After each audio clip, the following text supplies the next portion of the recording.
here we are. Fingers crossed, usual checks. Is it working? Should be.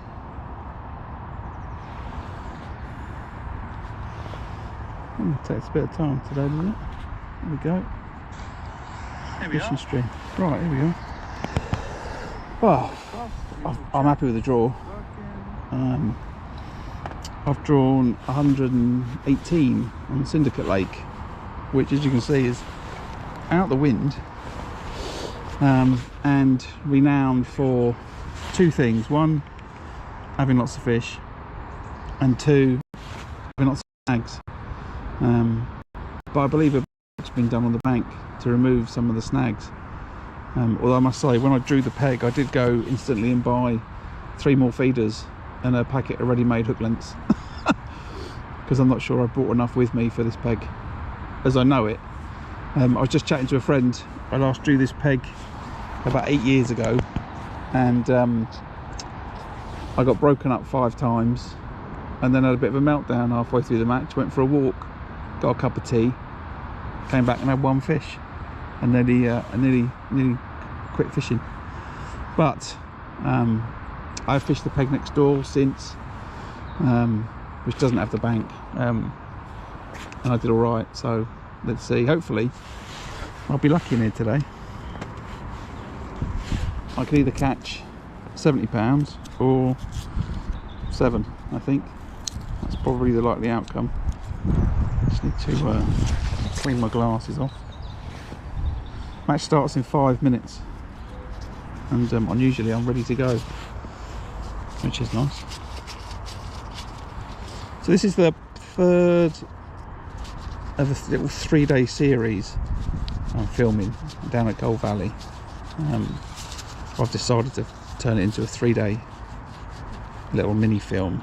I came and fished a match Christmas Eve. I drew peg 104, which is up to my right. I had 22 pound, I think it was. Came 11th out of 15, and decided I was out of touch with the venue. So I thought I better come and practice. So I came yesterday, fished peg 111. I've streamed that. You can see that when I open that up, which will be after today. I caught a load of bream all day. I caught 1 carp, no F1s. I caught a load of bream. So I was happy that I had a method that I could bring to the match today that would be okay, give me a better chance to catch a few fish. And then I've drawn this peg today, 118, and generally you fish this completely differently. You know, you're looking for fish up this left-hand bank. The wind predominantly blows into this bank. It's quite undercut. I don't think anyone really knows how far undercut it is, but you can see a little point that juts out at 13 metres. Then there's a little bay, and I tend to fish off the back of the bay, so you'll be able to see where I cast. If I do well, then you know this video's out there for everyone to see. But I tend to fish just off of that 3rd rush pile. I'll fish that on a method feeder or a hybrid. Then I'm going to chuck a little ground bait feeder to peg 120, because I'm in the silvers pool as well, so I'm looking to win everything today. Might win nothing, right? And then if it's all a bit difficult, I've actually set up an edge line. Yesterday when I was fishing, there was fish swimming between me, the bank, and the rod tip. Now it's super clear, you know, you can see, I don't know if you'll be able to see it, you can see my ground bait, not ground bait, the keep net just lying on the floor. I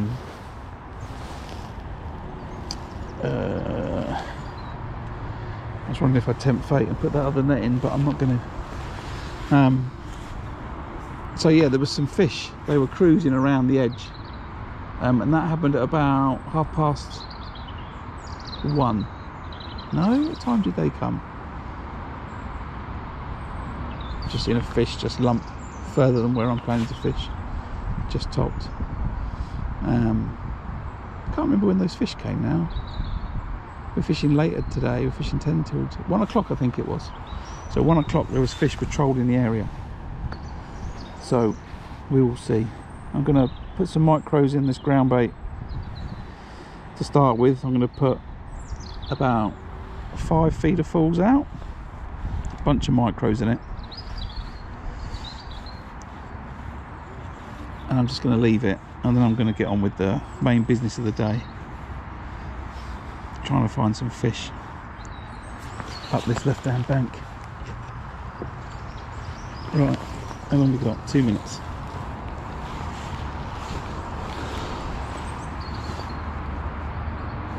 Looking forward to this today.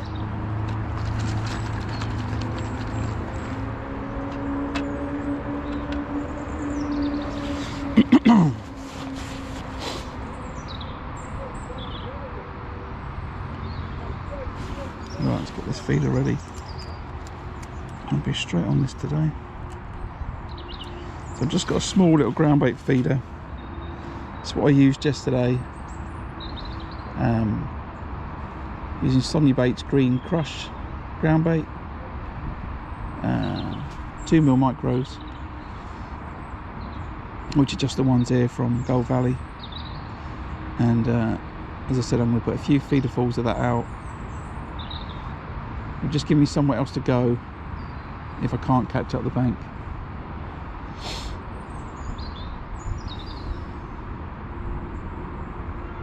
There we go, that's the all in. Let's get a few of these in.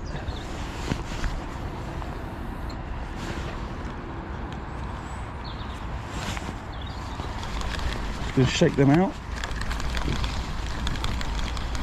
and spread a bit of bait around.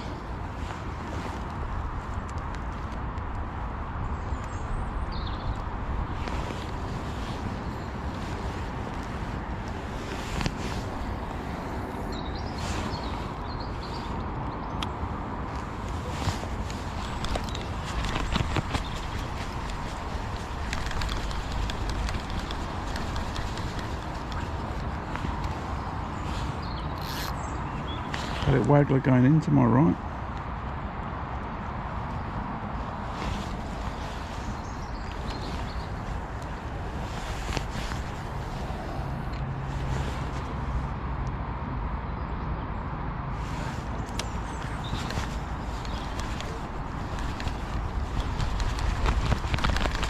Right, one more of these.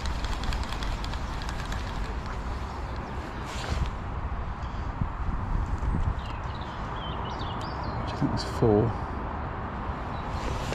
and we'll get on with the main business of the day.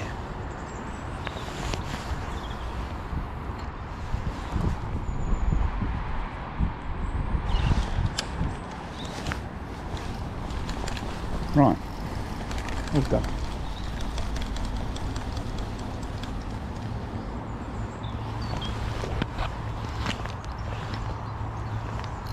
I'll put a hook length on that when I come to use it.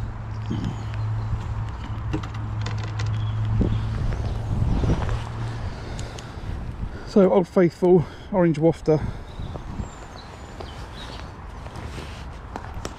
be the bait of the day. Just on a size 14 QM1 hook.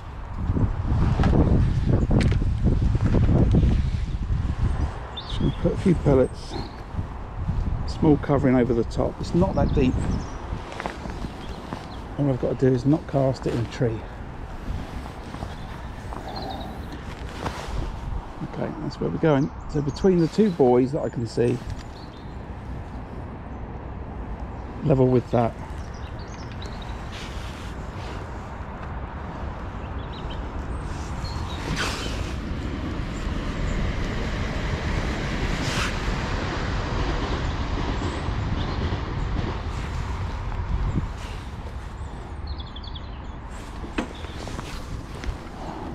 Keep that out right.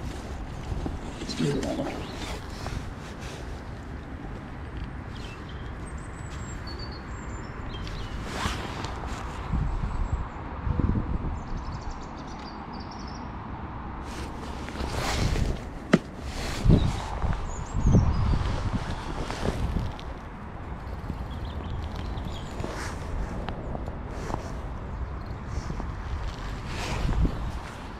Okay, right, 5-minute casts.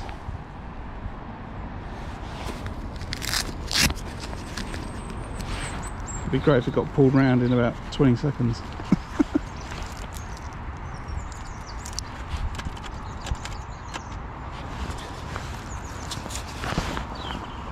But let's see.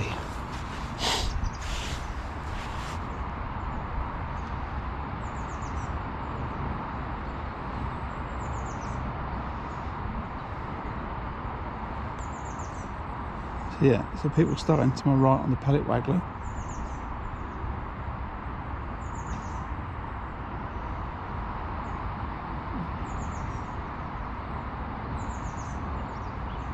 On the far bank, feeder, feeder, feeder, feeder, feeder, feeder, from the 5 anglers that I can see.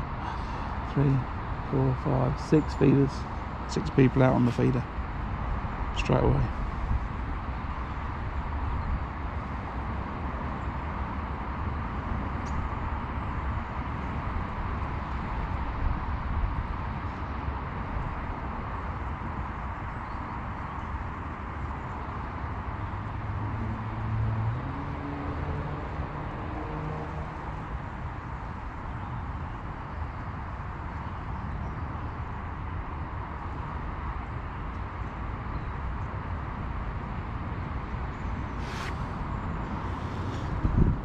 Morning, Danny. Just started, Danny. Just started at 10 o'clock. So I've just put a couple of casts of ground bait in on a little ground bait feeder, which is ideally for later on to catch a few bream.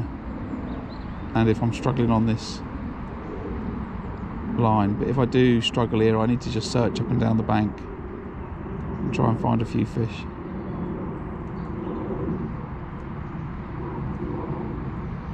We'll see how it goes, but just started.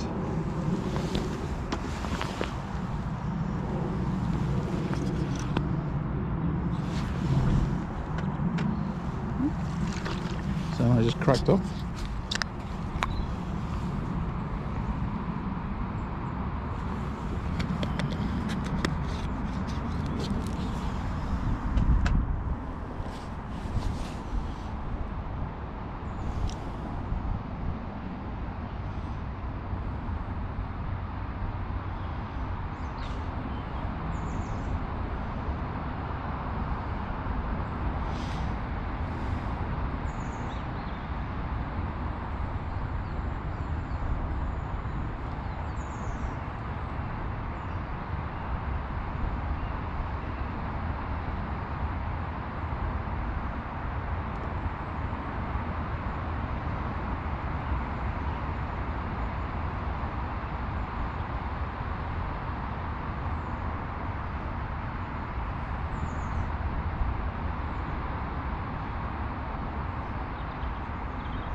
We're just going to keep it fairly regular at 5-minute casts.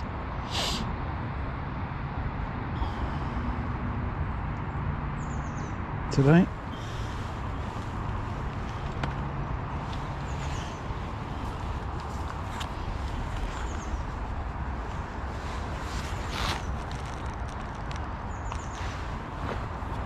So yeah, I was going to I'll publish the session from yesterday when I get in tonight, and today as well. So you can see yesterday's session I was trying to work out how to catch some carp, and actually ended up catching quite a few bream all day long. So so that was quite an interesting little session I had yesterday. It was lovely, a great fish. But I was left scratching my head as to where was I going to get some carp out of the peg. Previous match I caught a couple of carp with some F1s on the same line, and then yesterday I caught bream after bream.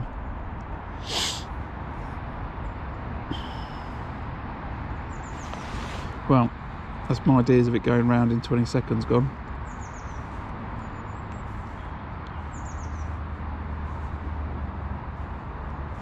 Just need to keep an eye out. What can happen, excuse me, I've got a bit of a cold, is the fish can back off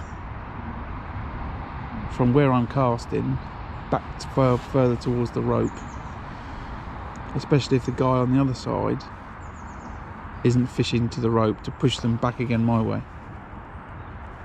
So they can sort of sit in a little no man's land. So I need to watch a tip, but I also need to keep watching the peg to see if the fish are rolling further than where I'm fishing. It feels like the right spot.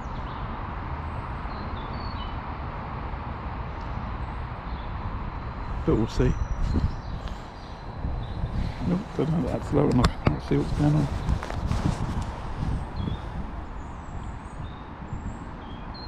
Hopefully you can see my tip now. Well, I guess you can start to see anyway. My bad.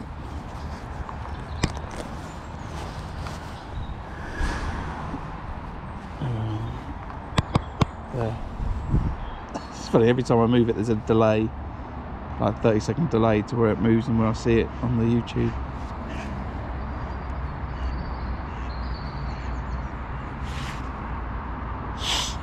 Right, it's 4 minutes, no fish. One more and then we'll recast.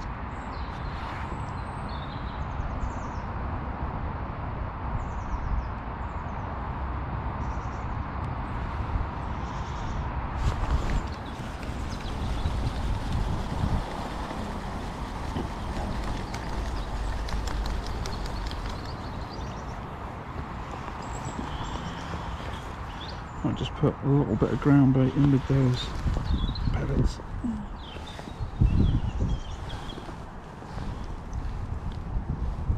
Just a tiny bit.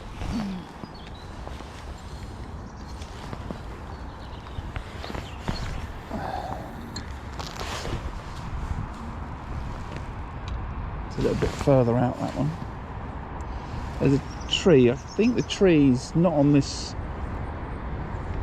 set of reeds that I can see, it's on the further one.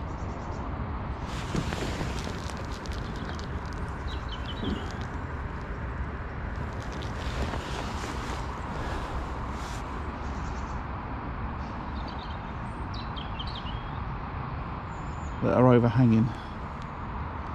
So I can come in a little bit tighter to that clump of reeds. It's not very deep though. 1.5 feet, 2 foot. From what I can see, climbing up just down here on 30 metres, so we'll keep it regular.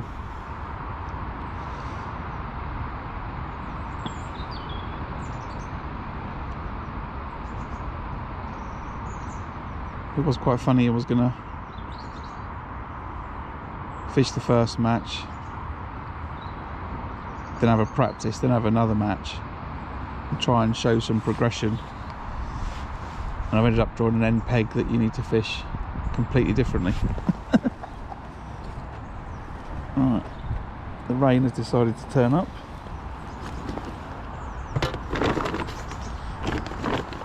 So I just need to make some quick adjustments.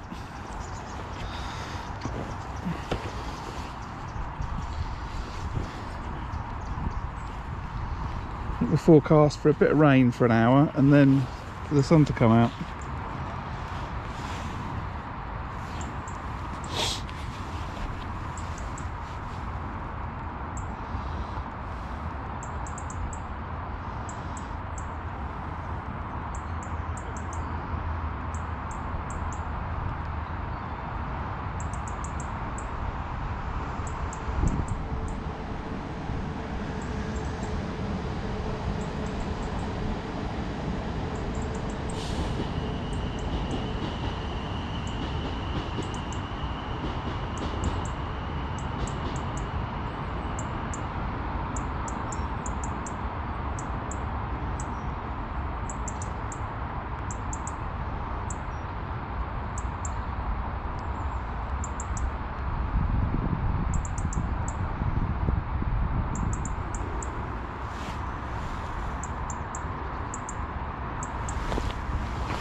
So I've still got a little bit more fishing to go. Oh, that's a fish.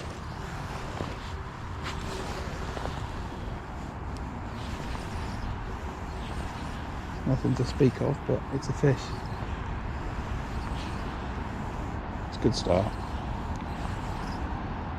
regardless of what it is. It's thumping its head like it's a bream.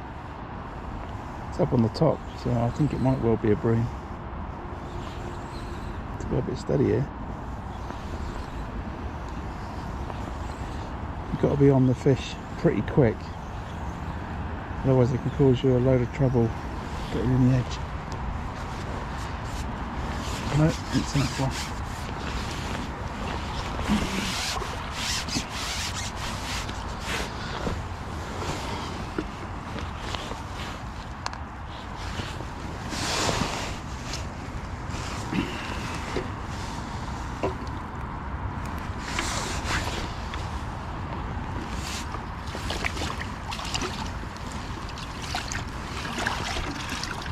Pound and a half, right.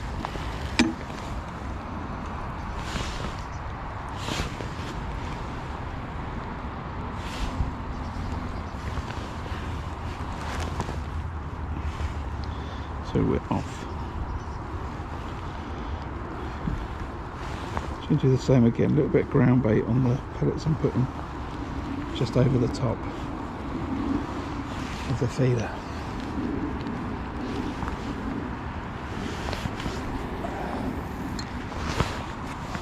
In that same spot again. It's quite a while since I've done chucking the feeder at the bank. I used to do it quite a lot. I used to fish here a lot. About 10 years ago I came back to the venue after being away for a bit, and that's abroad, not in prison. And I hadn't fished for a long time, and then I got really back into fishing about 12 years ago.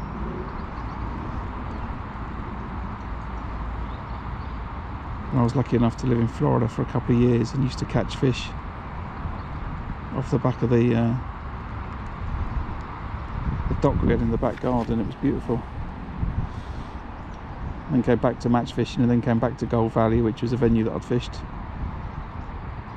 ever since it was turned into a fishery. And then I sort of decided to do some other things apart from fishing for a bit. And then when I was here regularly, you end up drawing end pegs all the time, and you get used to chucking feeders up the bank. Now I'm out of practice. There's a little pull there, I think that's more of a liner. And just check the time. If I keep them to 5-minute casts, it should be okay anyway.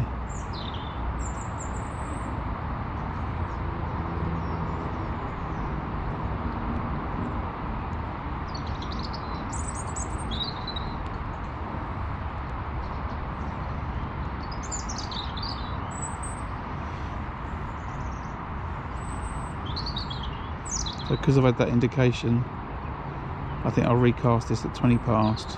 I'm not going to leave it longer,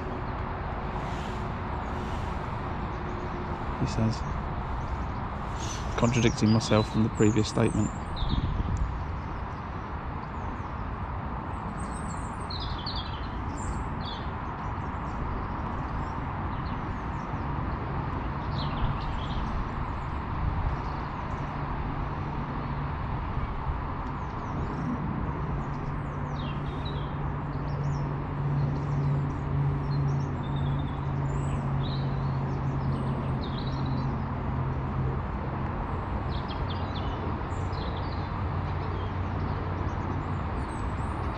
So I don't think you're looking for a massive weight today. I think the match on Christmas Eve was one with £70 off of this lake,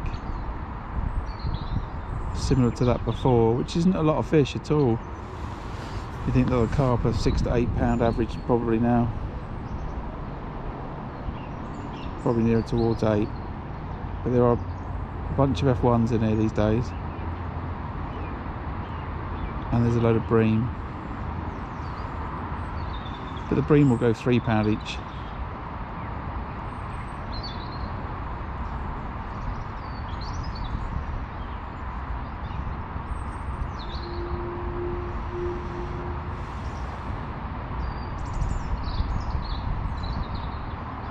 guy opposite me has just gone to his van.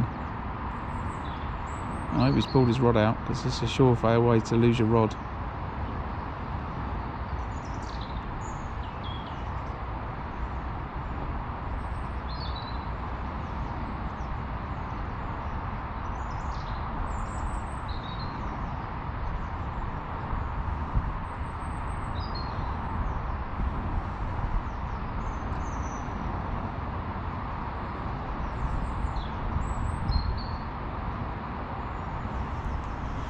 Right, what's the time?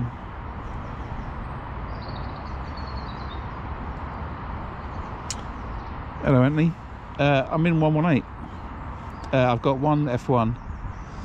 I'm fishing hybrid with a wafter.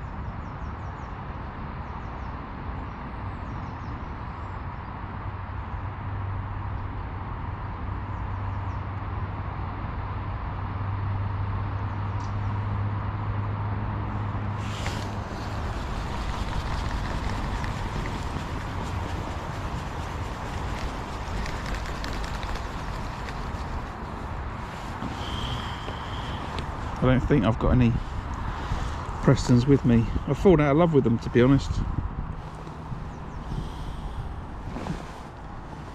I used to use them all the time.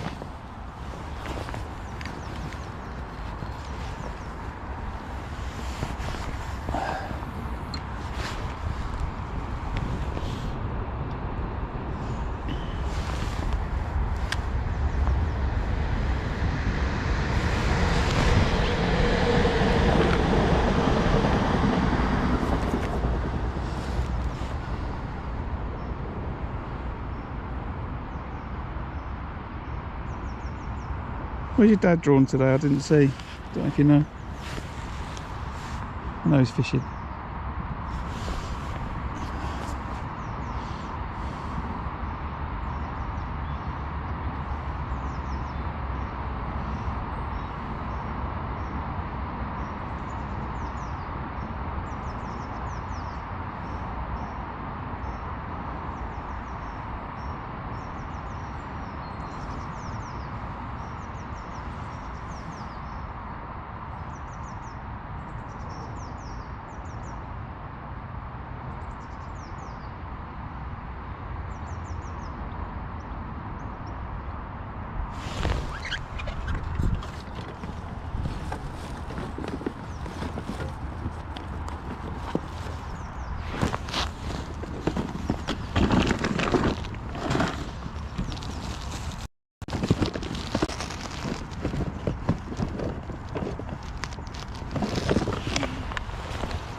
Not a Preston feeder in sight.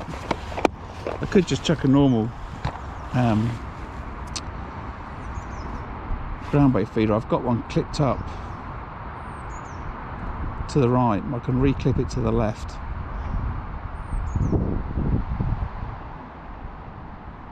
Actually, it's not a bad idea. We'll give it a go. We'll see what happens with this. If I don't get any action, we'll see.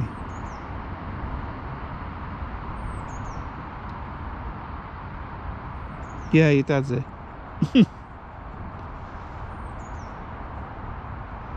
I think he's your dad.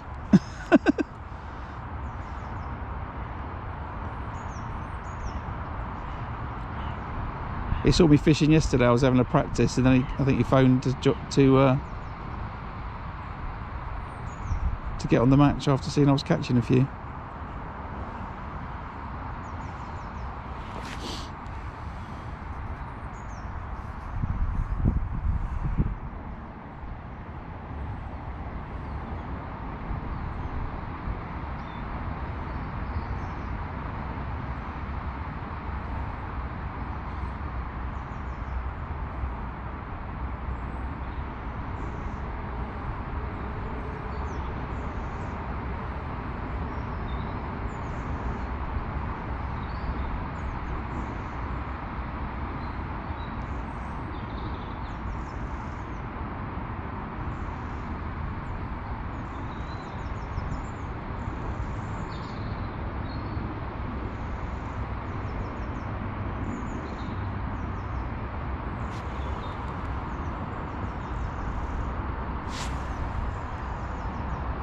Yeah, yeah.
I'm a big fan of the orange. It's funny.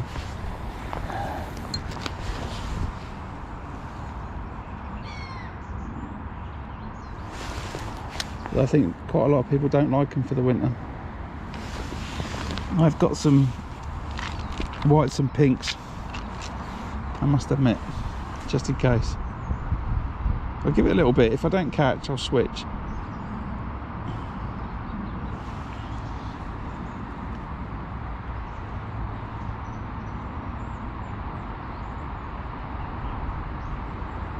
I'll switch to a white after this cast.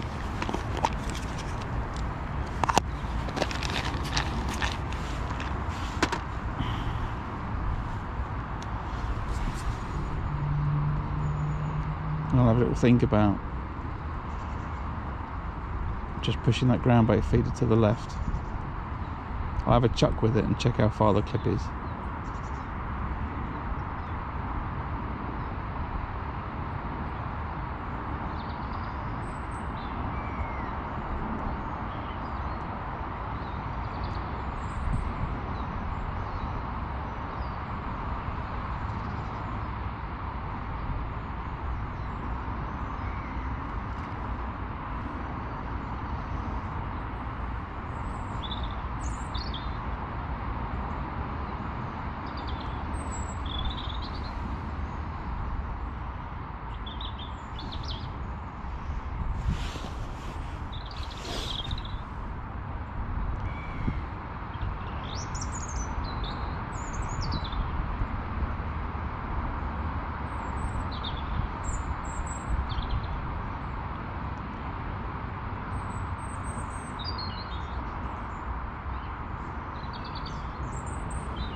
Sometimes just nudge the feeder. Make the tip drop back.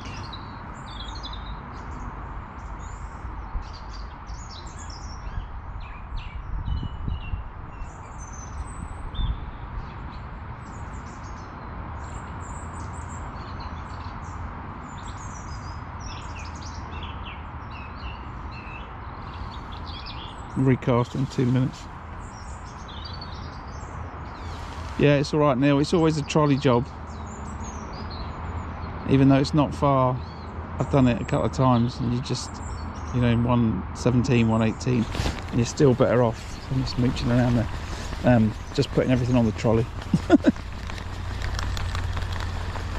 Right, let's just switch to the white band.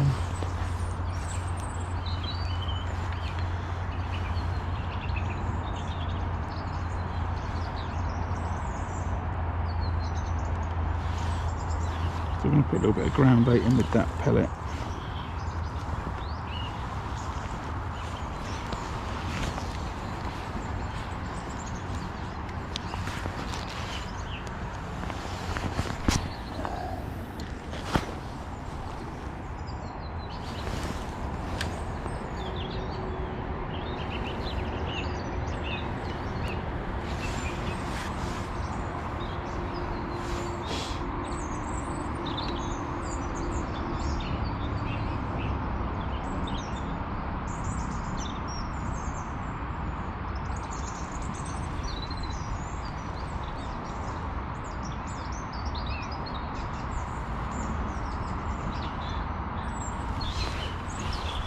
Right, so half an hour, one fish.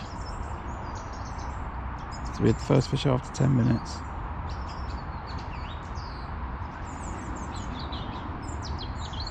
That's 20 minutes with no fish. Couple of indications.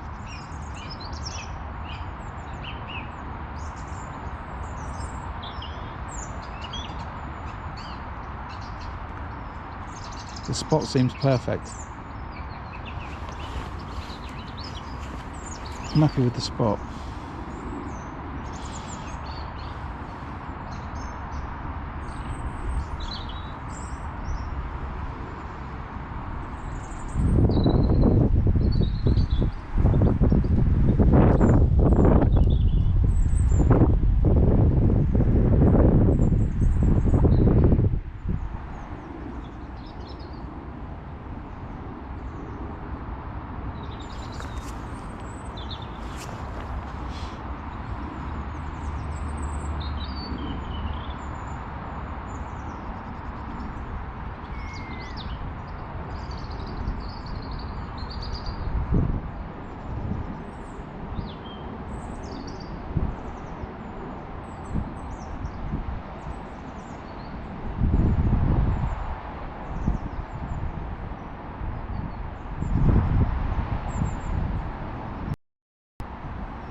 But it had that, didn't it?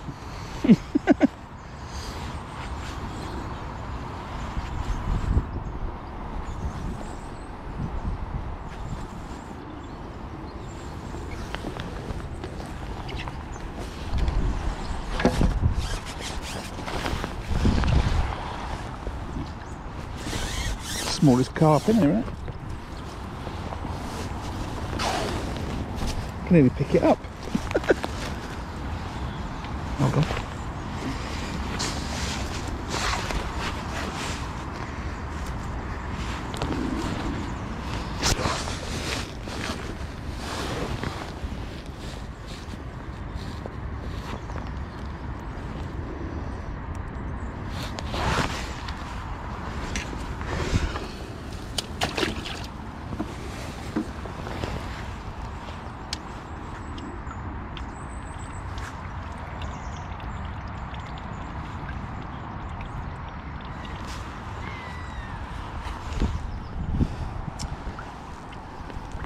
I think he must have swore, Anthony.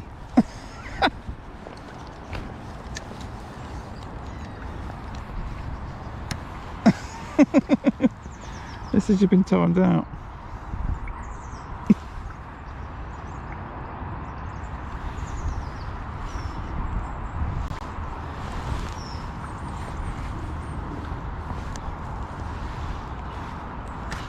Anthony Flint, holy cow, stop spamming emotes, warning.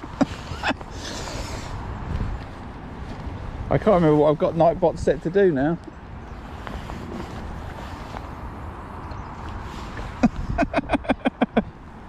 Is that what it was? Well, it could be there was too many of them.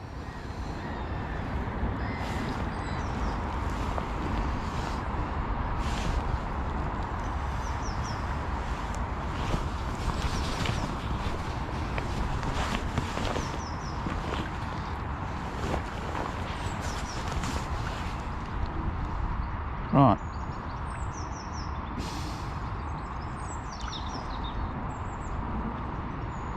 That's one of the smallest carp I've ever caught in this lake.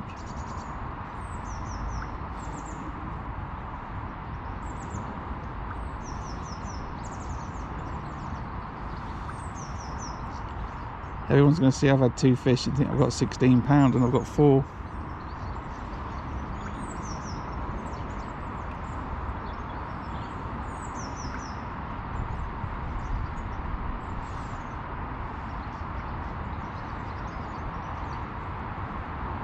Well, Anthony, you can take a prize. You're the first person to have messages deleted on the stream.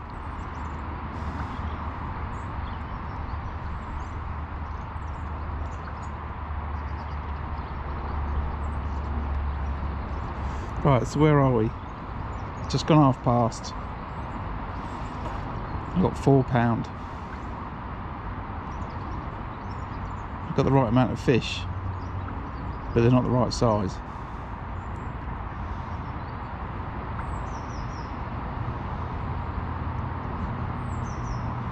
Another little liner.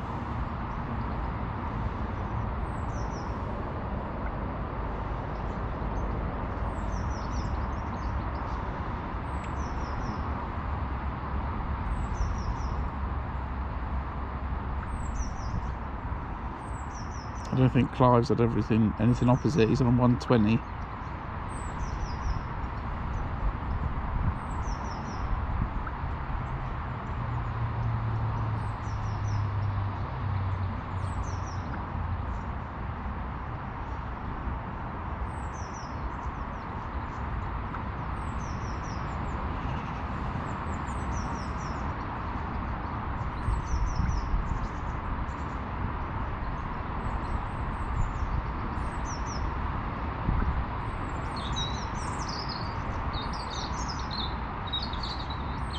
Let's see, I'll play out for another 20 minutes, I think. And then I'll check the ground bait feeder. And maybe chuck that ground bait feeder up there instead of chucking it out where I was going to.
It's on delay, I'm going to look at it now.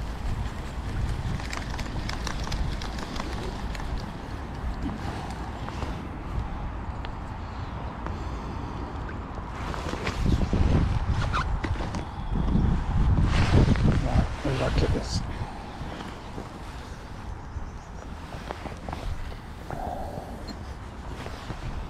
Not far enough.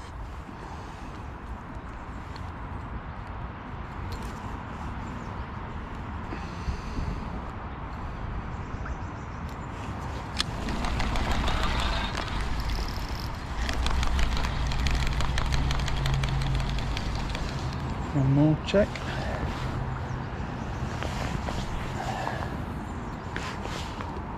Yeah, that's about right. Maybe a little bit short again, actually.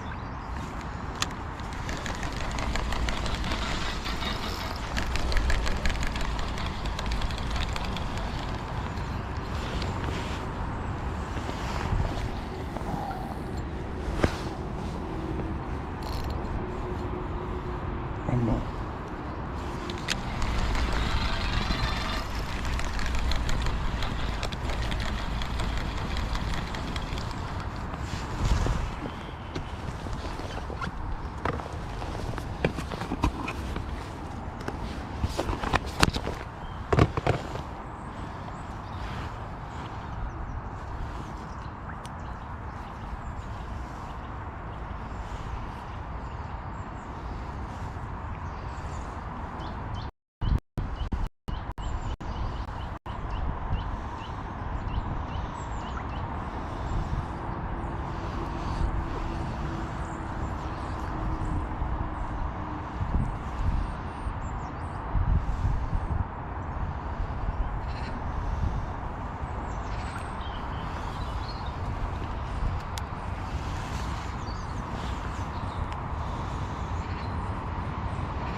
Right, let's have a quick look.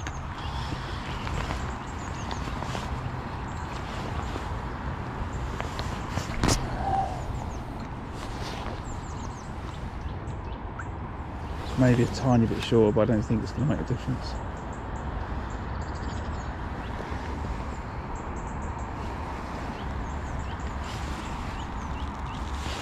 Certainly not going to after a couple of casts.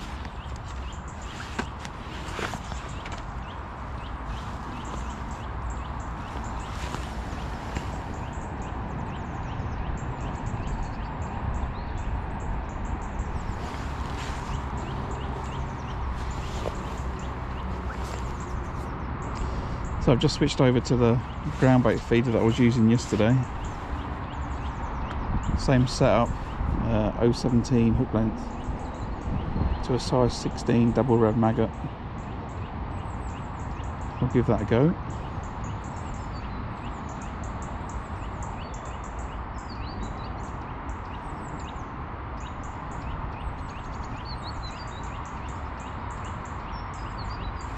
Just changing it up because 2 fish in 40 minutes is not what I expect out of this peg.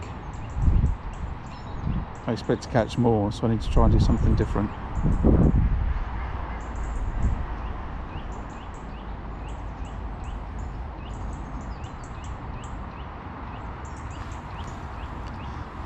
And maybe a bit of ground bait's what they want today. I'll still put some micros through it. I'll put some live maggot in it as well.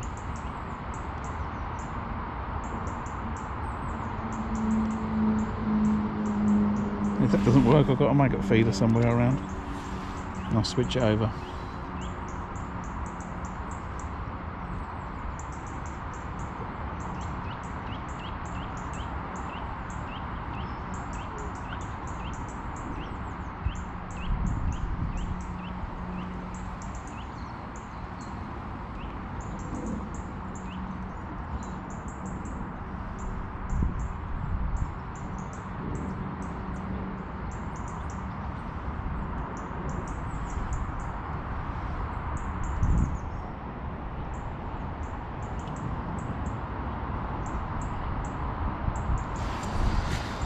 Oof.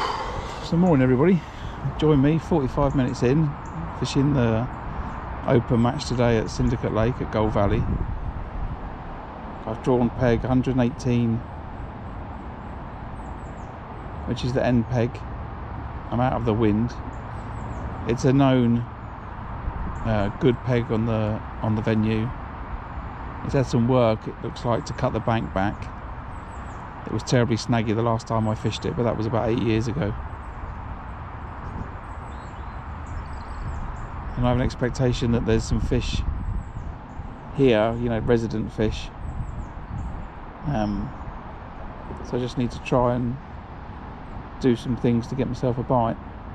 I've had 2 fish, one F1 and one little baby carp. I got about £4 in the net.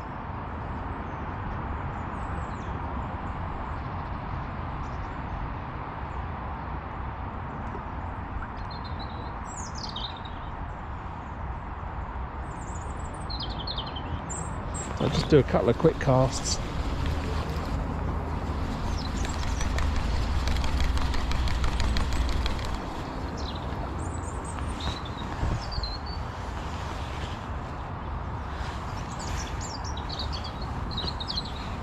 So I'll just put some maggots and a few 2 mils in that ground bait.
Well, it's certainly slower than I expected, I must admit.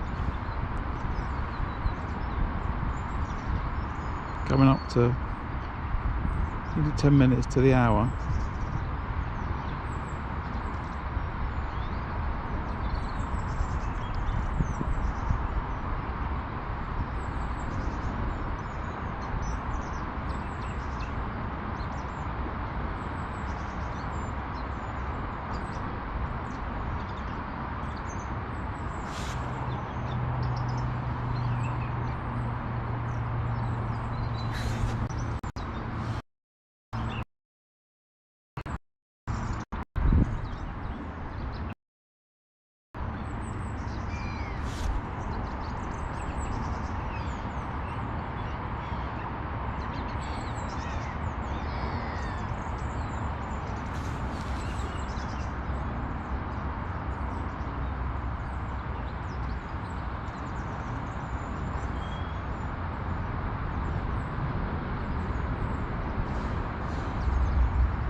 Well, this is not happening as I want it to happen. Early days yet.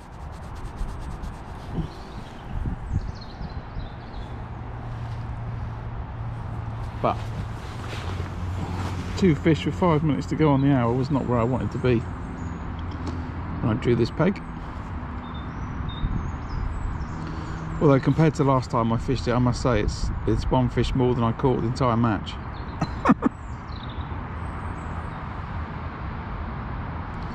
So there's definite upsides.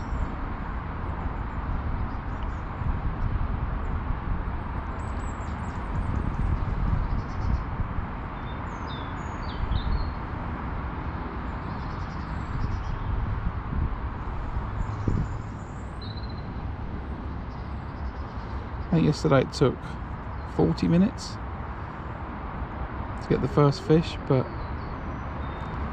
as I said, I expect they're resident here, so I should be getting stuff.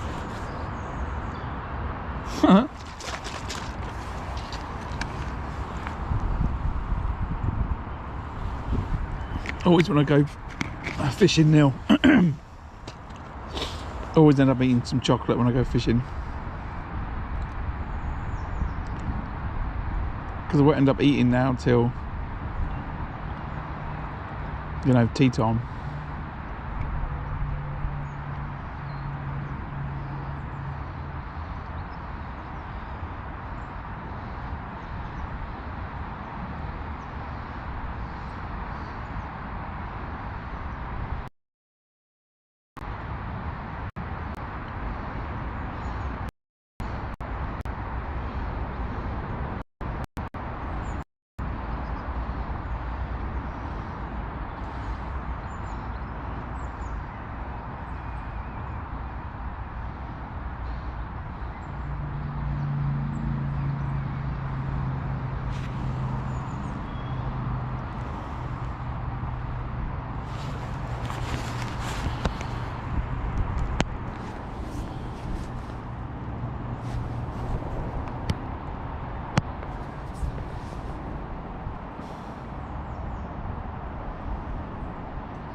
Just changing again.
Two fish currently, only two fish I'm going to say, because I was expecting to catch more out of this peg by now. I've got one little one F1 and one small tiny carp, so I've got about £4 a weight, which is about £16 below where I wanted to be at this point. I think you'll need, you know, £70–80 to win today.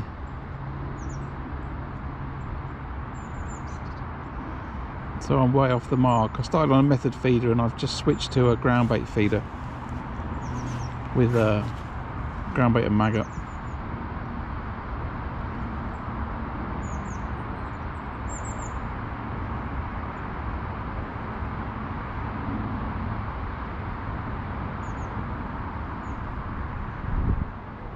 I was expecting to catch more than that, given the form of the peg. But oh,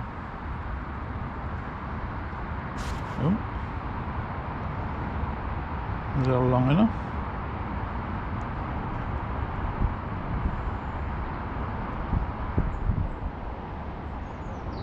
Might just take a little while.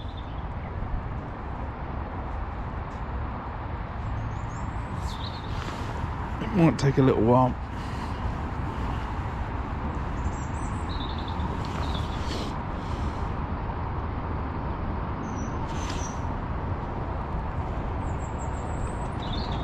The line, main line's £8 and I'm fishing an 017 bottom, which in Preston money is £7 I think. I've got a size 16 S MWG hook on.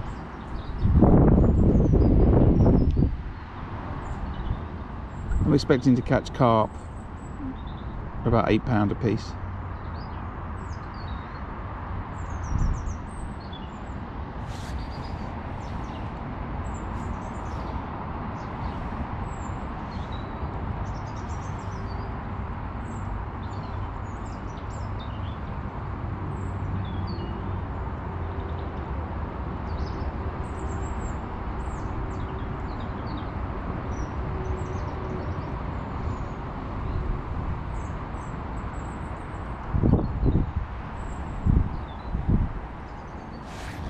So I'll keep it to 5 minutes. Yeah, fishing worm and maggot ground bait. I started on a method feeder, a hybrid, on pellet and a wafter. And I had one fish on an orange wafter, one fish on a white wafter.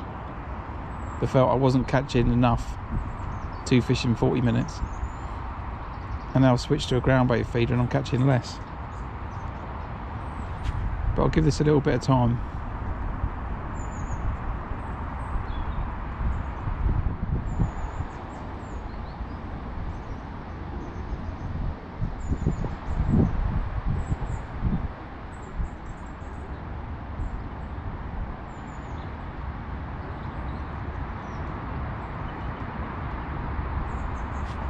just wonder if I'm fishing it a little bit too tight to the bank, or maybe if I need to just come out a little bit to the right.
Let's bring it a bit out a bit.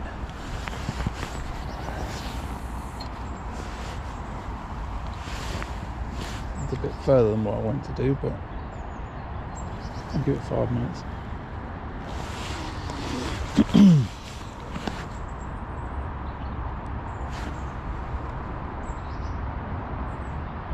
Yeah, good man.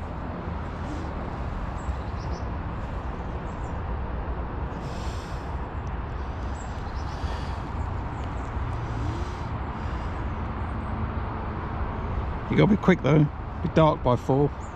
Well, half 3.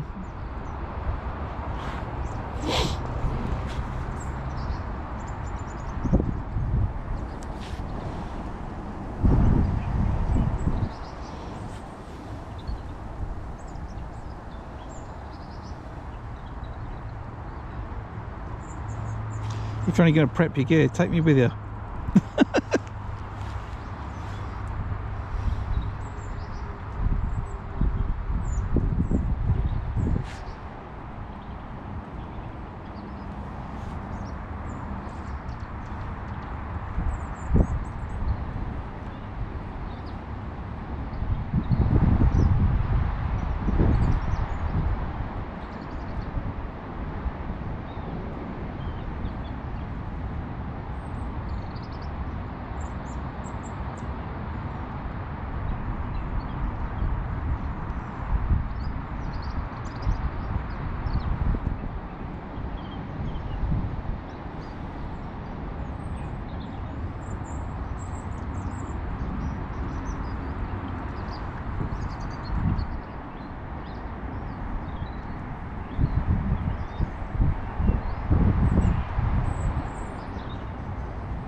Wow, interesting.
So I think that's a good half an hour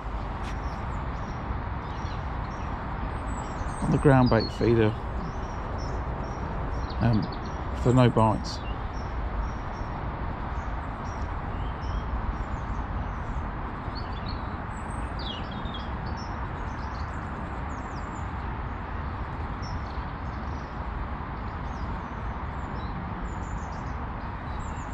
Which is clearly not my plan.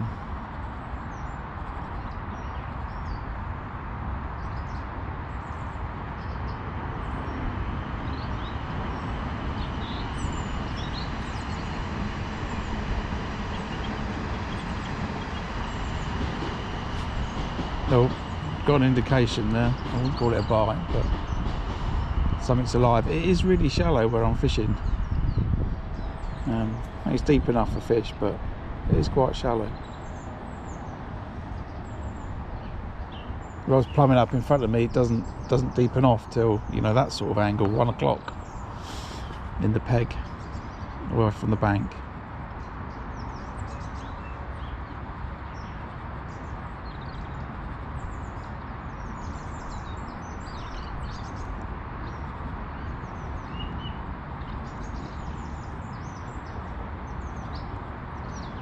So I need to think about some choices. I can chuck a couple of casts to the right again to deeper water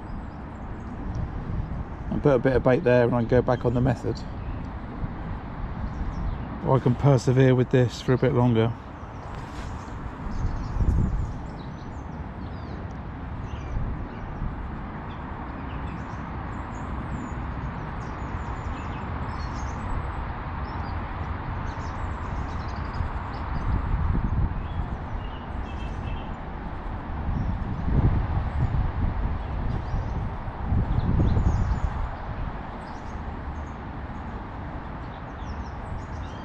Danger I've got is, well, twofold. One, putting 2 poles of bait up there, which could cause me a problem,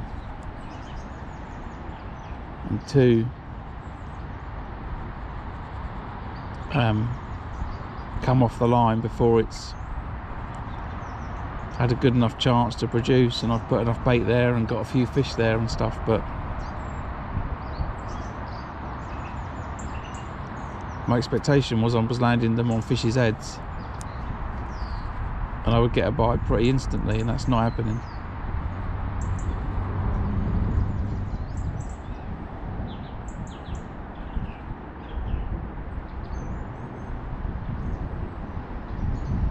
So I'm thinking maybe I unclip the method and cast it further towards the rope.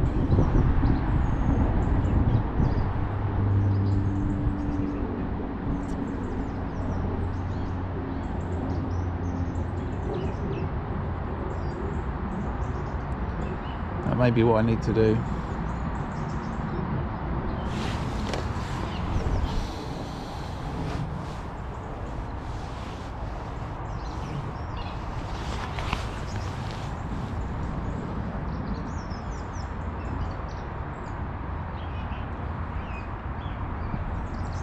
So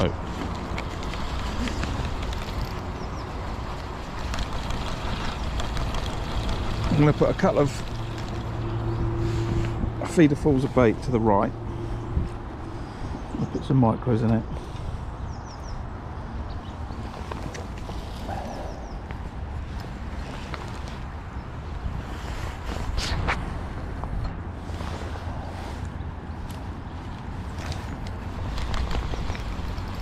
Now I'm going to have another chuck on the method.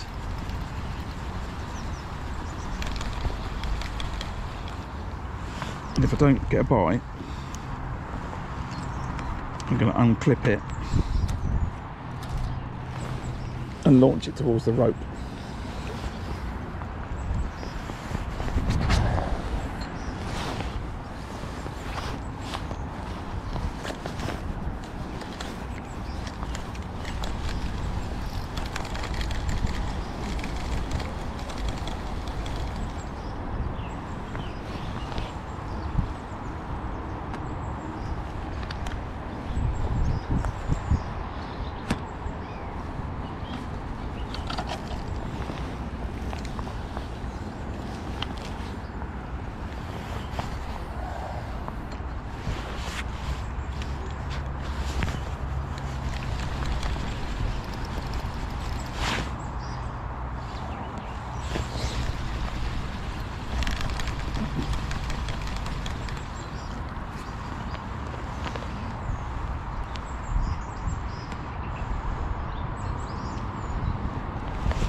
I'm going to also just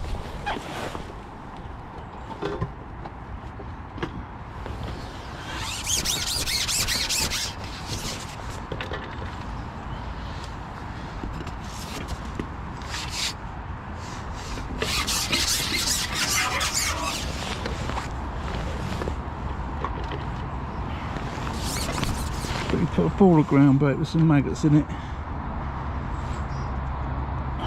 up the bank, 13 metres.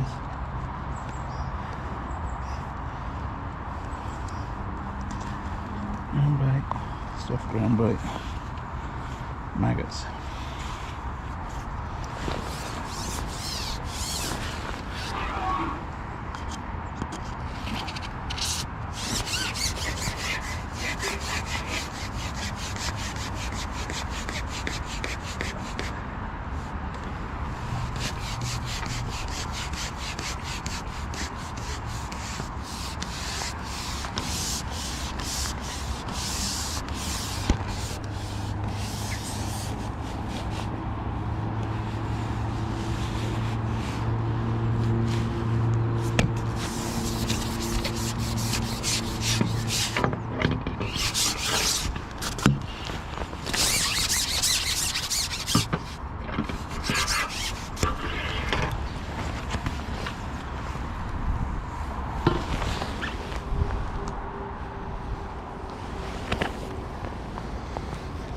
Right. So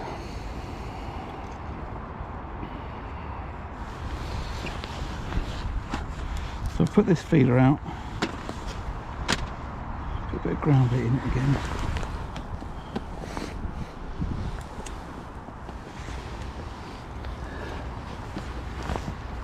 I'll leave it clipped up.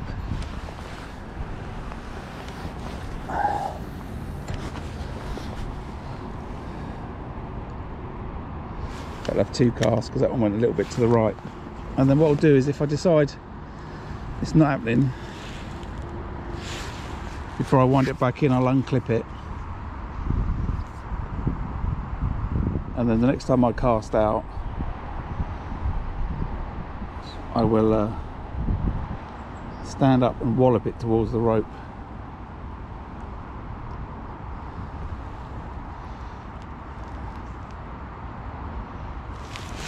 I'm not bringing 3 feeders with me, 3 feeder rods with me. So where are we? 20 past 11. Time for a little thought for the day. Right, so I'm fishing the open match at Gold Valley. I'm on the Syndicate Lake. I've drawn 118, which delighted me. On Christmas Eve I drew 104, caught 20 pounder fish. I thought that I would come for a practice, so I felt a little bit out of touch with what people were doing. So I fished in 111 yesterday. I had a great day catching a load of fish on a ground bait feeder, chucking halfway to the rope.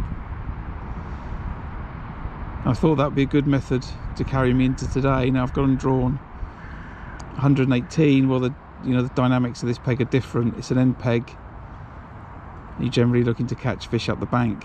Now, the common belief, and I think is absolute fact, is the fish are resident in these along this bank.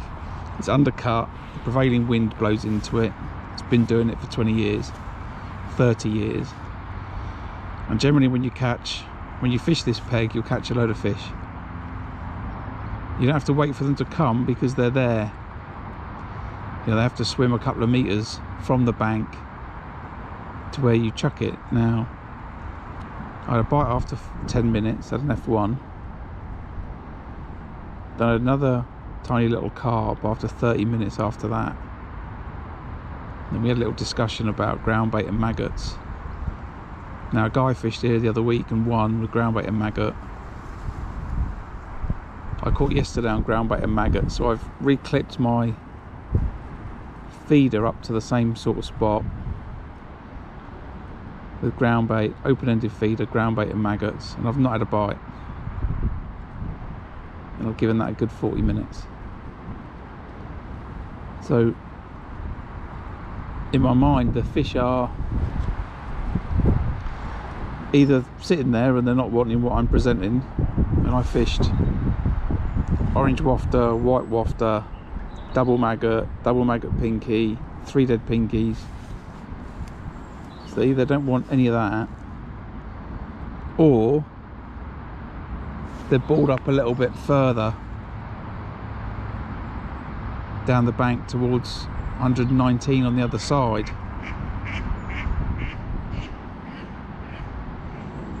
And my view is, if you're not catching, generally it's the case that the fish aren't there and you've got to have a little go at finding them.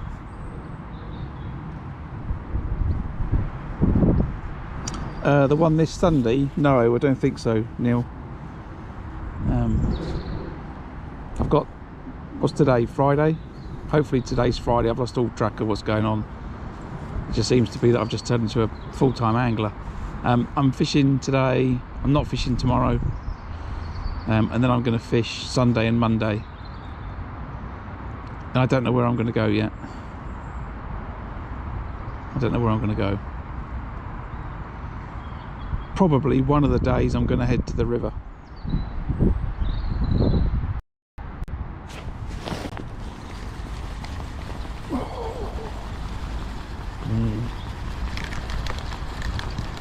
Well, last time I had a drop back like that, I had a fish on the end of it, so I'm going to consider that's a fish.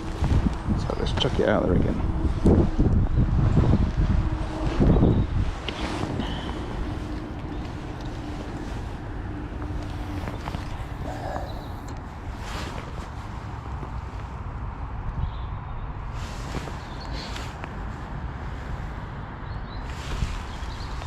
So yeah, Sunday or Monday I'm going to go and I think catch bream, and then the other day I think I'm going to go to Tunnel Barn Farm.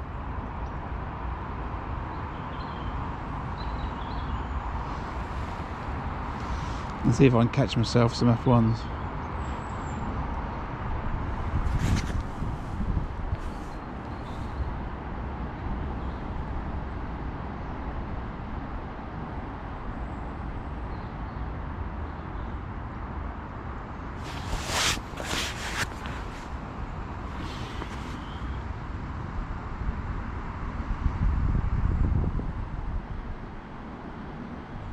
I'm very light on, well, I've got no F1 rigs made up,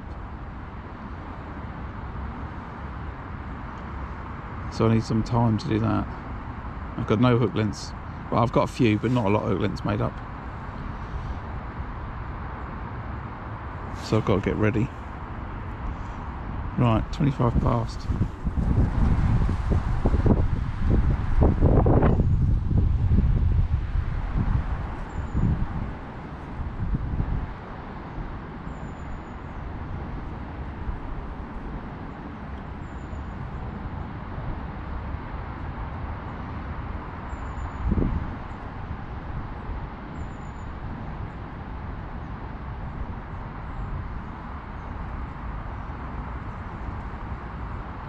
I feel like I'm building a bad relationship with this peg. I might have to come and pleasure fish it a couple of times.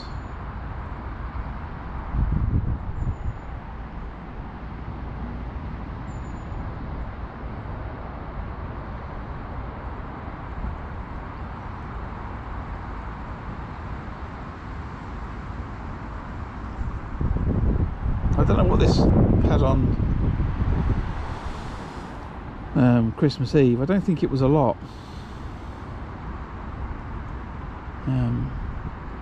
There was someone fishing here yesterday. I didn't ask how they were getting on. They were here when I arrived and they were still here when I left, so I assume they were having a decent day.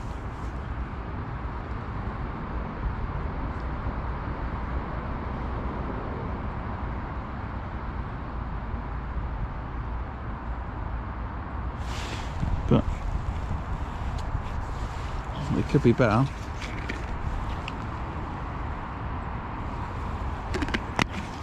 Well, I think this is the max we've had so far. 25 people in the channel. Hello everybody, welcome to a bit of live fishing. It's a shame it's mostly me seeing it talking with my tip not moving. But Thanks for joining.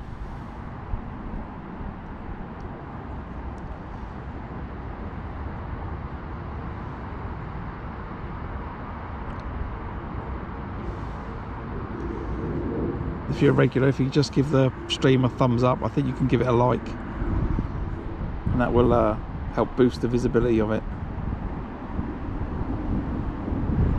I'd really appreciate that.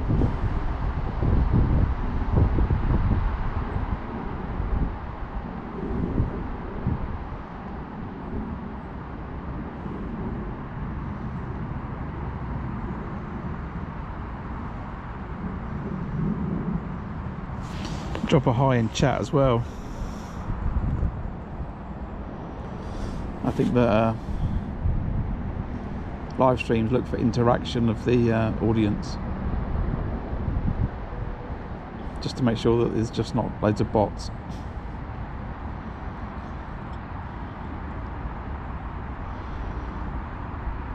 Well, I think you could create bots that just chat in chat. It wouldn't be too hard.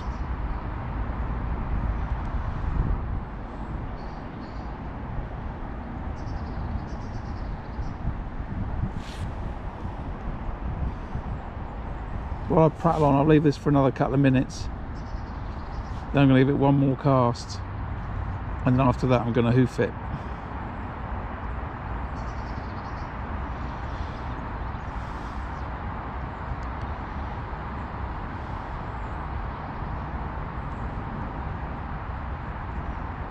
Because I'm not too sure the fish are where I'm fishing.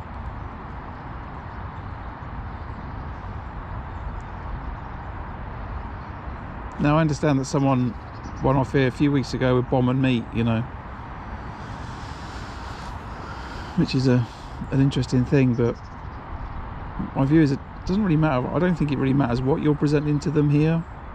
Well, I don't personally think. I could be completely wrong and why I'm not catching, but I don't think it matters too much. What matters is that the fish are here and you're fishing here, and as long as you're consistent, you know, and keep casting in the same place, and you have it clipped up, and you know, don't chuck bait all over the place, then you'll get a result.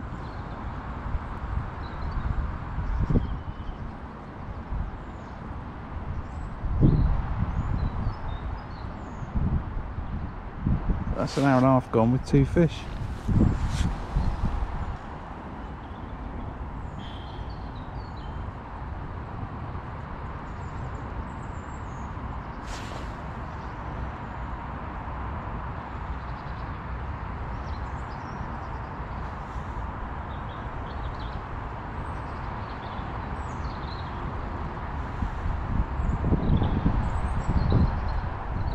Oh, sorry, I didn't catch you, Grimy.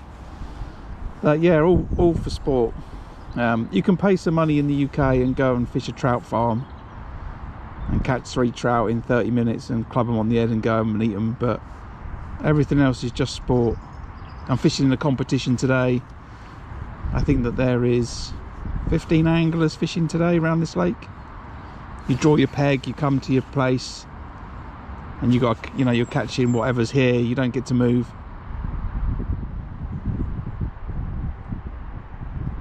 And yeah, and we're looking to catch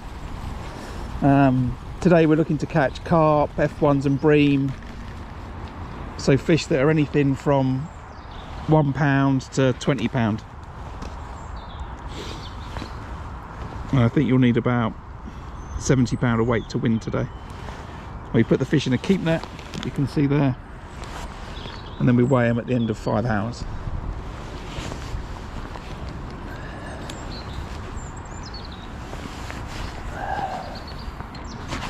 So you can't come here catching bass on frogs.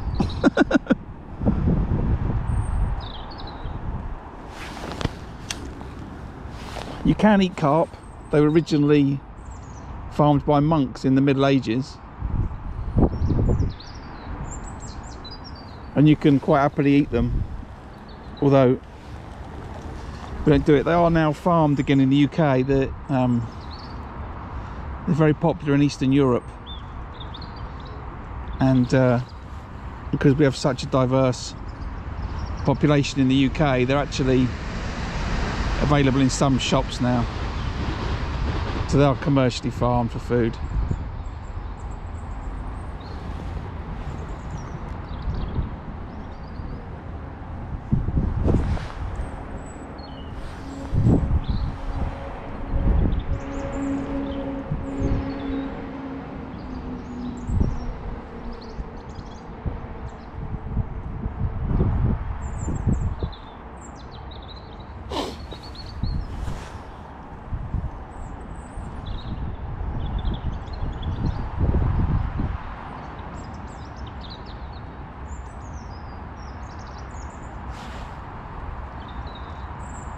Yeah, correct.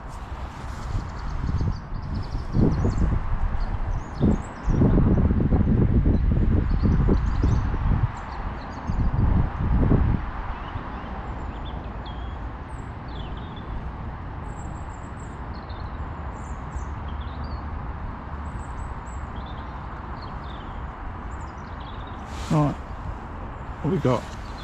3 minutes past the half hour. So we're going to give this 10 minutes.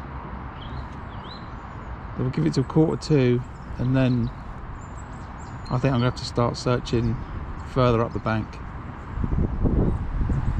further out towards the rope. There's a rope that divides the middle of the lake.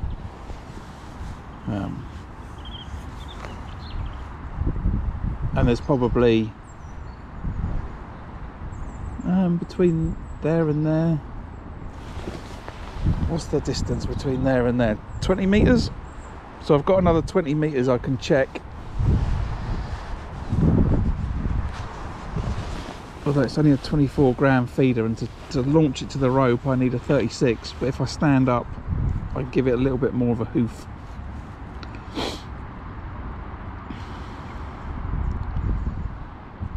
But I feel right now that's the right thing to do.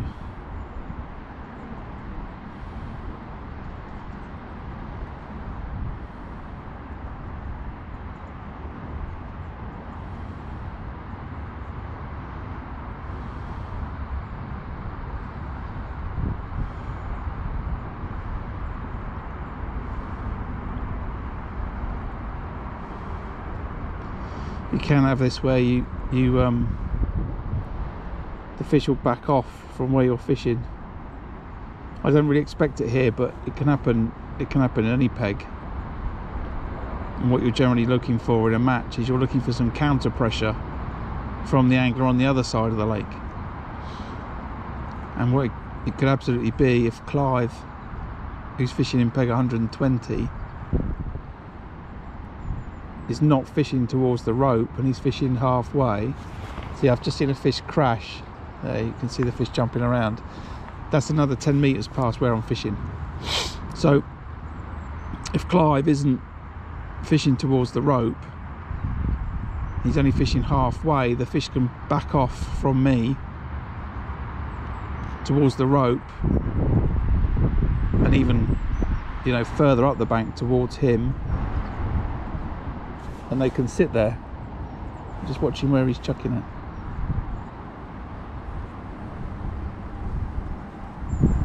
Didn't see it land, so I'm gonna have to go searching for them, I think.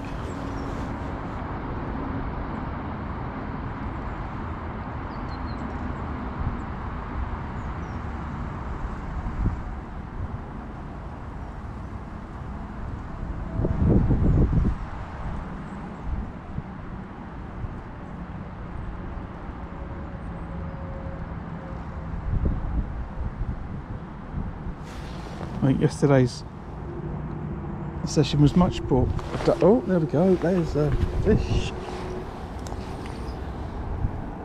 Okay.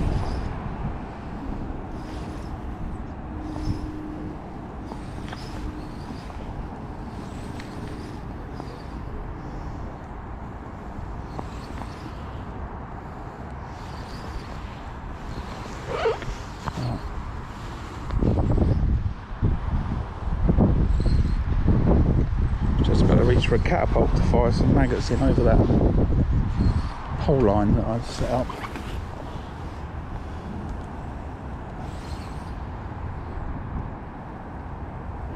This is a proper carp.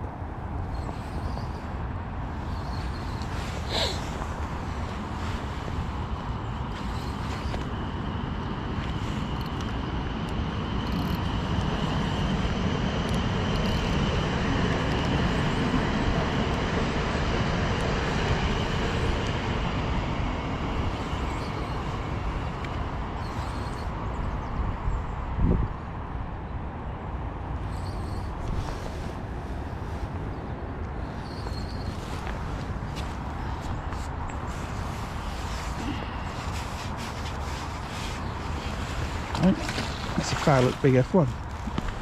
It's a foul look to its wrapped around it. Foul looked it. They all count. Right. Okay.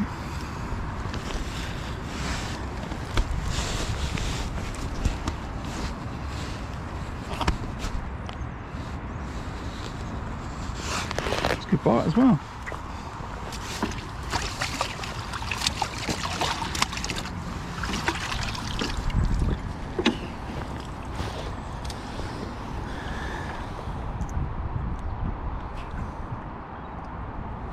An F1 is a hybrid between a common carp and a crucian carp, I think it is. And they were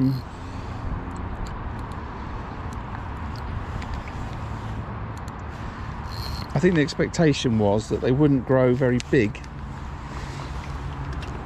10 years later people realised they grow quite large. The good thing about them is they're more active in the winter months, so you can get a bit more of an all year round sport out of them.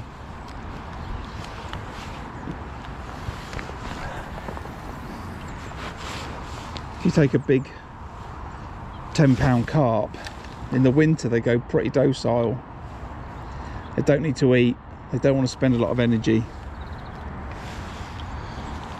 They feed up in the autumn and then shoal up in the winter and just, you know, sit it out.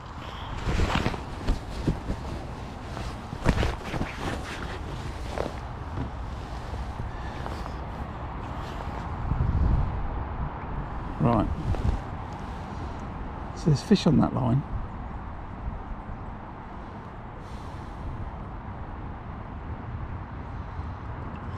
Let's give it a bit longer. What's the time now? 22. Afternoon, everybody. Welcome to some open match fishing at Gold Valley Lakes.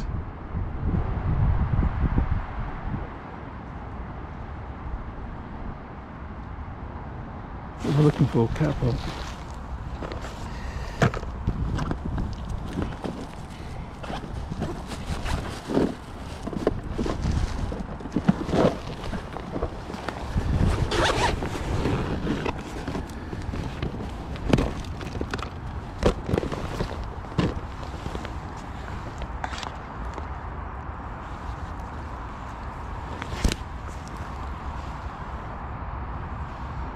Too hard.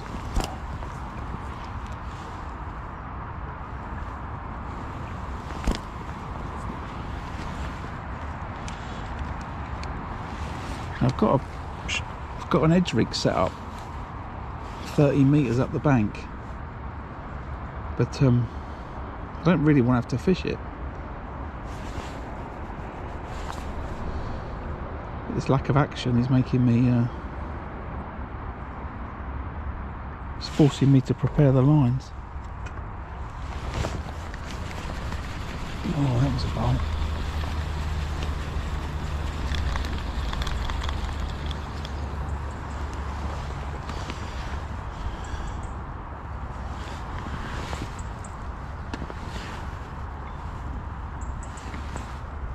Oh, nice, thanks, Neil.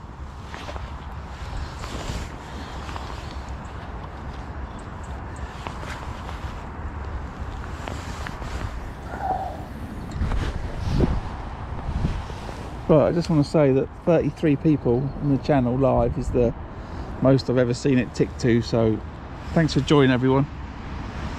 Sorry I'm not catching some more fish. It's not going to plan.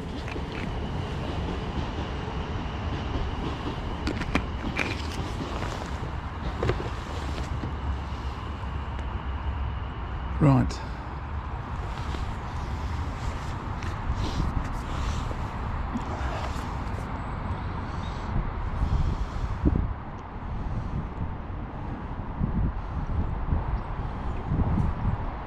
Although I think that's some of the appeal that I wanted to. I didn't want to just, you know, live stream catching nothing. But I think that there's a, you know, it's very relatable content. If, you know, the person that you're watching is not just bagging up, catching loads of fish, catching the target fish, and doing everything perfectly, you know. Because my fishing is not like that. Personally, my fishing is, I lose fish, I get snapped up, I end up fishing a match and then scratching my head because I'm not catching, I don't know what to do. You know, I have great days and I have terrible days.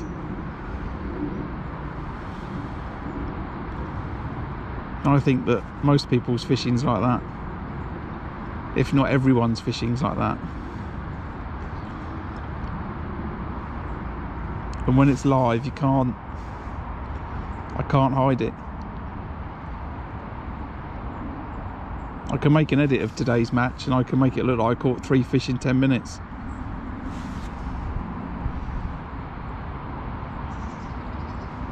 Apart from the fact that I think I put my hood on and off, it'll give it away, but I think videos like that are great.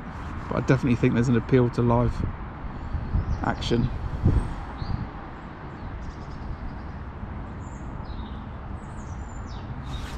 Right, time 44.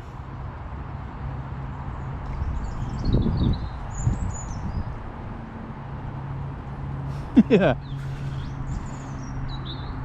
I'm still I've got some colleagues that I met from Mississauga. I need to I've got open visit offerings for bass fishing in Canada. Well, bass and running away from bears, which I need to take some people up on in a few years.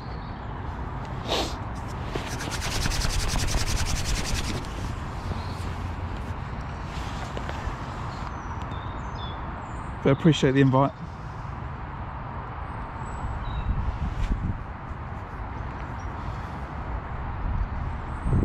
So back on the method.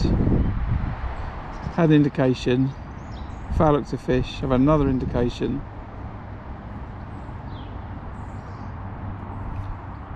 Might be alright. Now, I think I've got a video, well there is a video where I do really well in the last hour of a match. You can put 100 pound of fish in the net relatively easy at this venue in an hour when it's all working perfectly.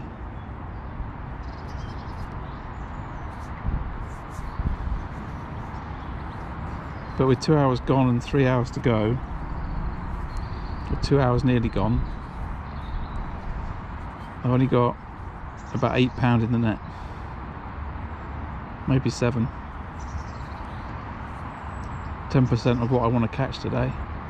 So it's the first fish I've seen Clive on 120 catch, and it's an F1 about 2 pound. I don't think he's catching either.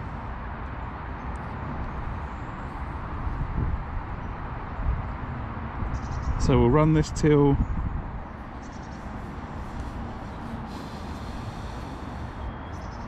I think we'll give this to another 3 minutes. Then I'll have another cast that I'll leave up to 10. If there's no action, then I'll unclip and lob it.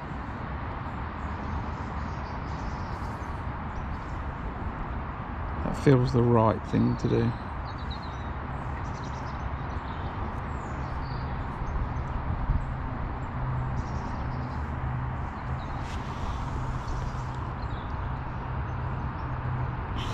Yeah, nice.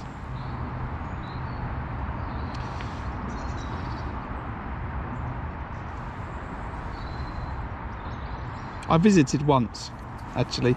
It's not that I've never been there. I visited once when I was working in Florida. We flew up for some stuff.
Yeah, they're not a target species. There's a load in the US as well, but they're considered just trash fish. You know, everyone wants to go and catch snook and grouper, and you know, everyone wants to go and fish the sea.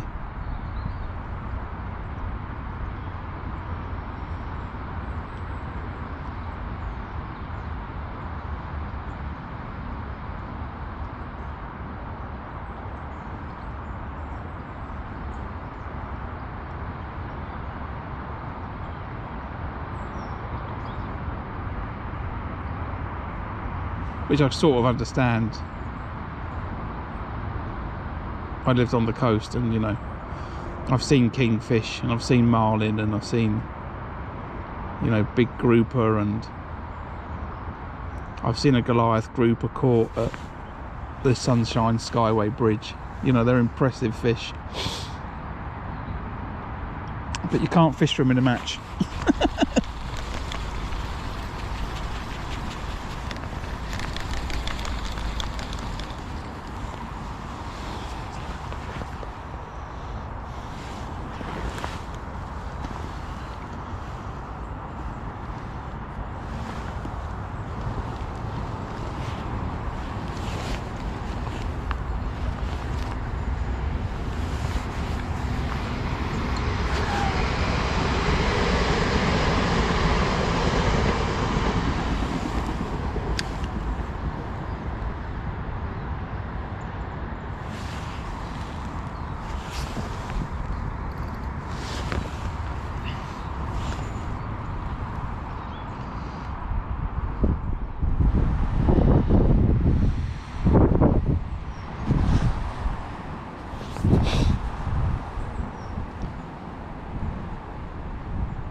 I have trouble getting a Goliath grouper in one of these keep nets, to be honest.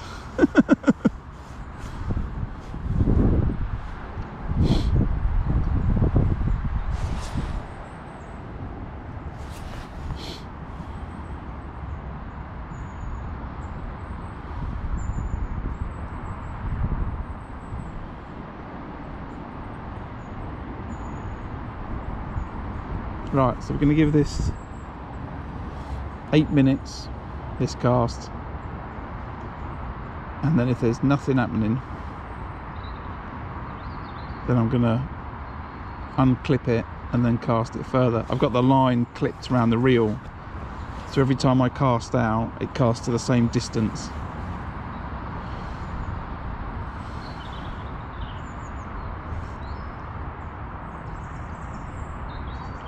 But it means if my, if I vary my left and my right slightly, all the bait sort of sits in a line and doesn't sit, in blobs all over the place like a number 5 dice. It sits in a nice row like a number 3. That's probably the best way to explain it.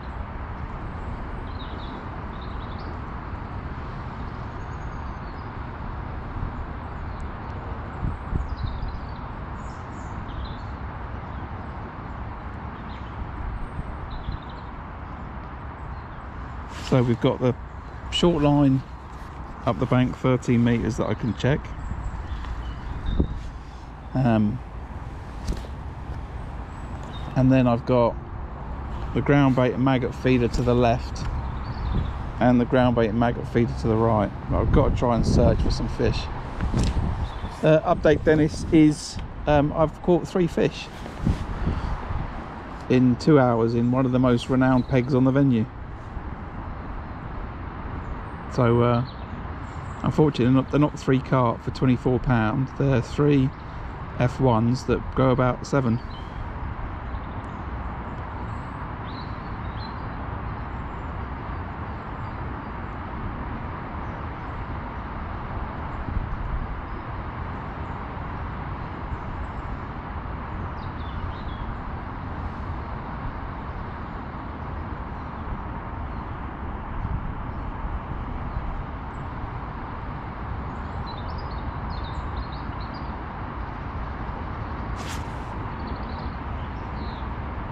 Something's there, the tip's just wobbled. The kind of wobble you get and then a pull round, and I've had a wobble and it's just stopped.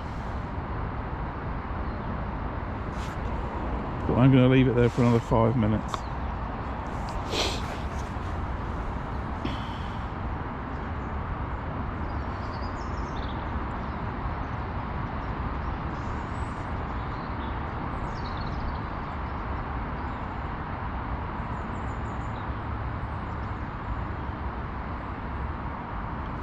As the little message came up, if you're enjoying the show and you're not subscribed to the channel, if you can hit the subscribe button. It's a free way to support the channel and I really appreciate it.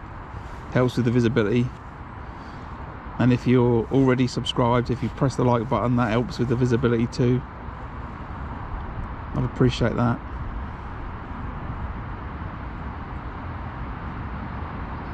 The channel's growing. The more I fish, the more videos I put out, the more subscribers that come, the more the channel grows,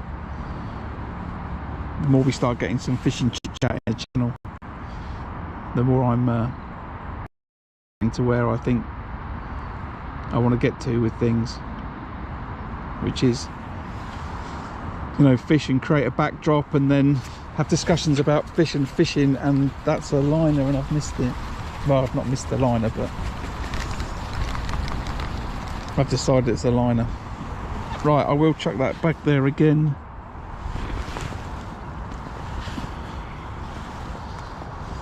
For 5 minutes. Just to see.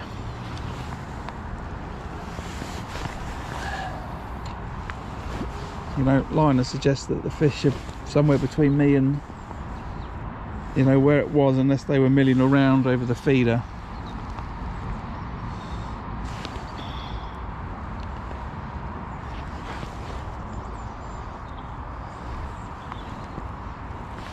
So I will just give it another cast before I go long.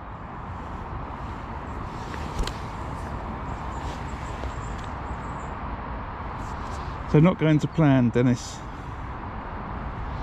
Yeah, I had 2 conversations yesterday. One, a gentleman messaged me on Facebook yeah, he believed that if I increase the length of the hook length, then those bites will develop, or those things will develop. The other conversation I had sort of confirmed my thoughts that I was having, which is they're liners.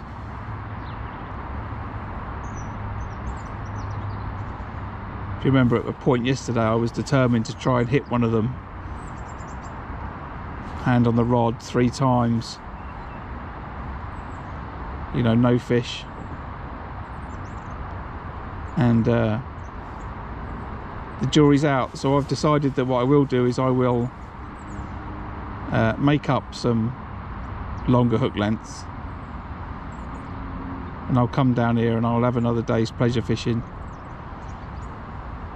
and I'll have a try on both and see what's you know, what goes on.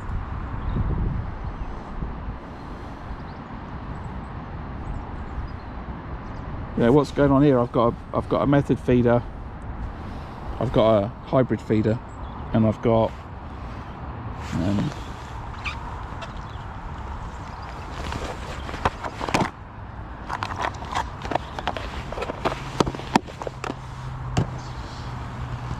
my hybrid feeder, and I've got my wafter sitting on the top of it, and I've got some 2mm pellets. And if you watch the underwater films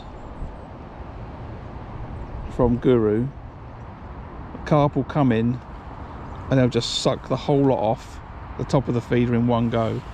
There's no messing about. The carp just come along and just suck the whole lot off.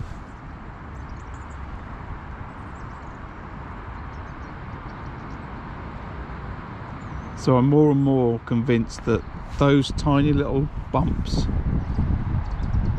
are where fish catch your line.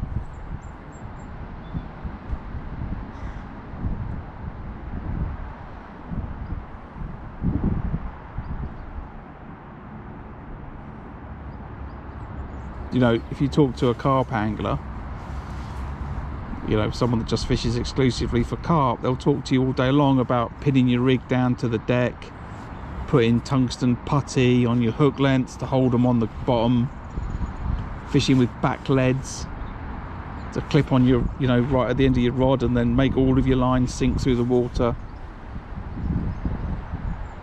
You know, they'll talk to you all day long about that, and they use all those methods to try and pin their line to the bottom of the ground, because they believe that that one carp that they're trying to catch, if it touches the line, it spooks the fish and it swims off. You know, we don't use any of that stuff in match fishing.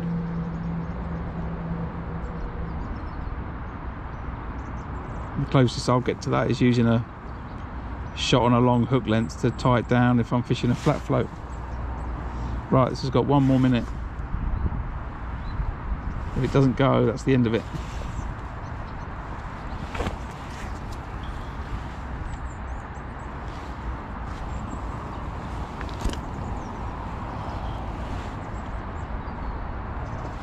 Just gonna keep feeding maggots on that pole line. I can't even believe I'm talking about a pole line in peg 118 on Syndicate Lake, but I need to. Right, let's unclip. And I'll count the turns back. 1, 2, 3, 4, 5, 9, 10, 11, 12, 13.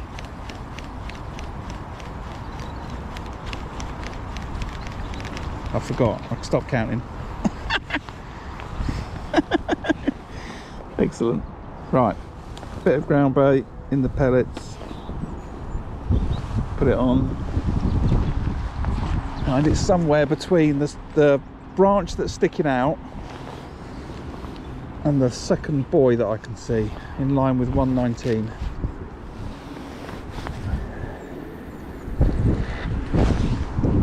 Right, that's a long way. That's nearly on the rope.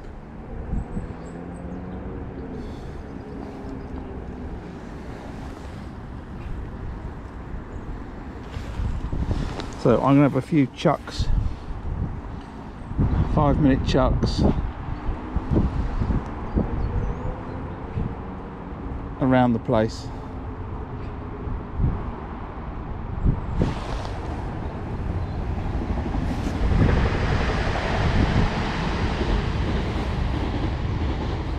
see if I can pick off a fish. That line's not sinking, and I wonder if I don't think I did. I'm wondering then if I've just gone over the rope.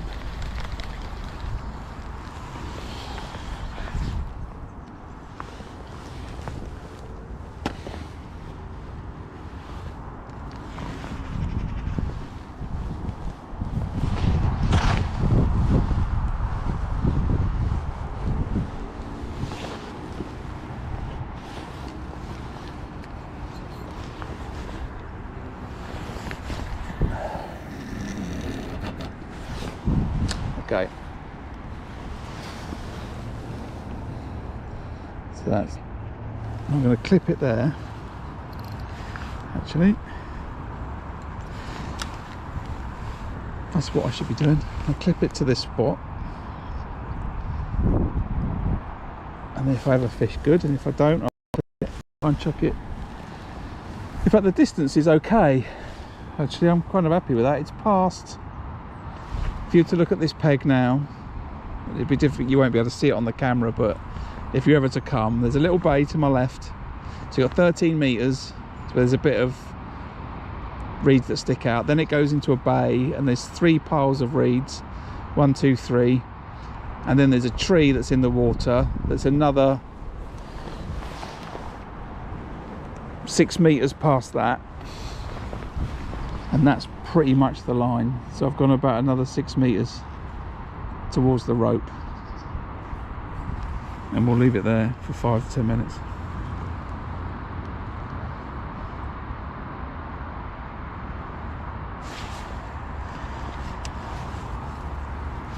I am fishing the match, but I'm also enjoying the chit chat, so it doesn't matter.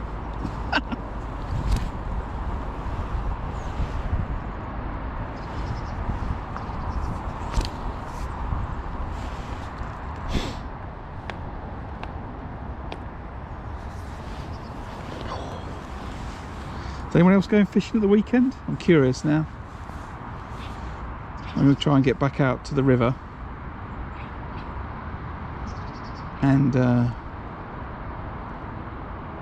I've got to pick where I go on the other day. I think I've got a Tunnel Barn farm, but I need to tie some rigs up and some hook lengths to go.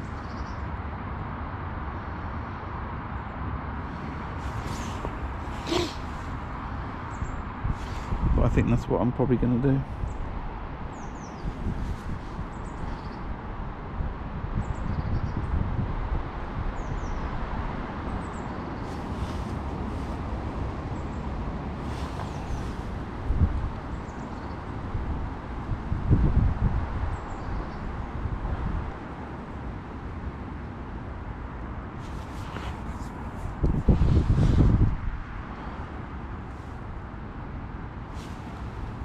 I kind of wish this was the summer now, and I was busy catching fish on the bomb every 3 minutes, or fishing shallow, as they would call it. Chucking in caster, flicking the pole around. It's not too bad for December, I guess.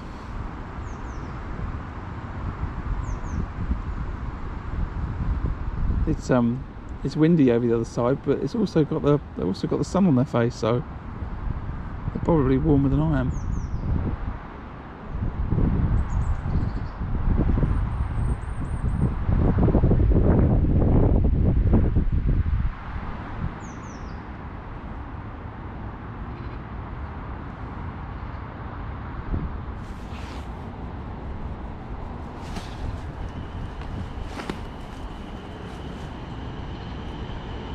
Oh, lovely.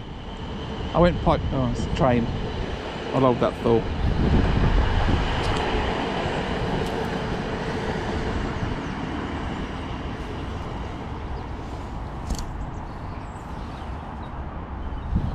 So put that bait in the right place. Okay, I went pike fishing a couple of weeks ago. We blanked actually.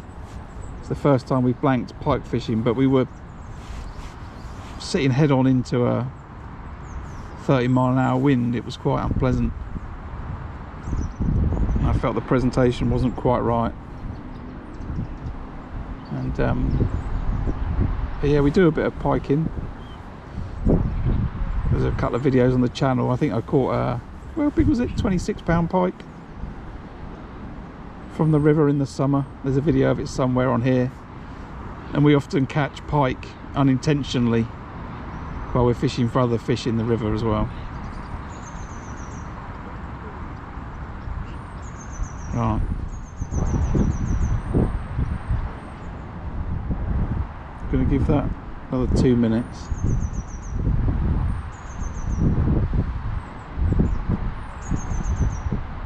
Maybe a little longer actually. Let's give it a little bit longer.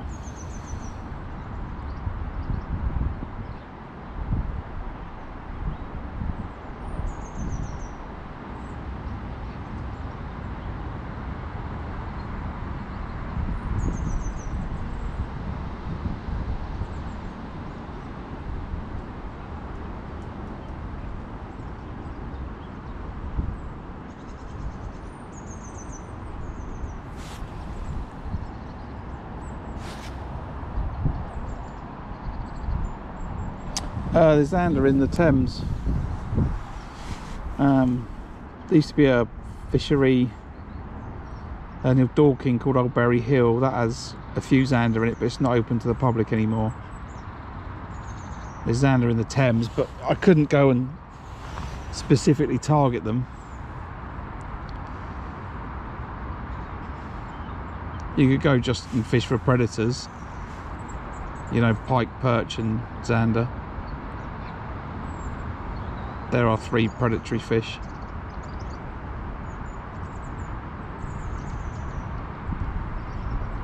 You go and fish soft plastics and stuff like that for them.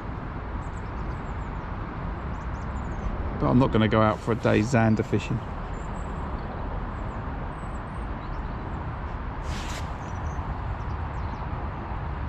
Oh, nice, David. Yeah, the river, the Thames is a bit high here, but I fancy it for a few fish on the feeder. I think I can get in somewhere. So I might try that in the next couple of days.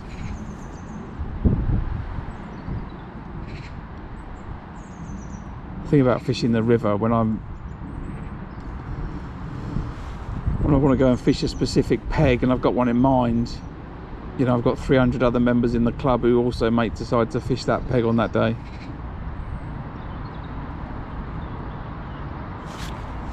Let's give this another chuck. Okay, that's a snag.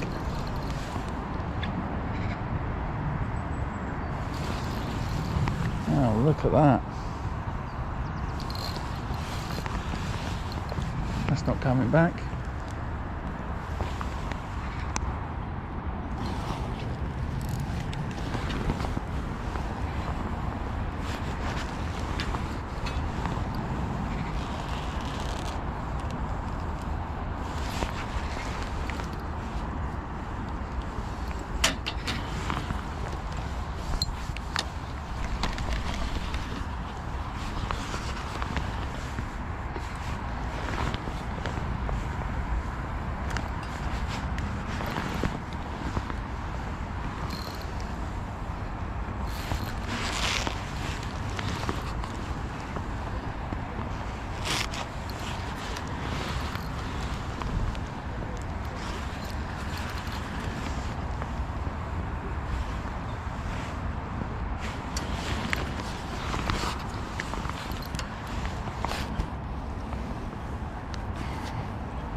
Wow, the less said about that, the better.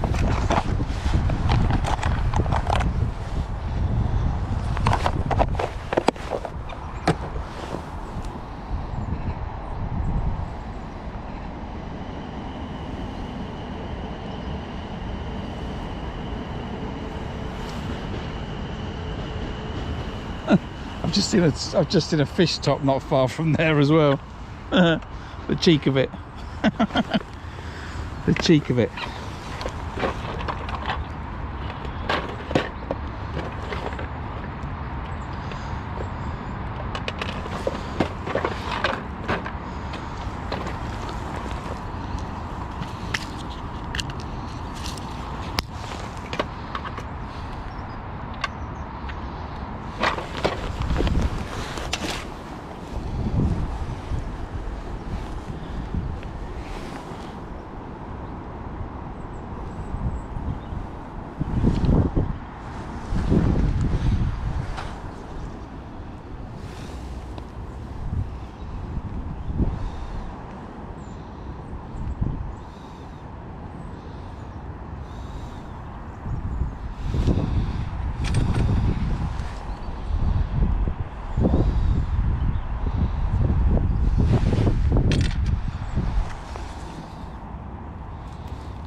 There's no policy from the council who own the rights in Abingdon that I'm aware of.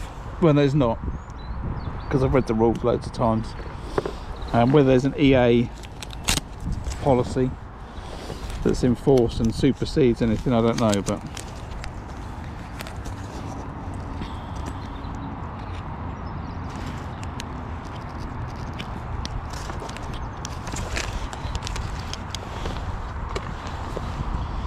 there's nothing in the town rules.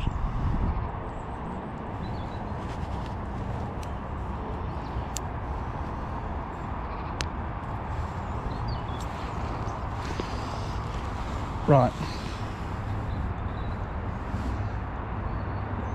Let's put that to one side for a minute. Have another look out on that ground bait line.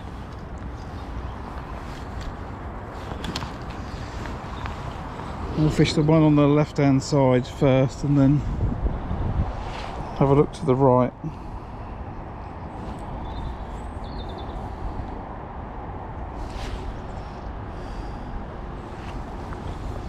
I'll quietly mourn the loss of that feeder. Right, so there's another fish I've just seen, top, and it's in between where I was fishing and the branch that's sticking out. So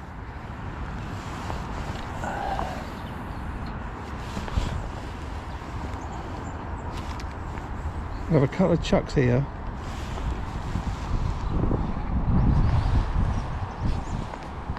So we'll have 5 minutes on this one, 5 minutes on the one to the right, and I'll chuck that method where I just saw that fish.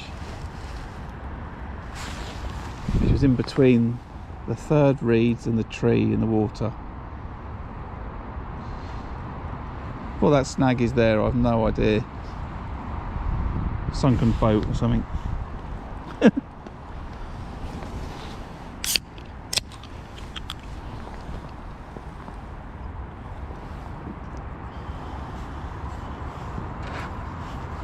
Oh, very good, Neil. When I'm streaming, does wonders.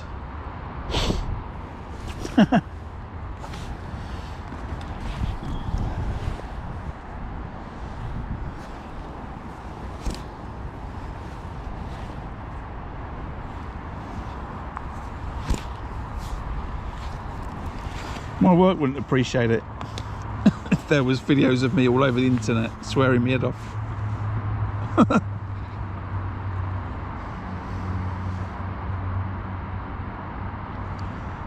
Right, it's nearly halfway through the match. I'm on peg 118 and I've had 3 fish. It's laughable.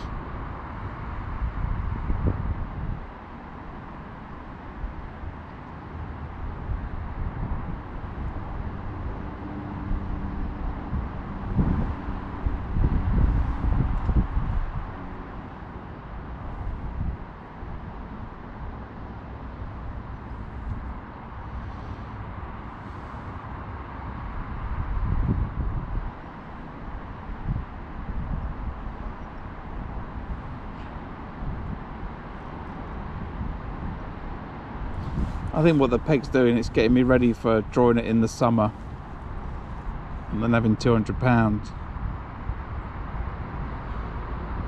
Excuse me, that's what it's doing.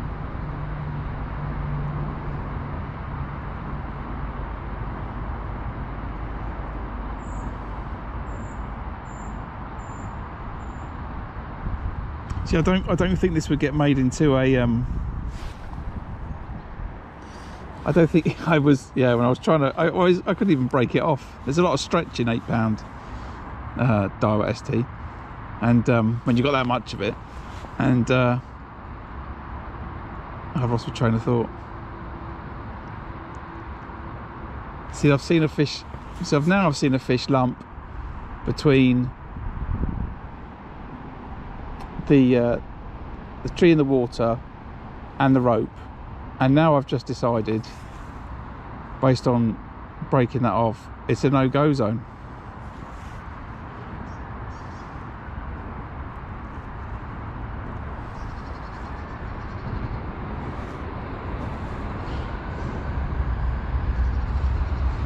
Oh, I remember what I was going to say now. Hold on, wait for this train.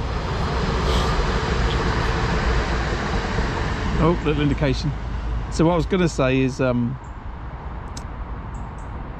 you probably wouldn't put this out if this was a video, if I was just recording this match. Here I am on a peg that anyone would take on any day of the year, and we're an hour and a half in and I've had 3 fish.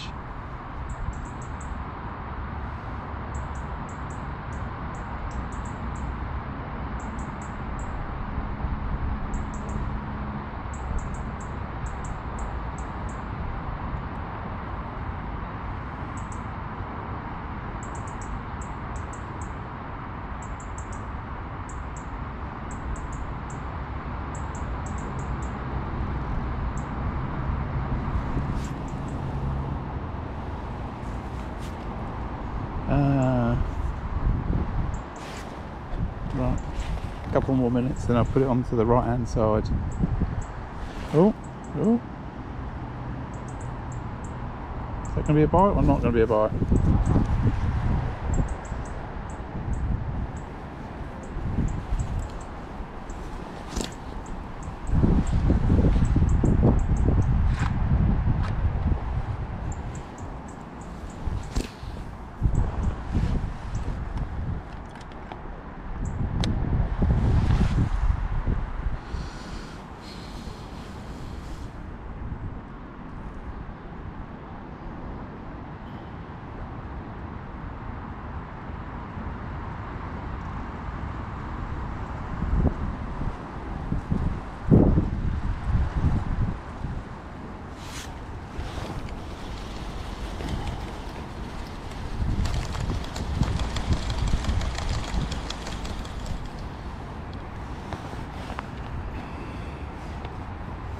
Right, I've seen another fish move, so I'll chuck the method on it.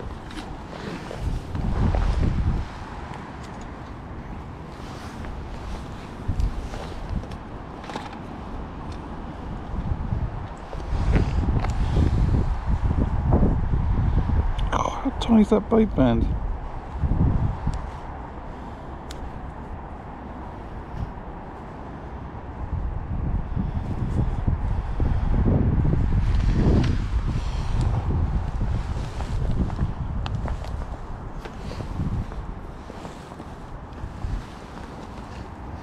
Right, it's got to go.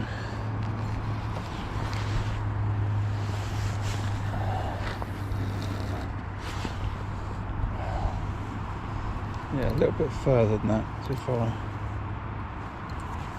do that, that should be better next time.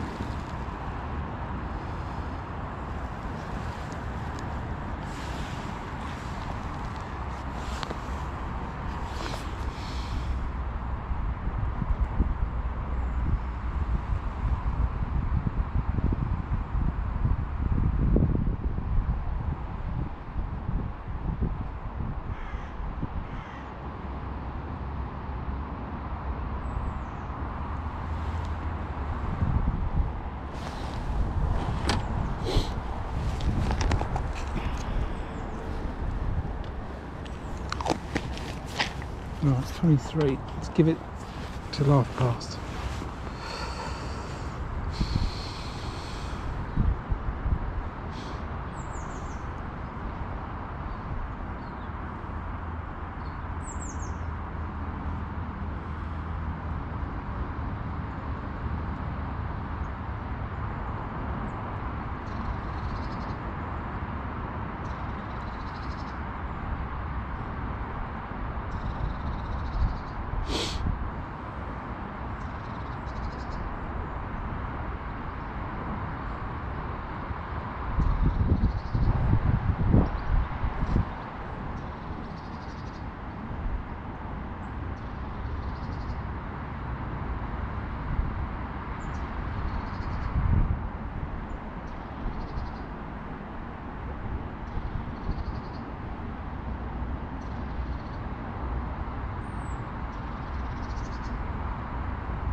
Just seen a fish there again,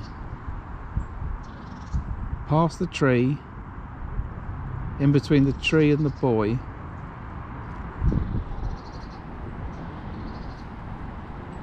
I've seen another fish top.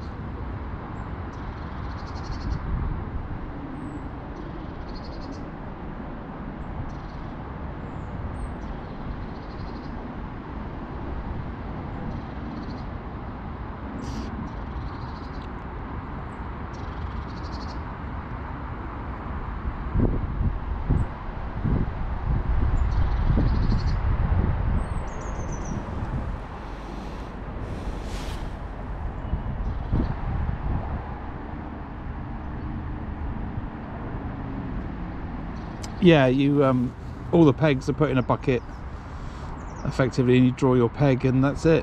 That's where you're fishing for the day.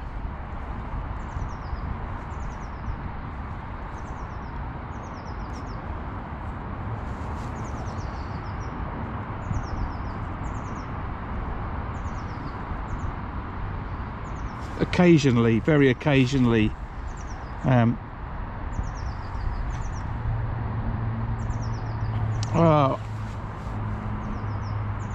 they seem to be past then. So you've got the 3 rushes, then you've got a gap so then from the rushes you go to the tree in the water.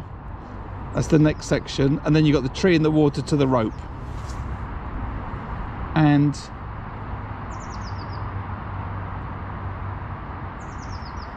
they're topping sometimes between the 3rd rush and the tree and the rope, in those 2 sections. And I've just chucked it between the tree and the rope, and I've got snagged. And I wasn't even close to the bank. And I'm about to pull for a break.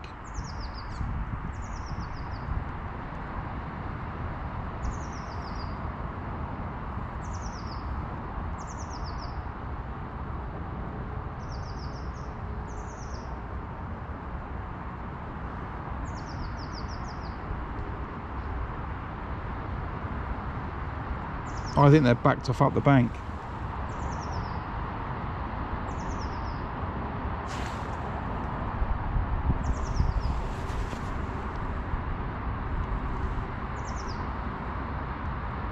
Yeah, what you're talking about is basically the buoy that's in line with here to the 119, and that's where I got snagged up.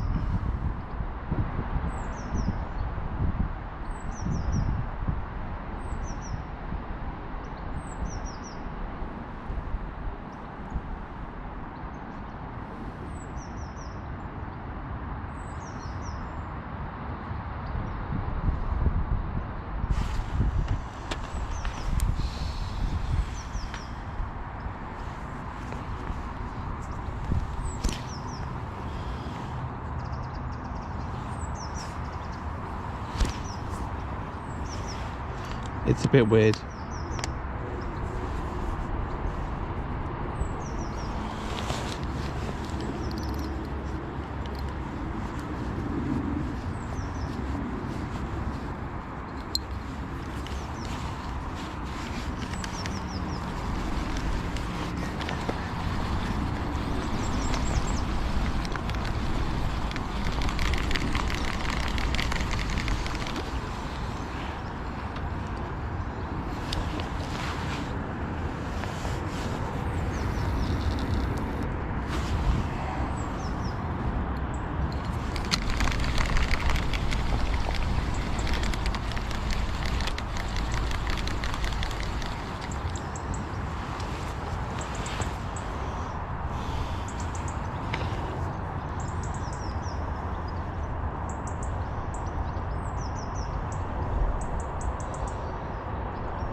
Oh, what's that, a liner?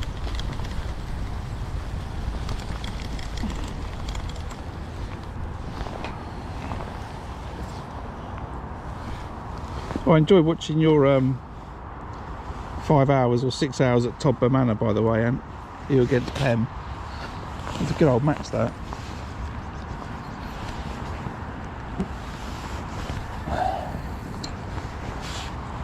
I'm not a fan of the venue, but I did enjoy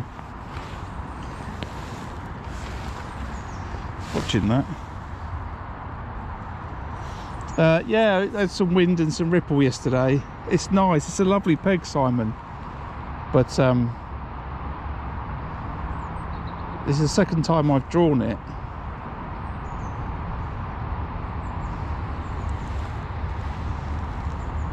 And I've not caught.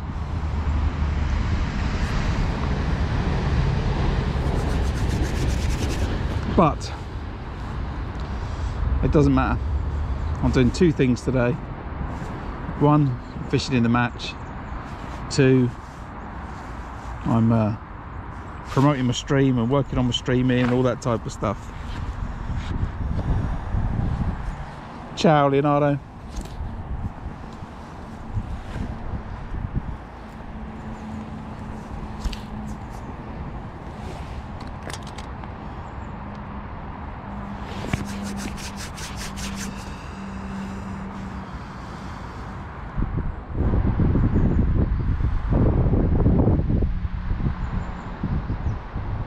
So it's interesting, I have a love-hate relationship with the peg. I love to draw it, and then when I'm here I hate it.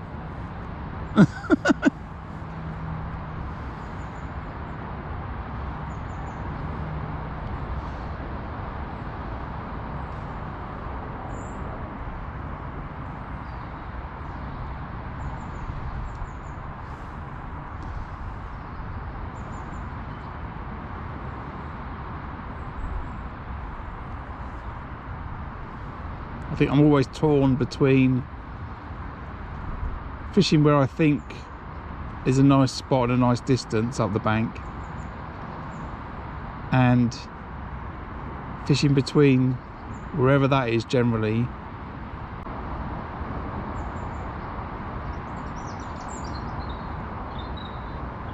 I've always seen fish top past where I'm fishing, you know. I sit here wondering to myself, should I be punching that feeder harder? Should I have put the extension on the rod and made it 12 foot? Should I have put a 36 gram feeder on? These types of things I could never seem to catch. I've only fished it twice, right? Once before and now, so it's not exactly a lot. I can never catch where I think's the right place.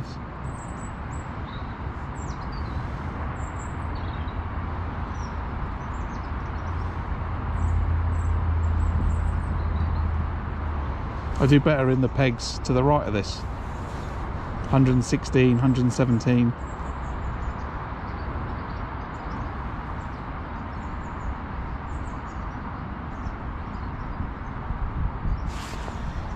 It's a strange one. Yeah, I don't want to. I can't. I've only fished it for 7 hours. I've only fished it for 7 hours. It's a bit of a short amount of time to do that, but I'm having fun anyway. It's not working out for the video that I was going to make though. Here I am fishing a match at gold. Here I am practicing. Here I am doing better. That was the plan. That was the 3 matches, or the 2 matches and a practice. That was going to be the little series. I can't really make that anymore. I might have a blistering 2 hours, but we'll see. If everyone can keep smashing that like button. We had 33 people in the channel earlier. That's a stream first, so I'm a winner on that front. 33 people watching some live angling, I think is awesome.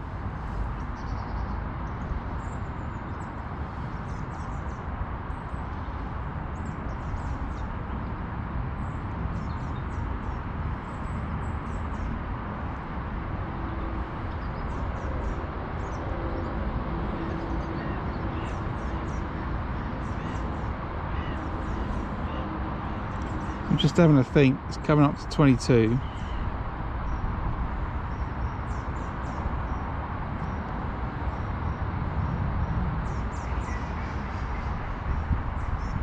I'm going to have one more chuck with this.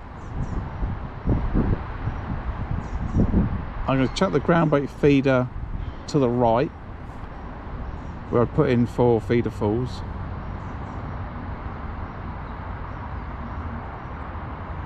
And then if I don't catch on either of those 2 attempts, then I'm going to have a look on the pole line.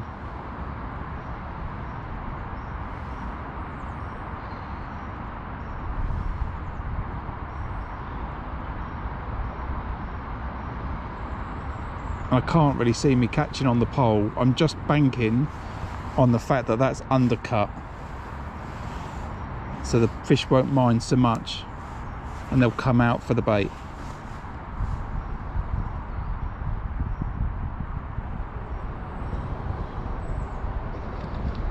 See there, fish topping, but it's topping between the tree and the rope.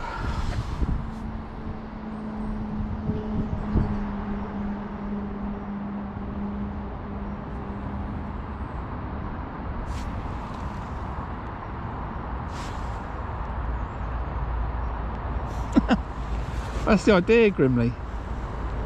or grimy. That's the whole idea.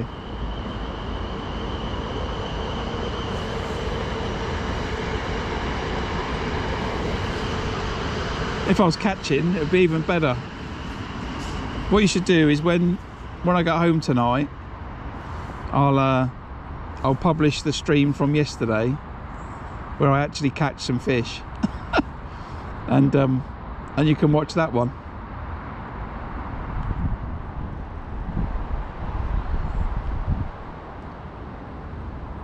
Or there's a past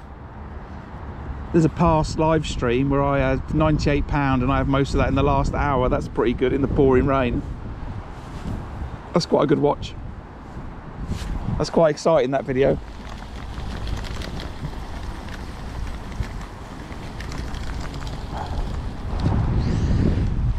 I think someone even says this is quite exciting. This is. I was casting out, getting a bite, getting a fish.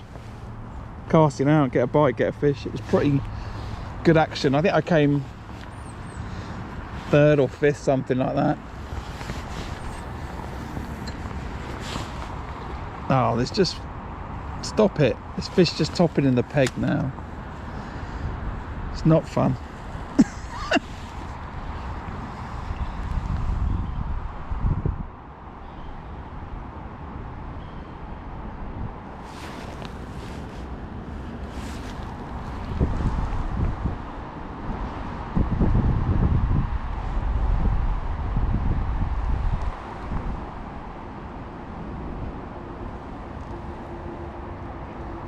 Right.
I guess what this does allow me to do is it allows me to come back to this peg and do a little video, you know, return to 118.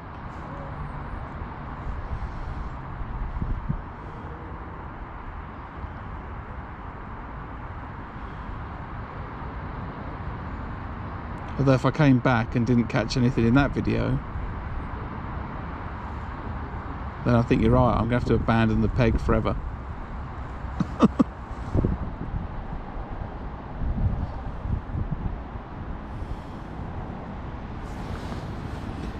After we had a fish, I had a fish after 10 minutes, was it? And I was casting for 5. So I had a fish first chuck, pretty much second chuck. I thought, here we go. It's going to be a good day.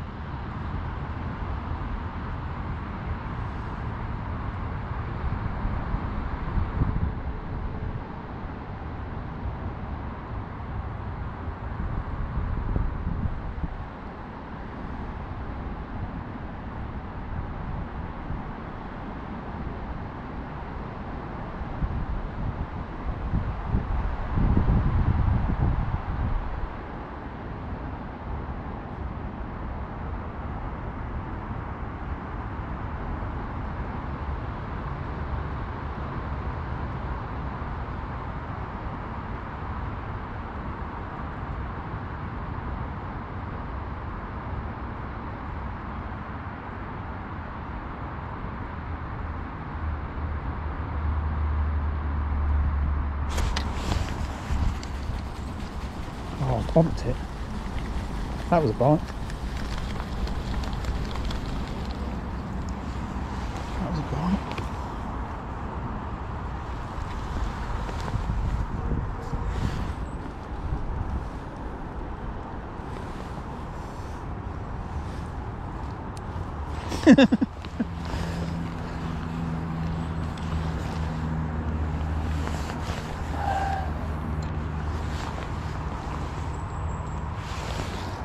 Right.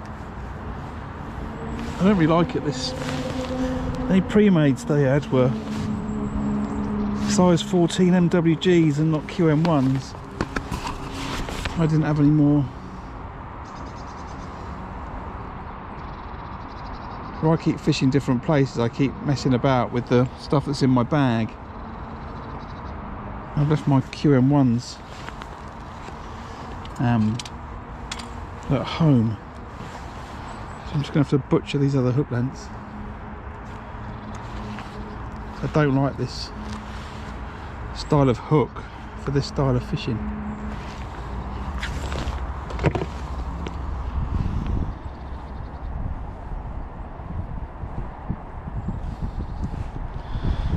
Missing that bite doesn't help me with my confidence in it either.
Not sure what the guy in 120 is doing. He's put his two rod bags up against the fence. I wonder if he's having just as bad a day as I am.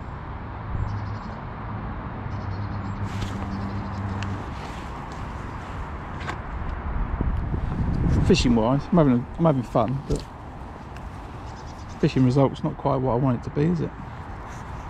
I want £50 in the net by now. I've got 7.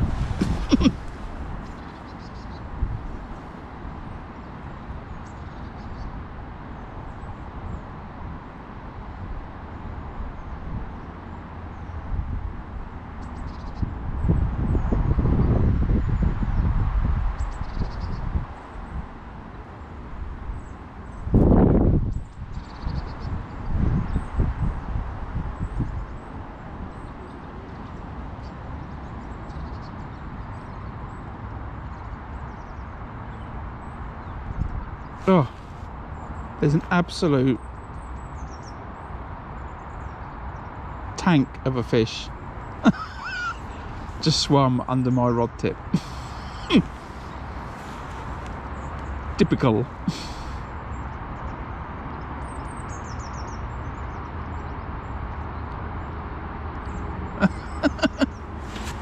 Love it, love it. It's about £15 that carp.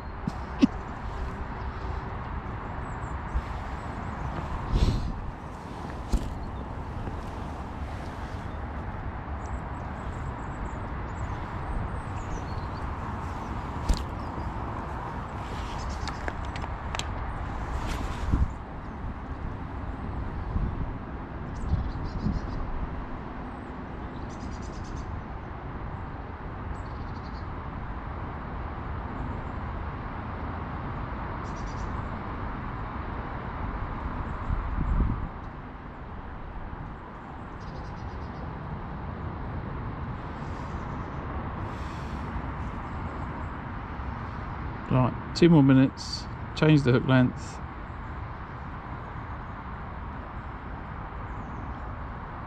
One more cast and then have a look on the pole, I think.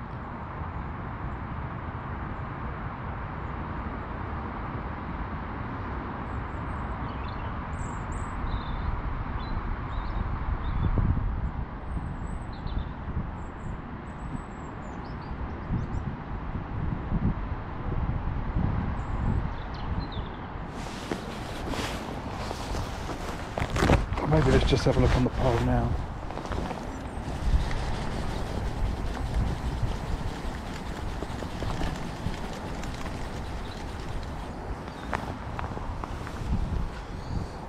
Fishing the pole in this peg is the least thing you want to be doing.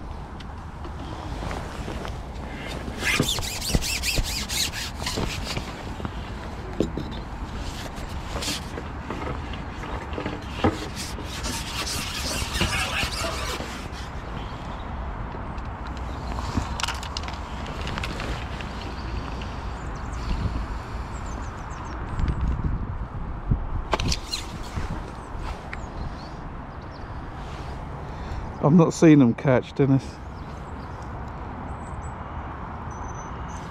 but I can't believe there's just no way on earth that everyone's having a day like me. It's just not possible. Yeah, I couldn't, could I? I had the feeder out.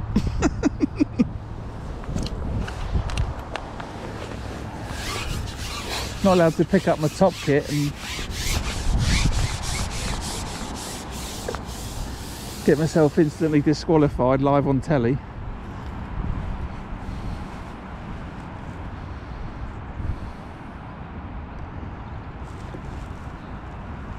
Well, I think that was bite.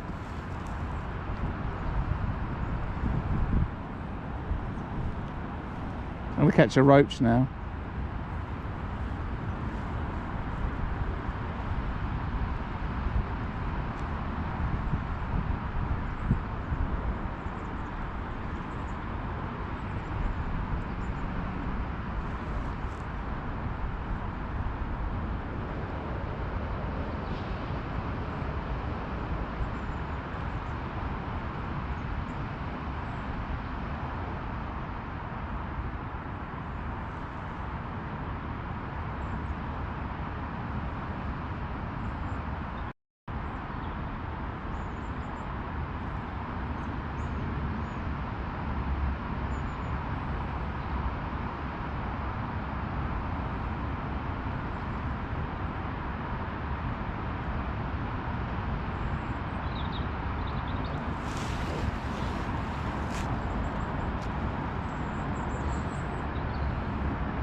Right, so I had a bite. I didn't catch it. Okay, it's nicked 2 maggots.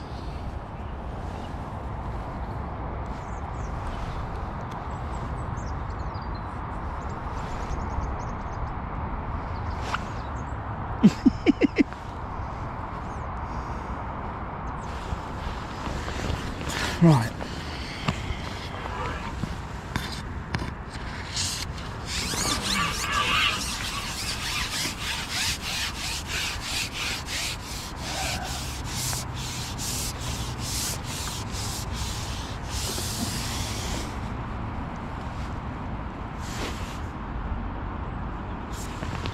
Right, so it doesn't look very good. I can't get the camera around.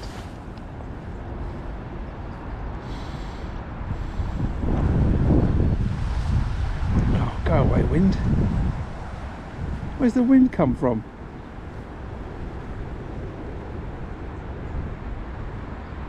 Not been any wind all day. So I shipped the pole out.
Oh, Graham. Graham.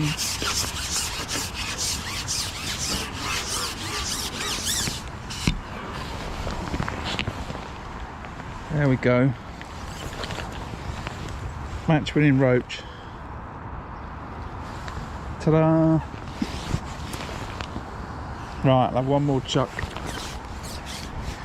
And I'll get off this. That's my fish for the silver fish pool.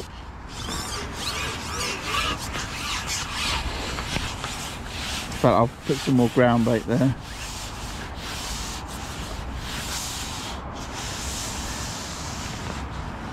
I'm just not sure, you know, it's pretty, no, it's, the lake's clear, the water's clear, it's not very deep.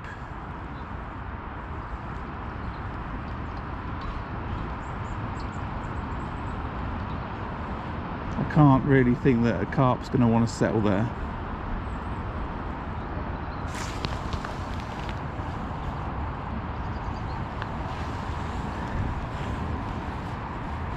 Fed it for an hour, go and catch myself a roach.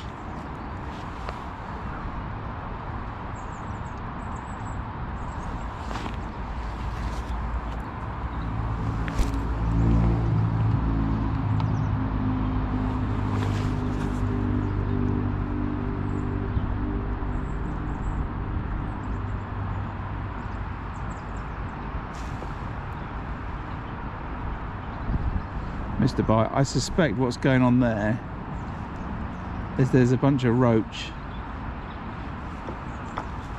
That wasn't a roach, that was a carp on F1. Right, hold on a minute.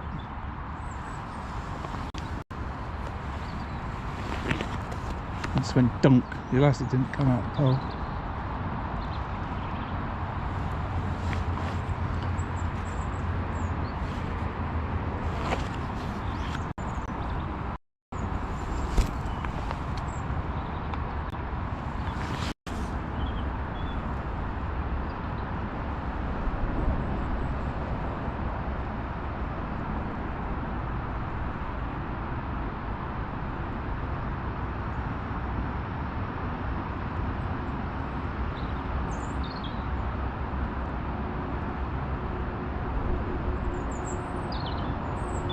Sorry, I know you're looking over there and I'm fishing up the bank to the left, which is the way I have to sit. I wasn't really planning on fishing the pole today.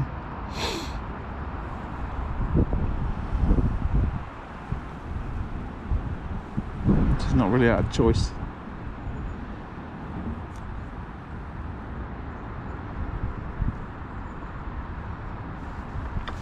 Oh, right. What's that then? I've just bumped another fish. It's a proper fish. I don't know if I'm foul looking them. Right, there we go. Get out of there. Get out of there. Get out. Get out. Get out.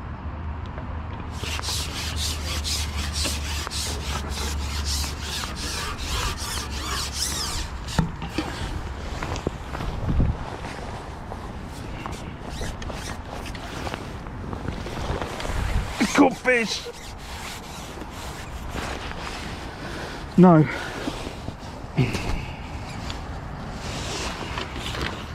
Right, F1 on the pole.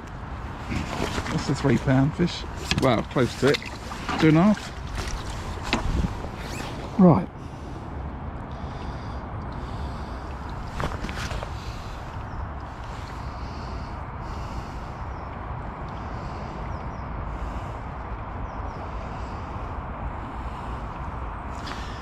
Maybe that black hydro is a bit too stiff, but if it wasn't black hydro, that fish wouldn't come in. Hey, look, let me see if I can spin that camera round to there. I don't know if you'll be able to see. Hold on.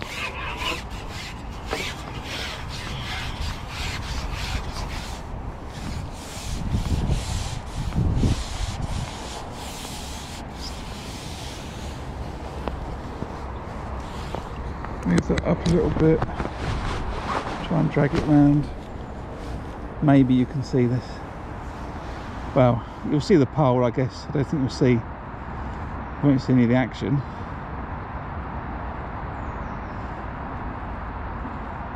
There's another bite then.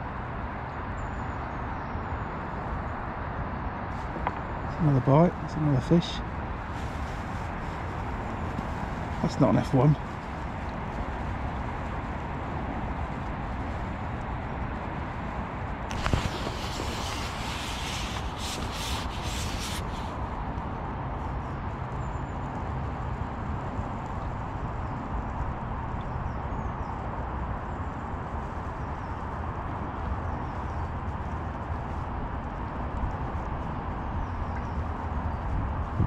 What's the neck?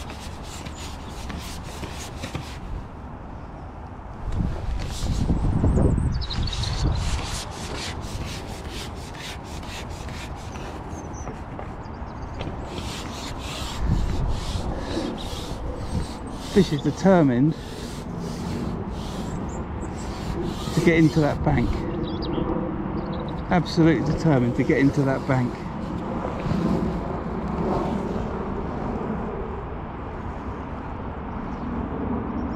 We've got 019 main line,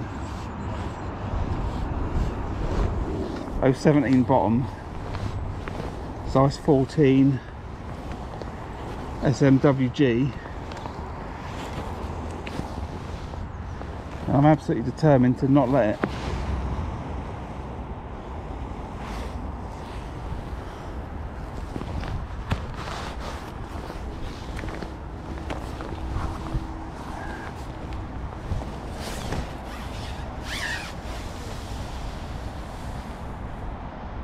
Fouled it.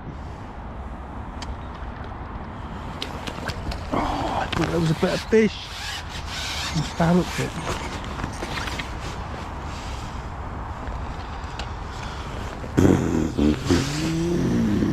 I thought you were a £10 carp.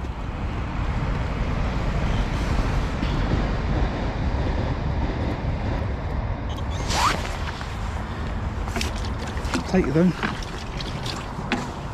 2. What a day!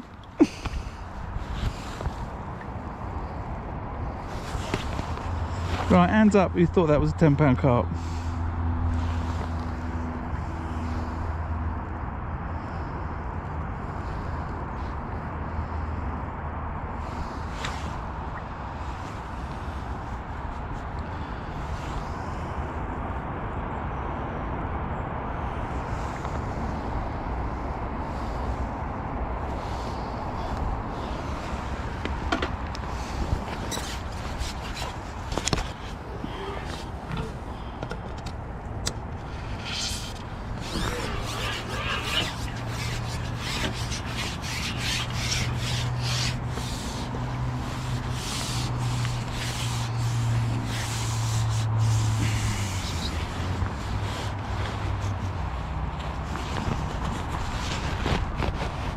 Right.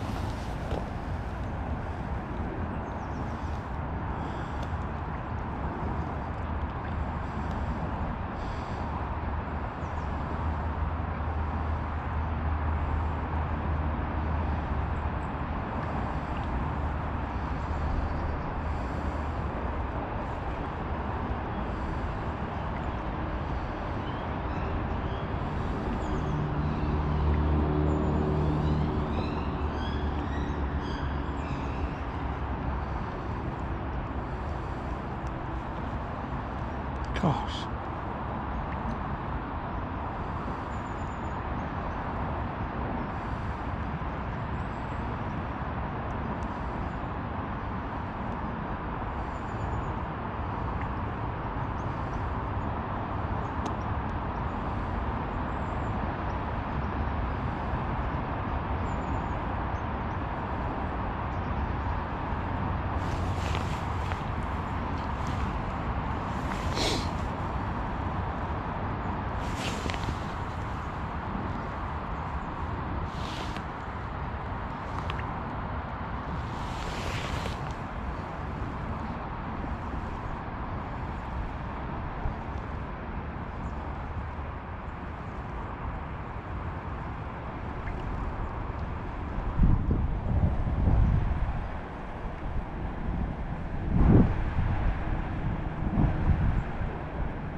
the way it went off. I thought they were in here. I'm balancing at 30 metres of pole behind my back behind my neck. Behind my what? I'm balancing 30 metres of pole on a piece of fence behind me. It's not the best idea.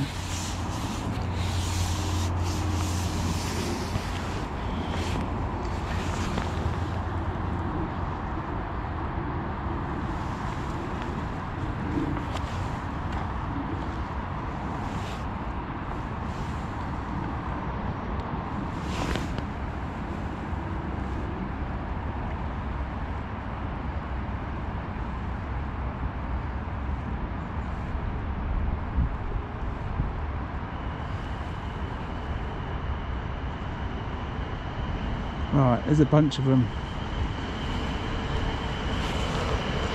I think they're sitting under that bush. And I'm bumping them. I don't know why I'm bumping so many. Now, yeah, it's black hydro, but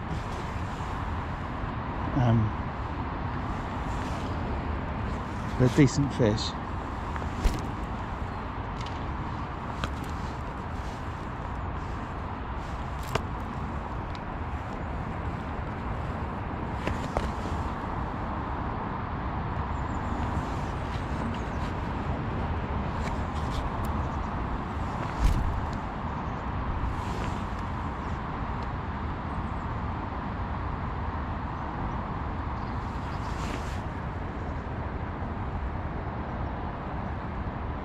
Then put a white hydro on. If I'd have put a white hydro on, any fish that goes towards that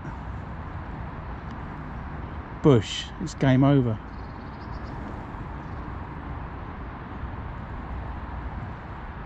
You know, I'd rather bump a few than my rig get dragged under that bush.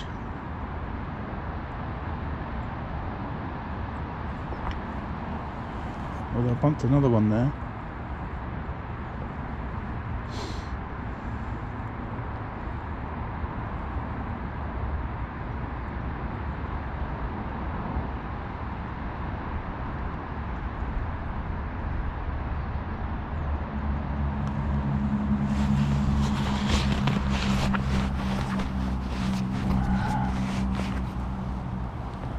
I don't know if you can see that.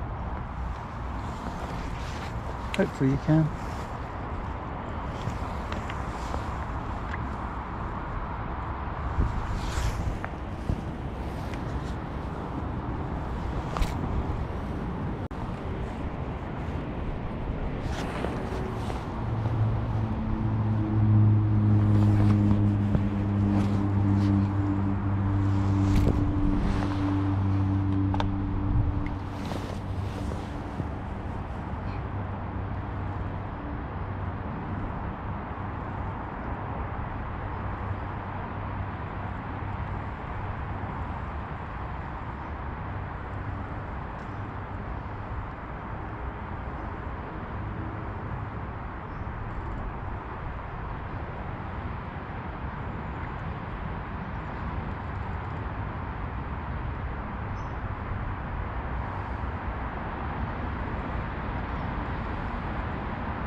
I know what to do, I'll put a pot on.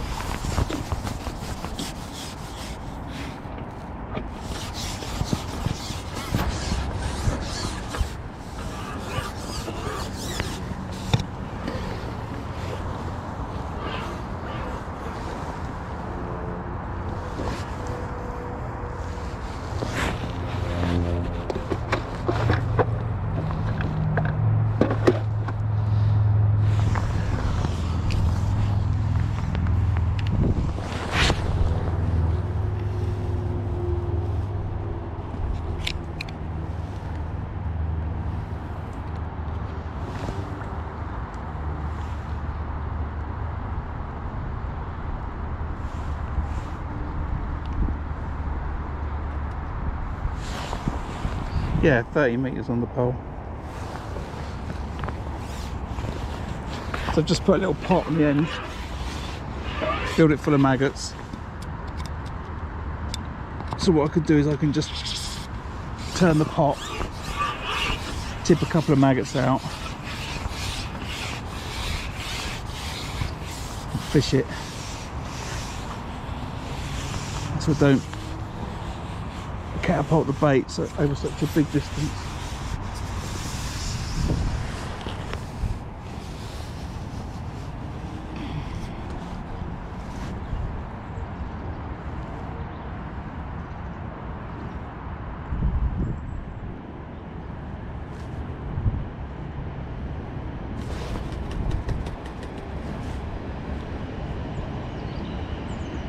So shallow. Well, if I was fishing it against an island at Tunnel Barn Farm in the summer, I wouldn't say it's shallow, I'd say it's lovely.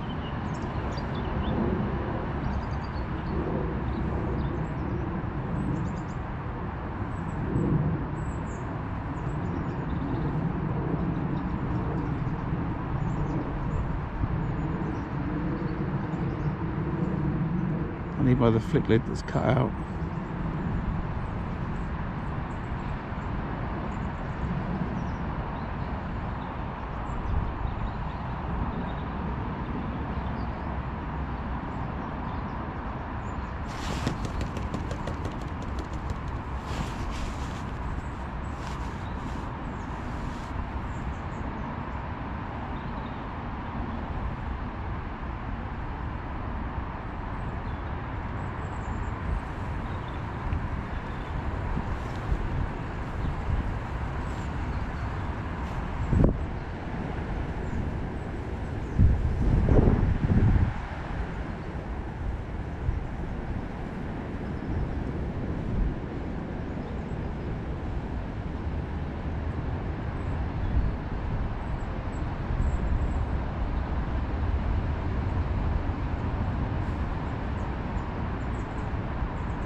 Right, that's not as good as when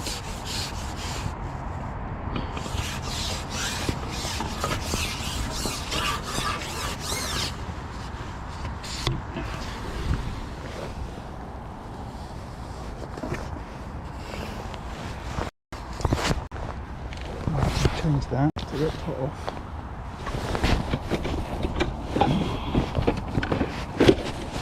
We change it for a ground bait pot. I am bumping some fish, and I'm not going to catch carp here, I don't think, so I'm going to have to make a decision about this in a minute.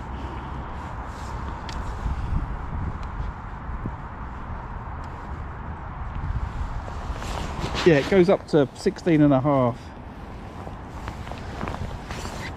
the pole. 16, and then I've got a half butt section. But yeah, that's exactly why we use them. So you can fish exactly where you want. This is not the best example of it today.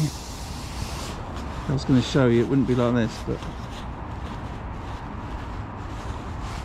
Right, let's just drop that ground bait there.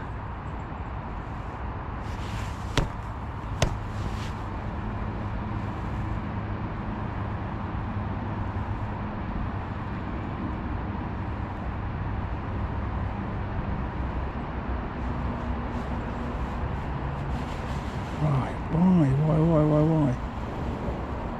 Must just be foul looking, those fish.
It's called a pole.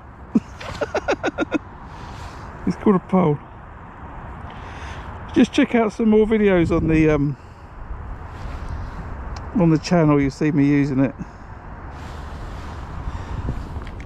in what I would say better circumstances than this. This is not the right thing. So we're just going to fill that pot full of ground bait. I'm going to catapult some maggot. I think there's a load of fish here. They're all balled up.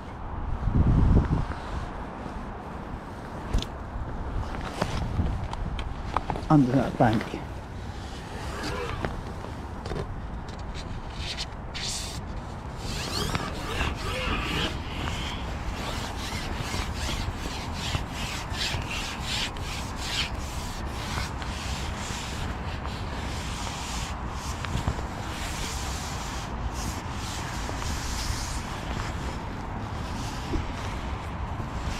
And what I've got to hope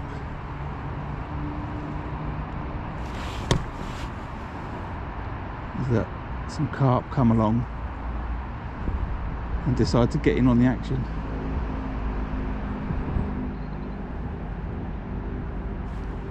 They're worth catching. They're £2 a piece. They're certainly worth catching for me today.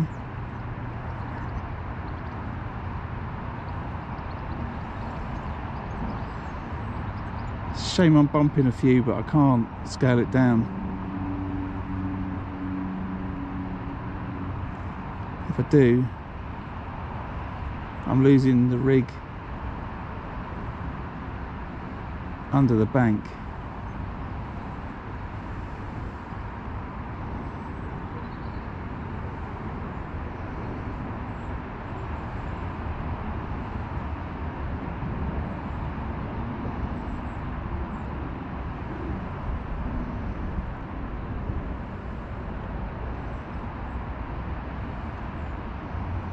I don't know what's better, the ground bait or the maggots. I want to say the maggots, but I've got to find my other flick tip that's got bigger holes in it.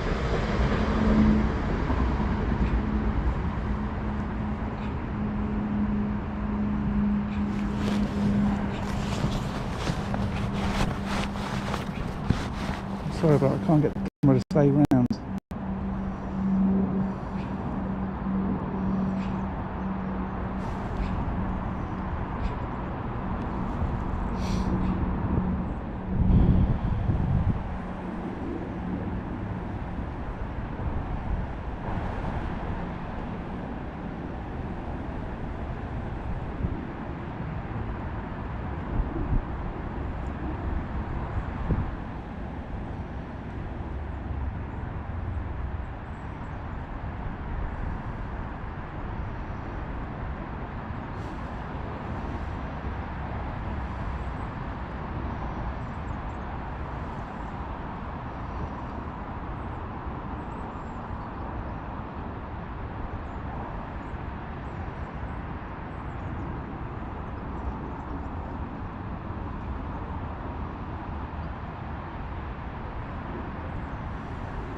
Never have I got a hook so stuck in a net.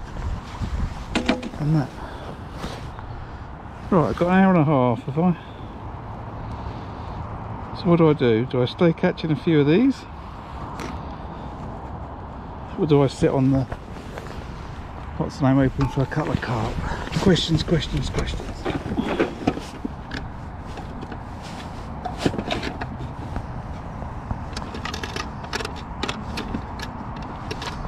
There we go, that's the quick hole. It's got bigger holes in it.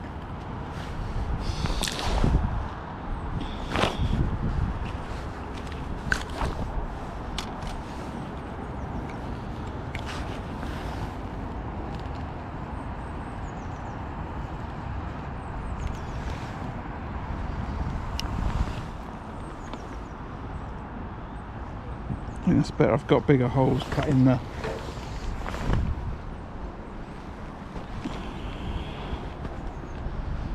pot.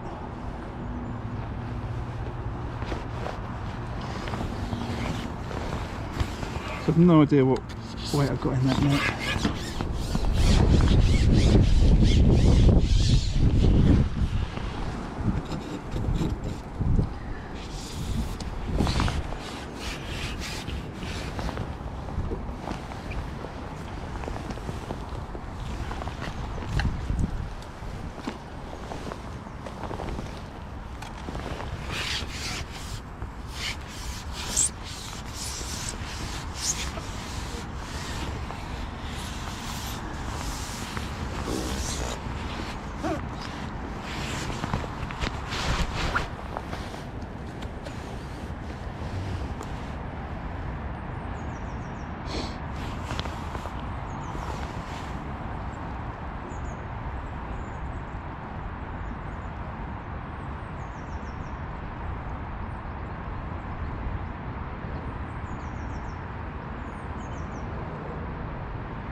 Right, excuse me a minute, I need to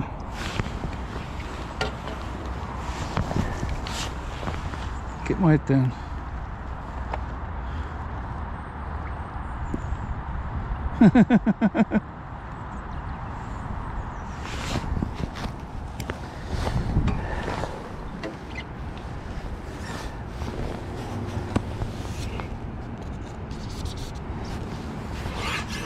Send me a message on Instagram or my Fishing Stream Facebook page and I'll send you a link.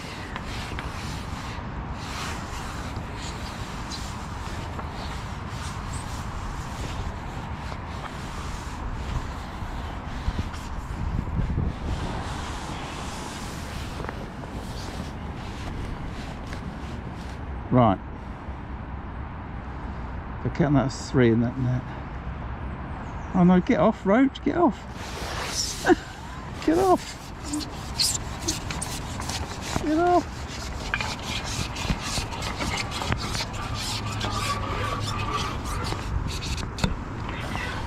Of course you came off. Cheers.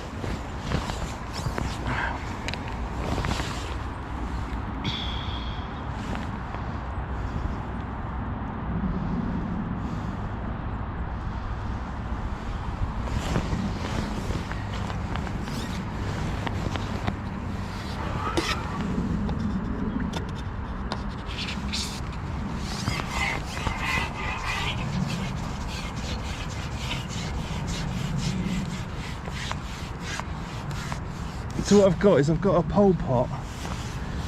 I've cut the holes on the lid a little bit more, so the maggots fall out a little bit easier.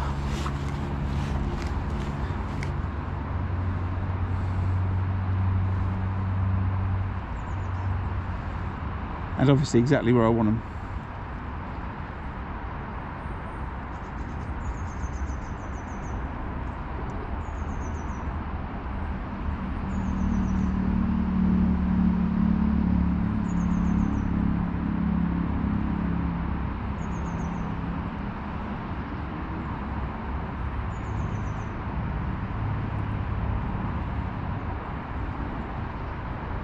Now what I really need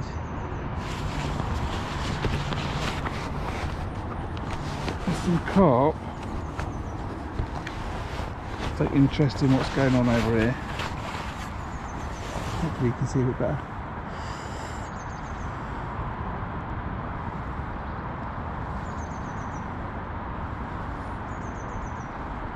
Well, I'm not sure that they will. It's a bit too far down the bank, I think.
Cheers, Dennis.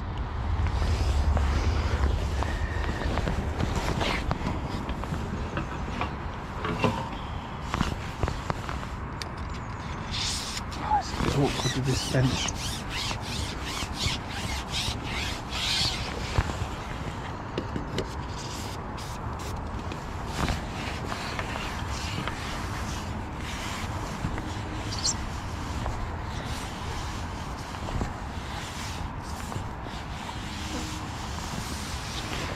Right, so sleeve would fly is £5.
So I'm just seeing if I can get a weight of these F1s.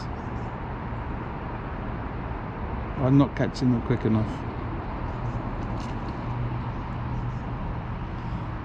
Unfortunately, I wasn't catching the carp either.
What I was hoping for is I'd catch a couple of F1s, and then maybe the carp would either be with them or would show its face.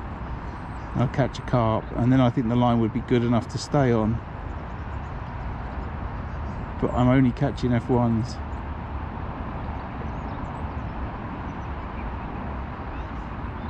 And they're nice.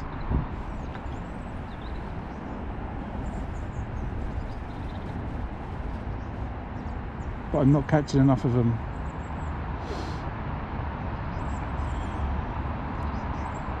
It's too many missed bites.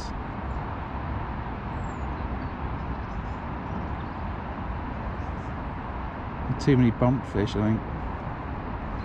Although that has slowed down since I started potting the maggots instead of catapulting it in.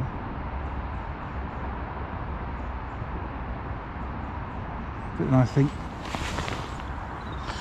maybe I'm not attracting enough of them out of the bush, or out from under the bush,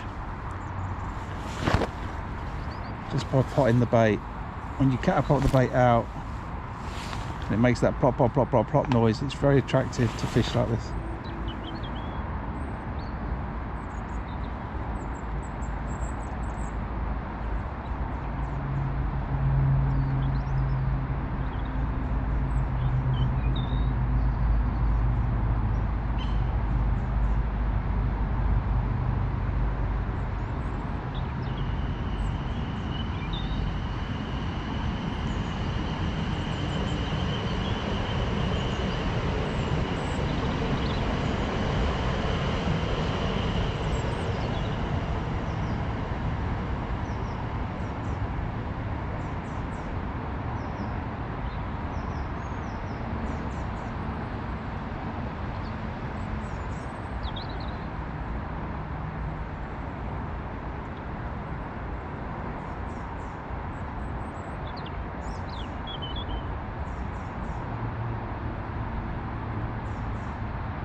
If I could pot another little ball of ground bait out there, maybe that'll help.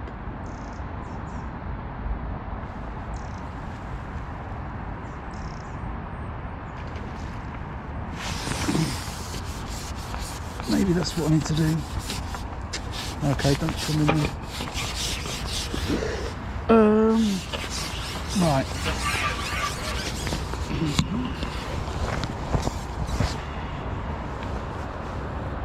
Yeah, foul at that one. Scale on the hook. Right, I'm going to pot a ball, I think. Make a little pool of ground bait, a tight ball, and then I'm going to put some loose ground bait around it. Bunch of maggots. See if I can catch a few fish off of it.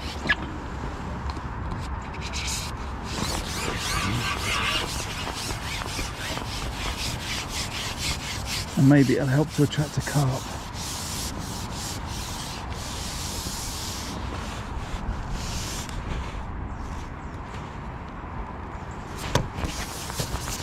We'll put that out there.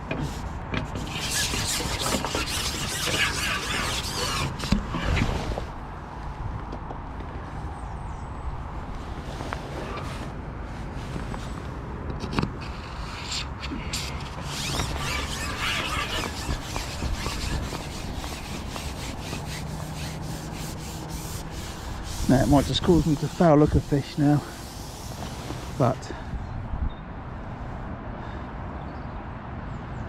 I need to catch more or bigger. I can't sit and do this for an hour.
Well, that hasn't responded the way I wanted it to. I was hoping that I would get a flurry of activity.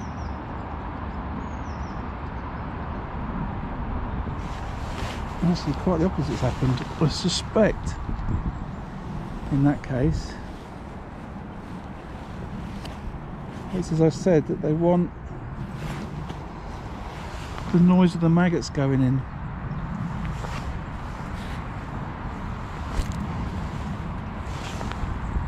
The trouble is it just spreads the bait around so much.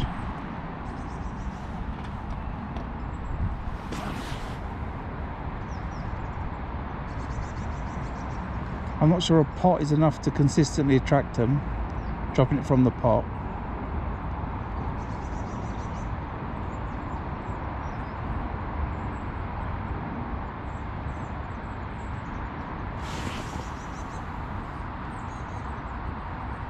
Or it could be that I just need to go and rest it for a bit. I'm just going to try 2 lots of maggots, but smaller amounts.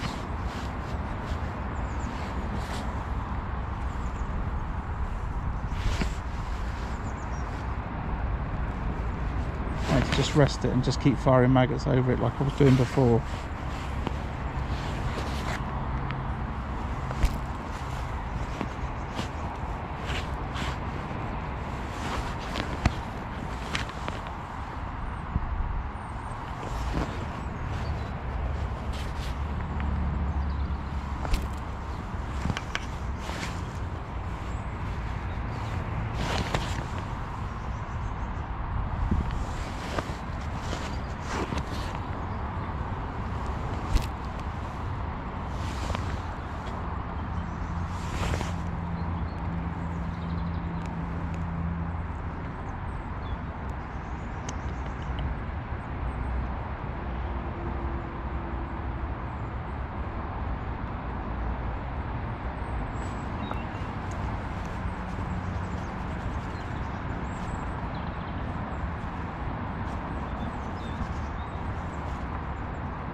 back, you saw that intense flicking of the rig to try and get it to untangle, which I did professionally.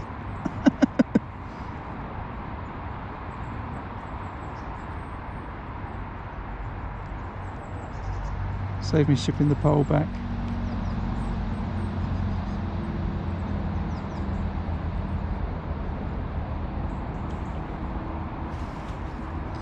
I don't think there's enough fish there now. Sorry I can't read chat for a minute.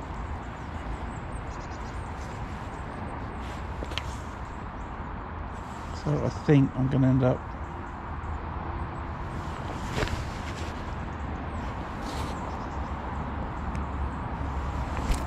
chucking that method back out.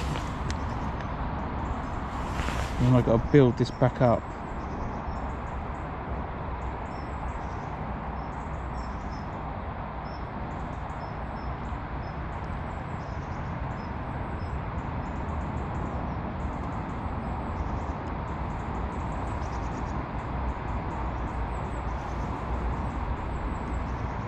There's definitely some fish there.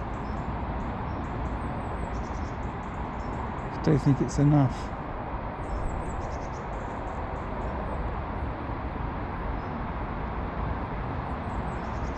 I said I didn't see Clive catching, he's just put another net in.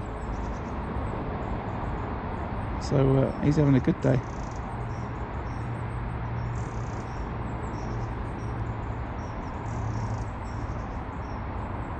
Alright. 10, 9, 8, 7, 6. Root in the tree. Oh, you utter bitch, carp. That was, oh. Excuse my language.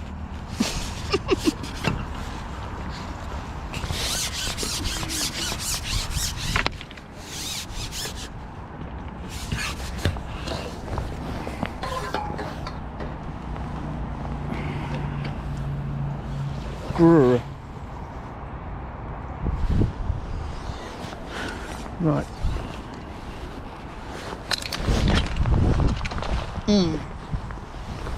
Oh, it's the first time I've swore on stream.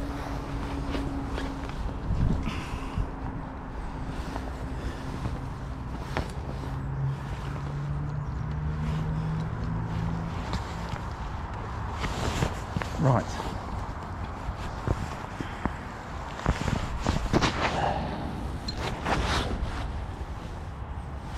What's the time? Hour and 10 minutes.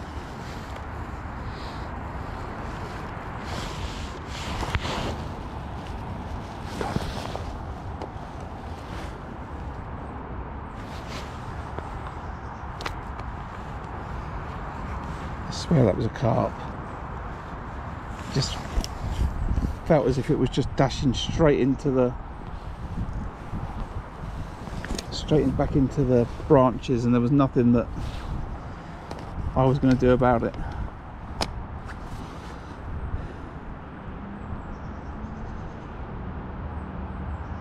Right.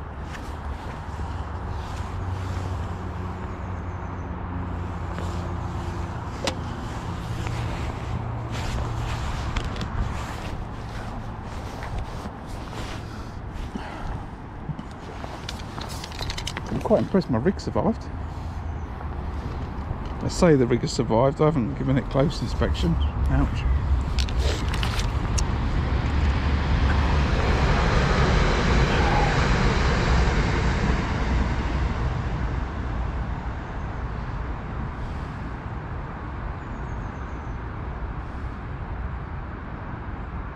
So I'm not sure what's going on.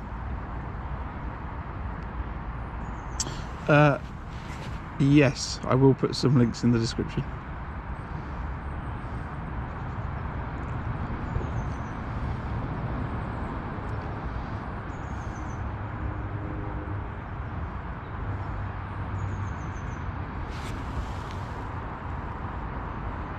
Yeah, thanks Dennis. I'm just going to come off it a minute. See, if the carp is just going to go straight under and I've got no chance. I was pretty quick then, and I'm not afraid of pulling it, you know. It's gone straight up under that branch, that overhang.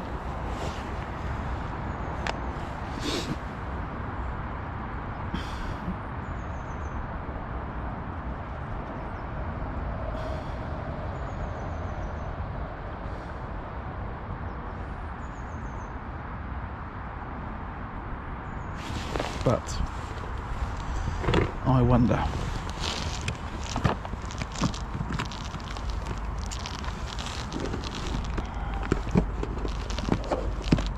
Good.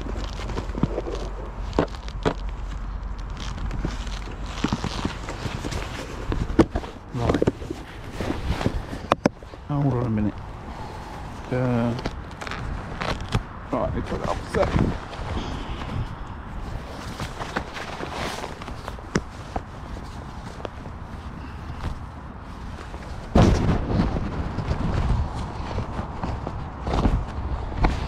Got to check for something in my bag.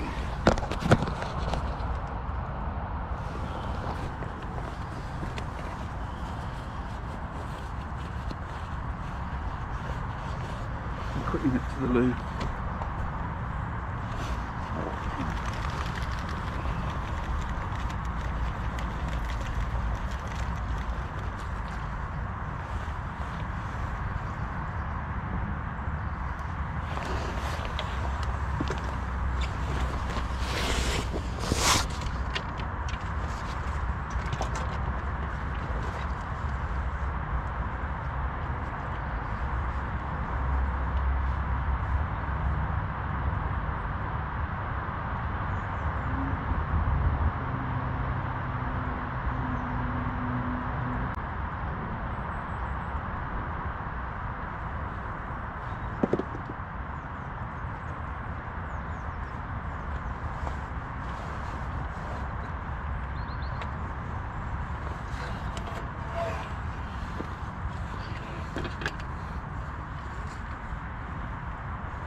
Right, I thought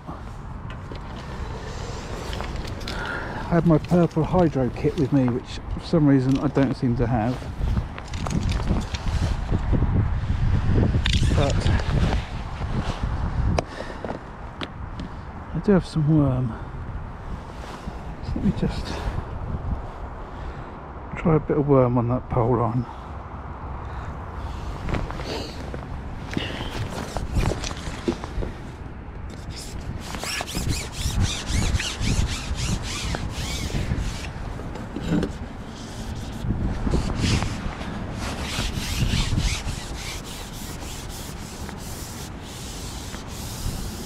Might be a bit more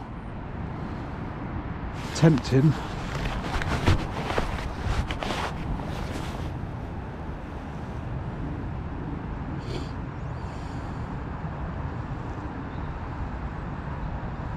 But I suspect they want maggot, but let's have a little look.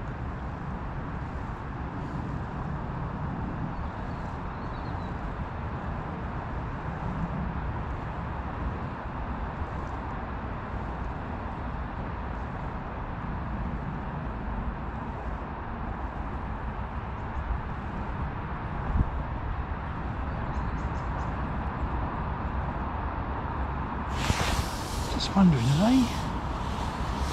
where are they? Are they here or something?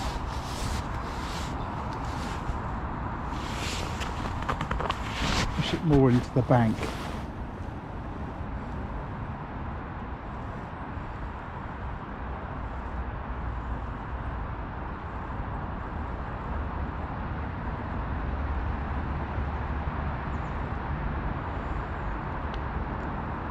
Okay, there's movement on the rig, but it's not settling properly. So it's shallower there.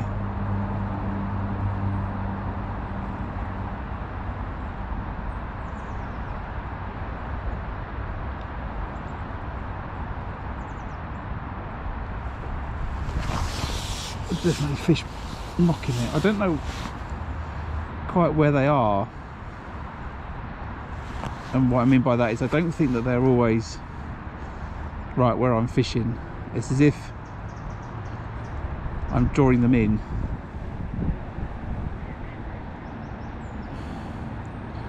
I think if I go to the left, I'm just tempting maybe a little bit of fate, and the further I can draw them out, the better.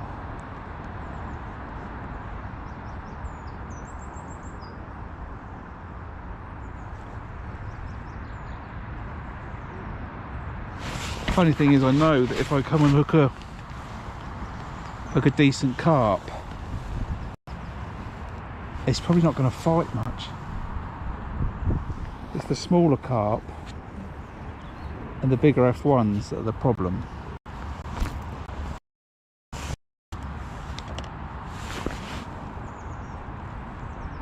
Just seeing if a bit of worm can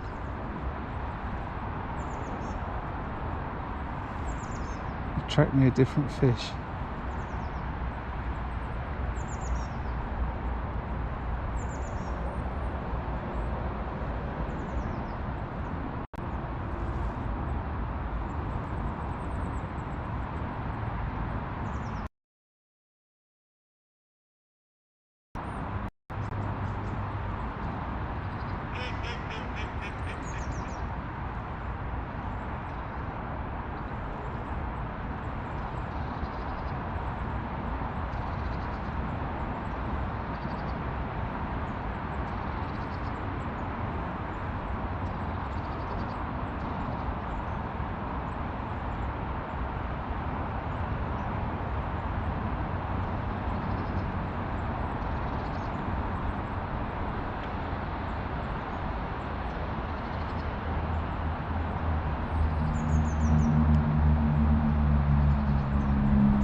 Okay, so the answer to that is no.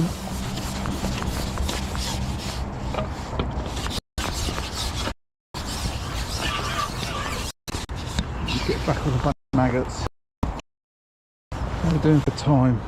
Got an hour left. It's not the line, it's the elastic. I need a purple arrow.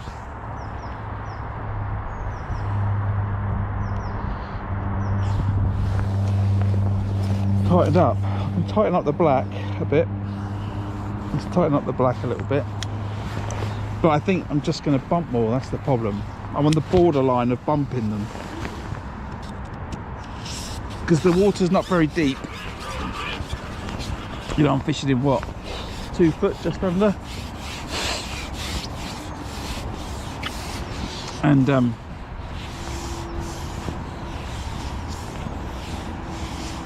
so there's not a lot of give in the rig until it gets to the elastic. That's what's causing me to bump them. I could put a white hydro on, bump less, spend more time in the bush getting upset about it.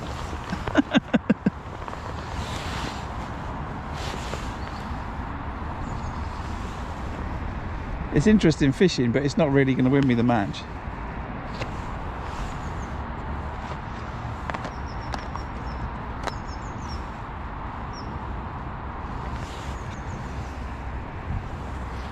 So I'll keep doing it for another little bit, but I still see those fish topping in what I would have considered no man's land, further up the bank, just shy of the rope.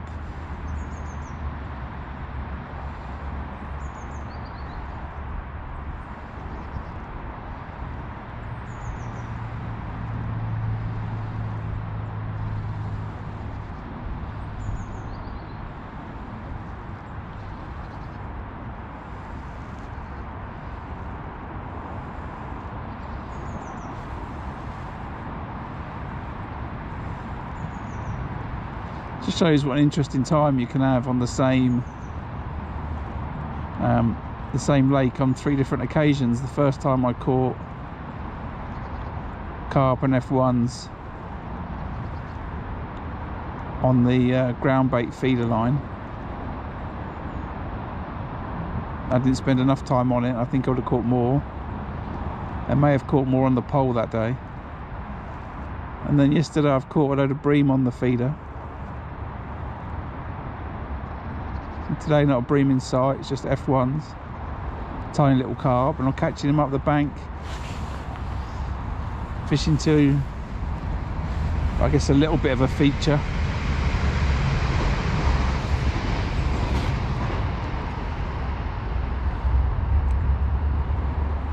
Right, something for everyone.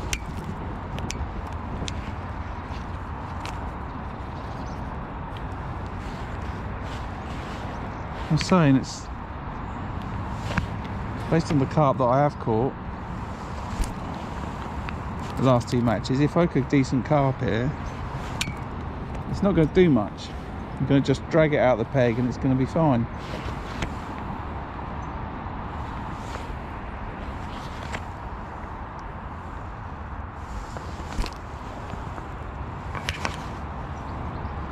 But I did spend quite a lot of time priming this line before I went on it.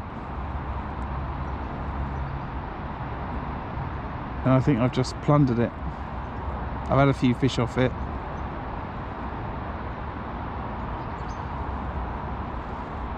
And there might be a couple, but I'm just getting liners.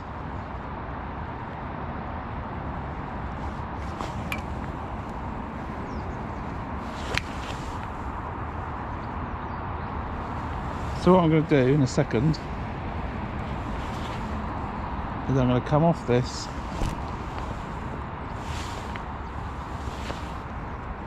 I think I'm going to cast the method. Well, I've got 2 choices. I can fish the method to where I was fishing it, it's clipped up, or I can unclip it, launch it into no man's land.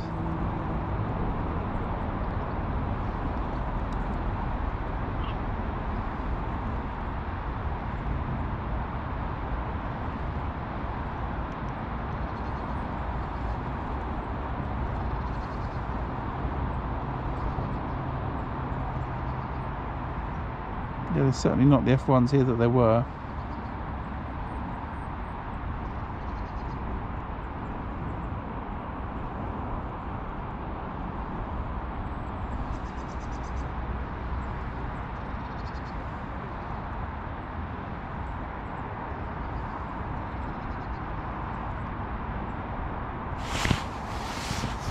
A little look left.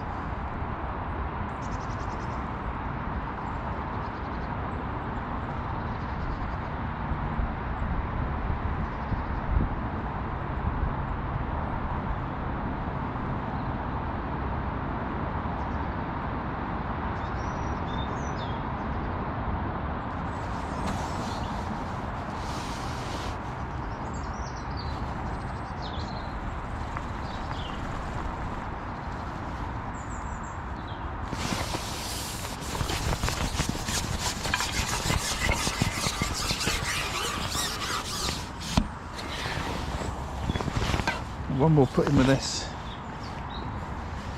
and then get back on the feeder, I think.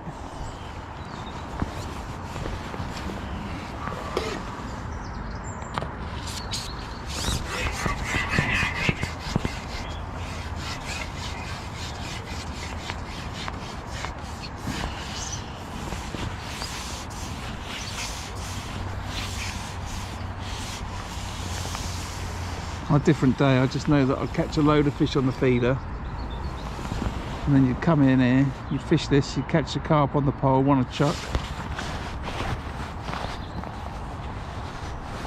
It could be a complete different outcome.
the end of that little party, I think.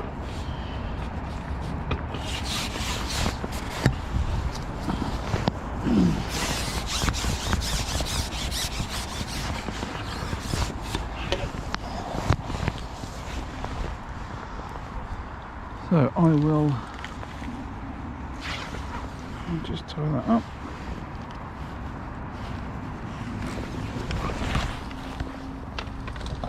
Chuck a little bit more bait out there.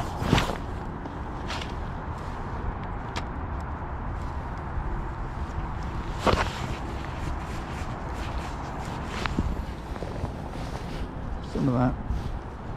Oh, I need those two bits of pole together, don't I? Otherwise I'll never.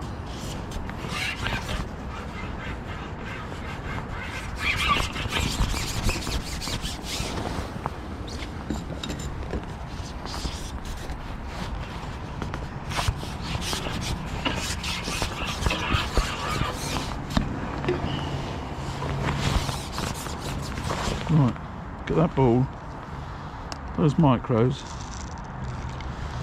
and those maggots. Right.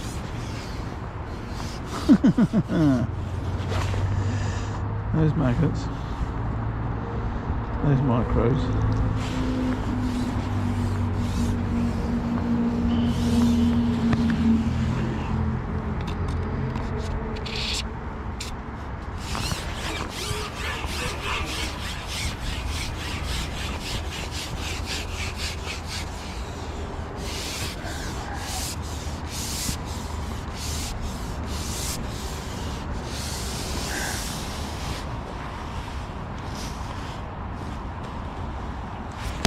In there.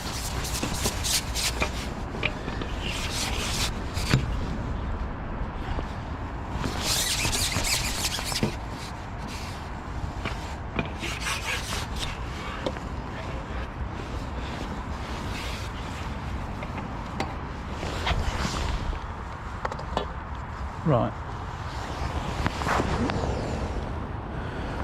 I'm going to fish the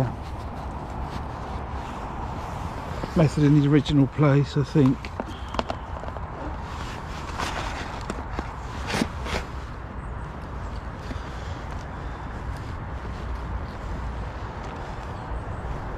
Whilst I think about launching it, I think there's a high probability that even if I hook a fish,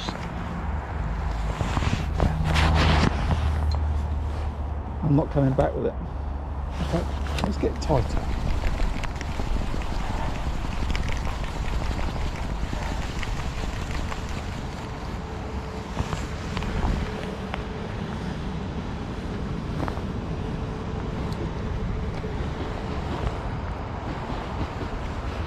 Let's get that one tighter to the bank.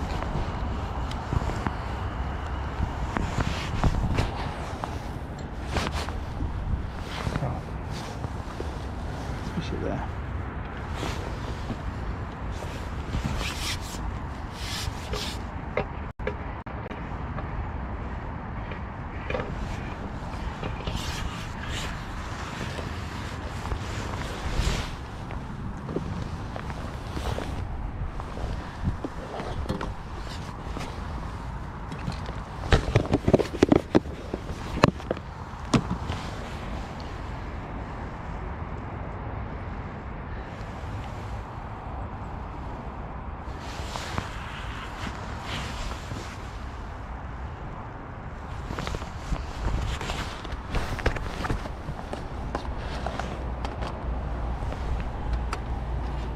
Right, how are we doing, everybody?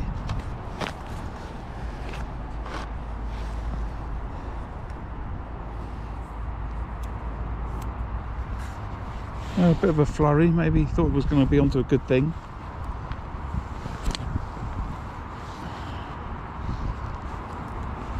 But wasn't to be.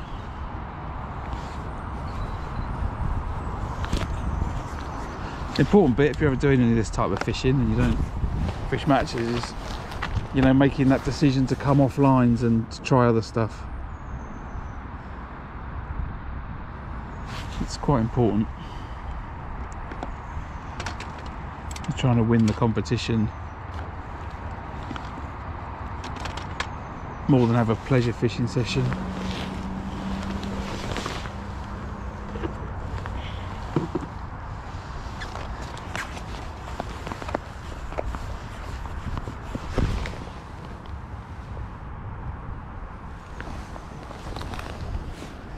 I watched a guy, first time I went to Tunnel Barn Farm to fish the polefishing masters. I drew somewhere on extension, I can't remember where, which is the name of one of the lakes, and I was catching a few fish. The guy to my left, a couple of pegs to my left, he was catching twice as much as me, and he was swapping his lines. He was fishing here, then he was fishing there, then he was fishing somewhere else. He was clearly catching twice as much as I was. And when the match finished, I went up to him and I said, can you just, if you don't mind me asking, I'm new to catching F1s, why did you keep swapping lines when you were clearly catching fish? He said, it's very simple, mate, I'm not catching enough fish. It's sort of same today, you know, target weight, £80.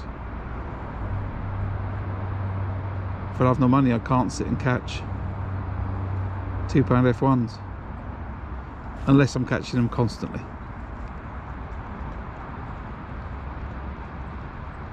So now I'm trying to catch a few more bigger fish. That's the chance I'm taking. And if, you know, the match is won with £30, I'll kick myself.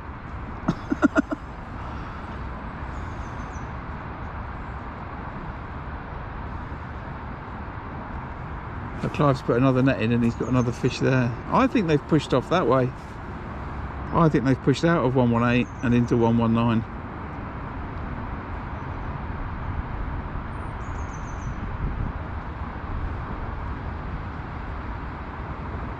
Which obviously I'm going to say because I'm not catching.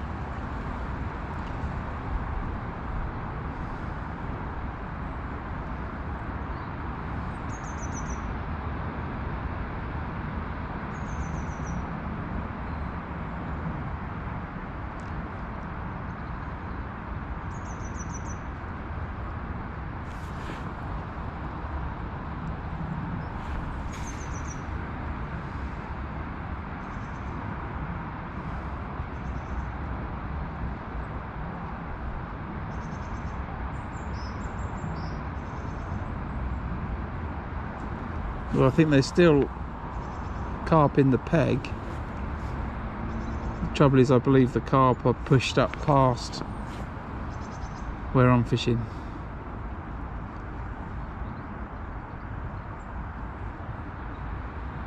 As I said, I think the chance to get broken up is just too high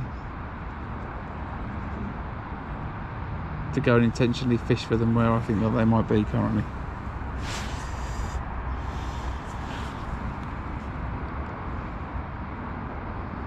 So everyone's enjoying the fishing today. At least I caught a few fish. It was looking bad for a minute, wasn't it? Thought I was going to blank. I reckon everyone else did as well. Well, not blank, but stay on 3 fish for the rest of the match.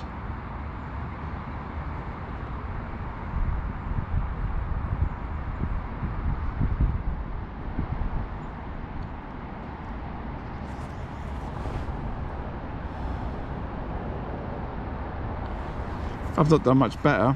I don't know what I've got. 5, 8,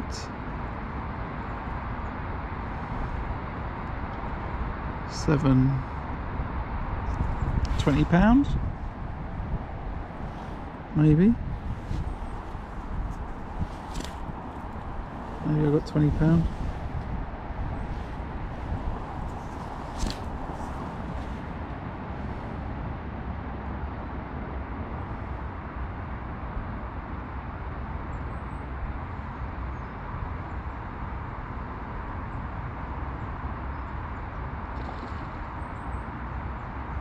Right, well that's at the first.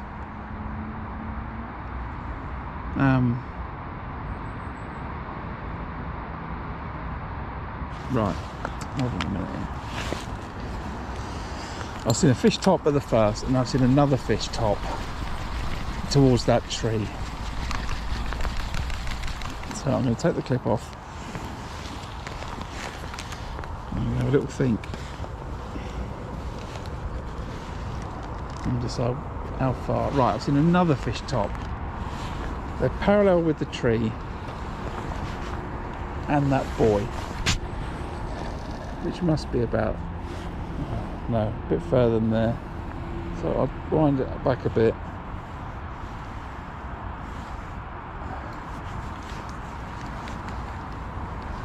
Now I'll spend 5 minutes here.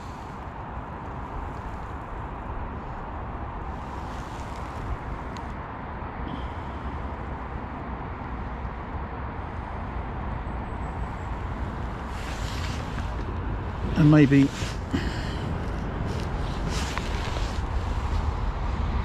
today's just going to serve as a good lesson for myself of what to do when I fish this peg.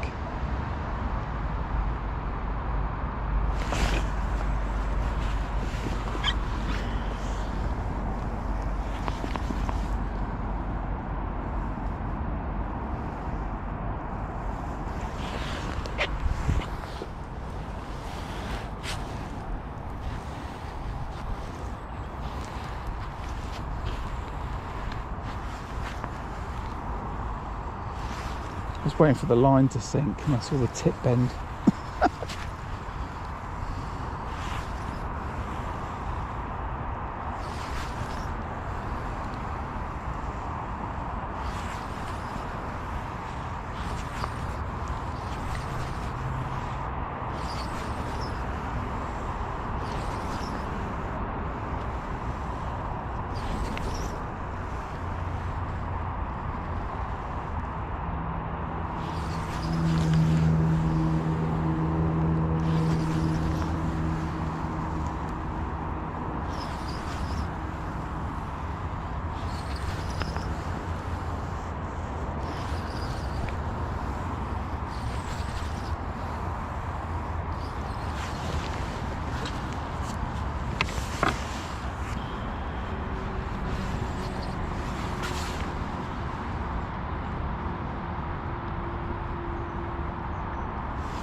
Have a word.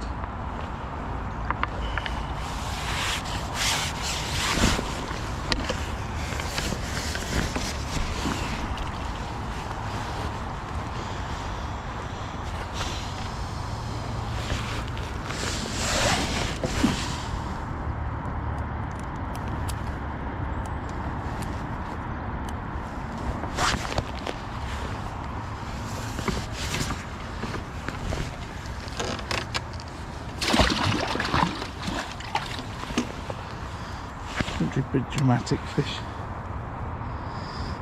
Right.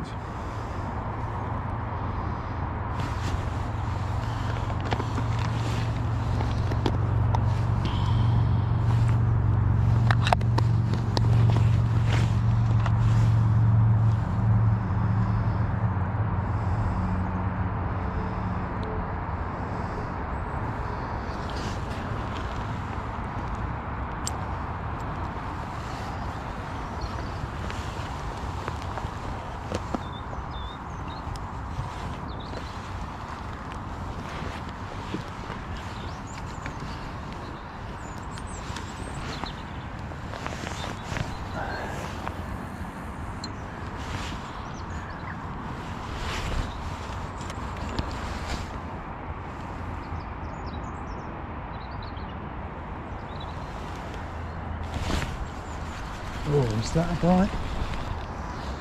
I think I want to take a little bit off, don't I?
place, but I'll stay there for the minute. To get a little bit more water with my micros.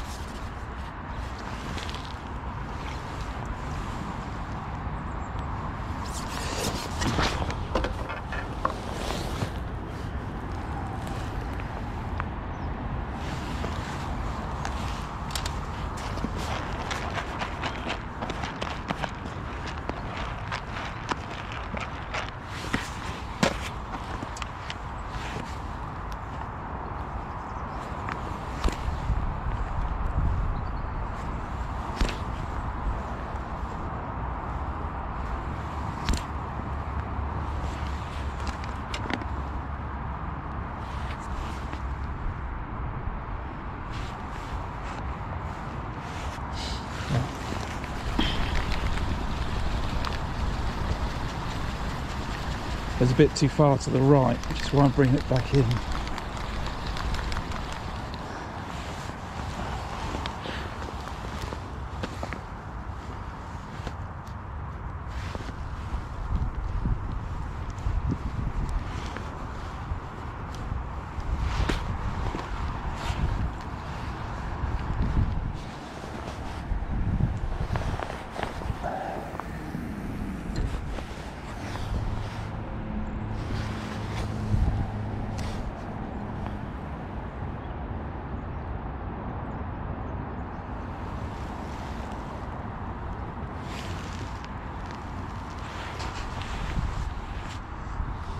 Still a bit too far to the right. I want it tighter.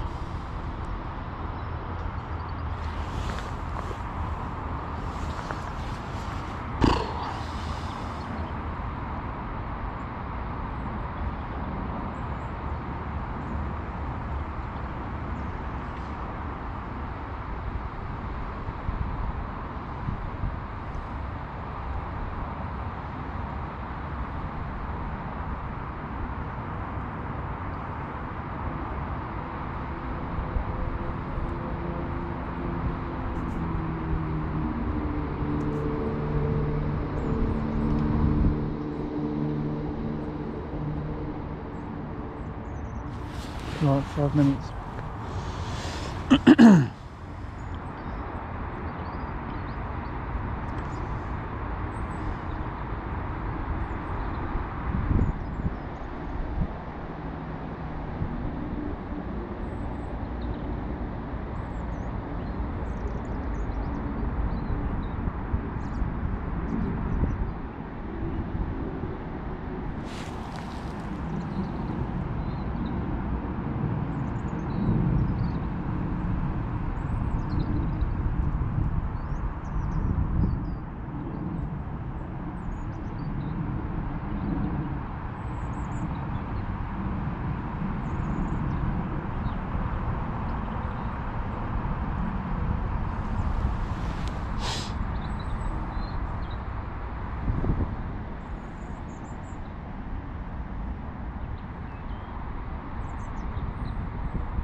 Right, it's time, 1/2 Well, where are we? 4.5 hours out of the 5 hours match. I've got 1 carp, a few F1s and a roach.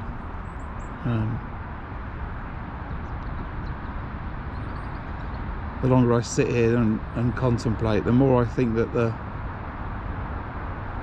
fish are further down the peg than I was expecting them to be today. And they've not come to where I've fished. I've chucked the method up the bank to the third outcrop of vegetation, and I don't think that that's far enough. I think that they are the next part over and to the rope. I think they're pushed up more. There's a fish down on this left hand side. I've had a few F1s, but I think the carp have been further than what I've been casting today. I could see fish moving there now. I don't know what I got snagged on and snapped up on earlier. Maybe if that hadn't happened, I would have, been fishing there for longer. But I have a big suspicion that the fish are, in fact I don't have a suspicion, I can see them topping further than where I was fishing. And maybe I've not been quick enough to react today.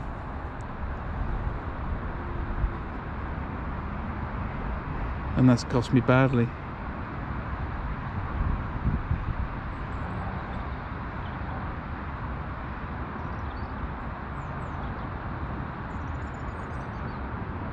So if I'm fishing again and I draw a peg it's up against the bank and I'm not catching, and I say anything about I've seen some fish further, can everyone just type in chat that I need to cast to them and just not worry about it?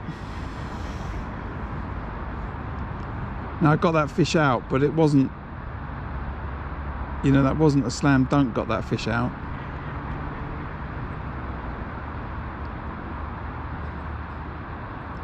If I hook them back there and they kite to the left of me, I'm done for.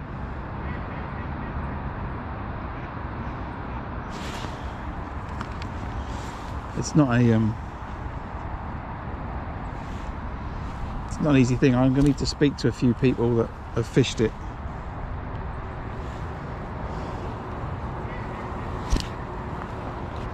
And get their views on it.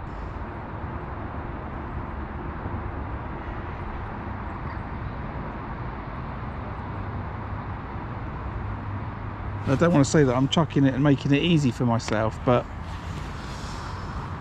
as an angler, I'm not, you know, a massive fan of chucking to places where you know you're going to get bust up, you know.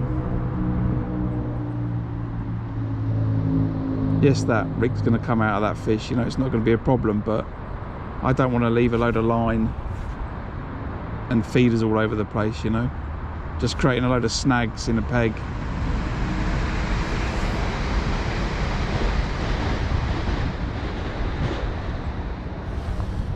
That's not for me, really.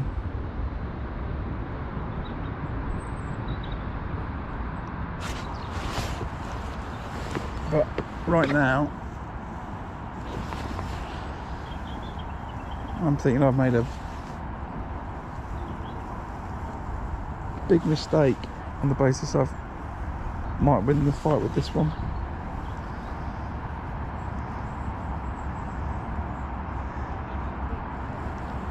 You don't want me to.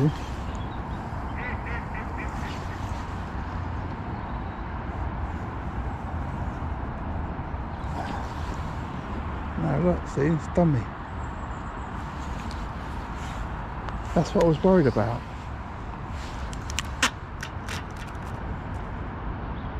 It's done me on that third.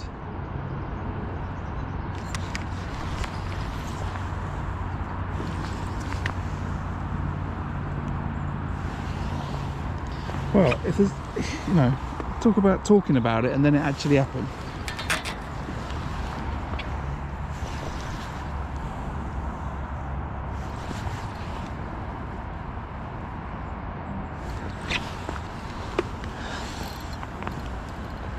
That's done me on the third. You can just about see.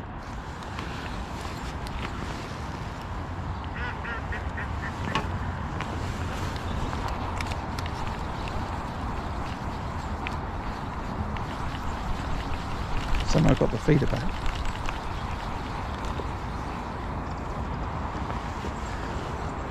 That's exactly what I'm talking about.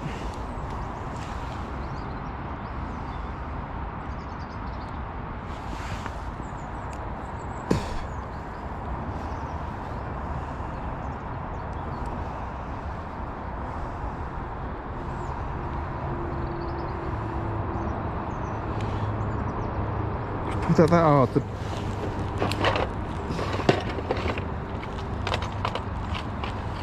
Pulled a swivel through the back of that speed bead.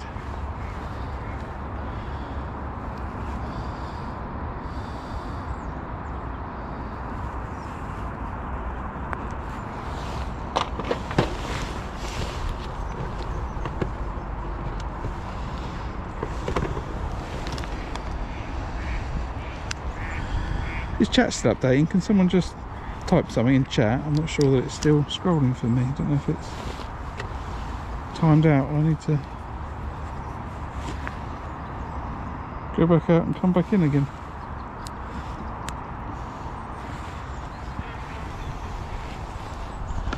Unless everyone's being very quiet.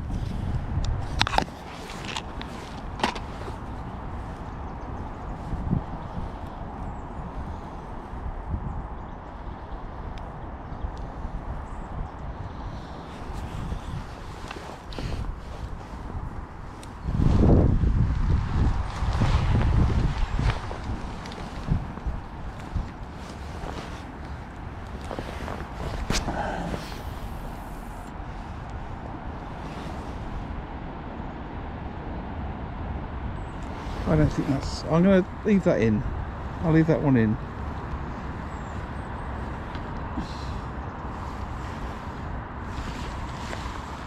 It helps me work out if it's a distance topic or a close to the bank topic.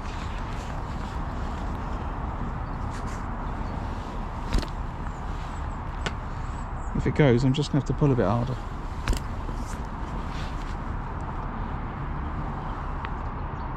I thought I was going to get away with that one.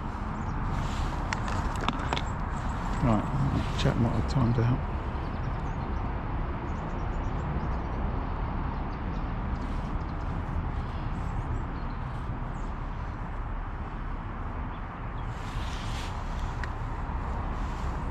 Right, yeah, chat had timed out. I don't know why. It wasn't showing me the new messages.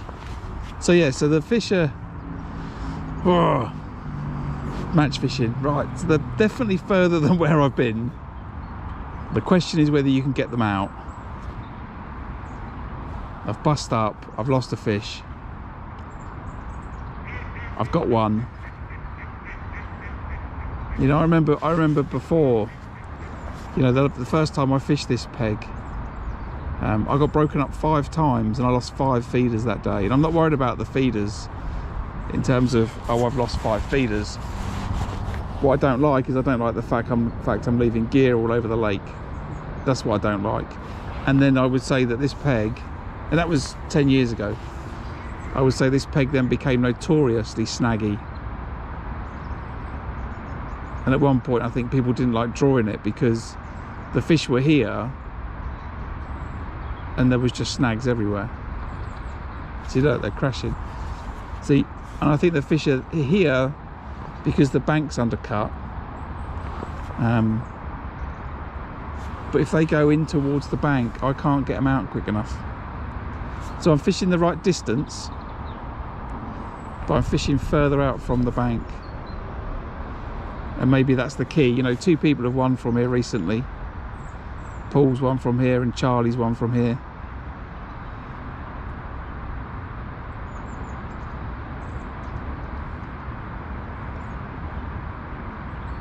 But it's further out from the bank. Let's just see if it goes round.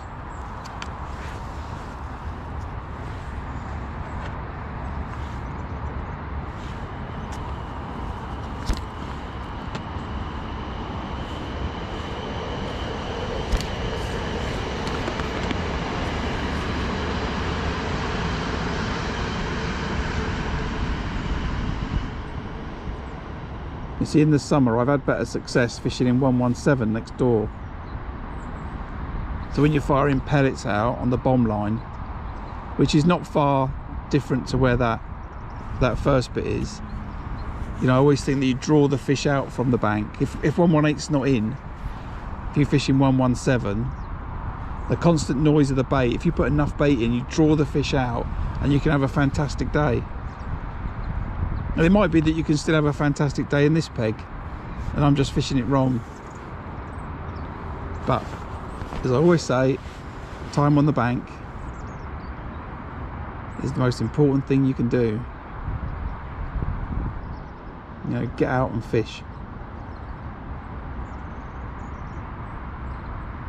Because until you get to these sort of situations, you don't realise.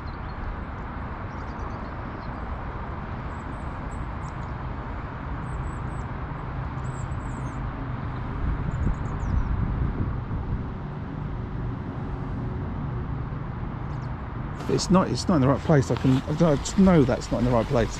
They're tighter into the bank. They're tighter in. I don't know why, but my casts seem to naturally go to the right slightly. And that's quite a big chunk. There's a slight bit of deviation. What we got? 20 minutes. Clive's in again. I think he's had a field day today, Clive. Right. That is 1 metre off the edge of that tree. And I'm confident that that is going to go round in the next 5 minutes.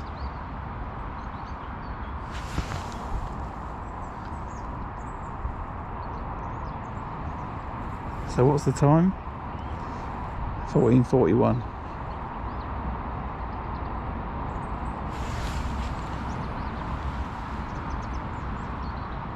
I still think it's a little bit short. Probably you want a 36 gram feeder. See, I'm remembering all this for the next time I draw 118, but I just have to say I haven't drawn it. I've drawn it twice in 10 years.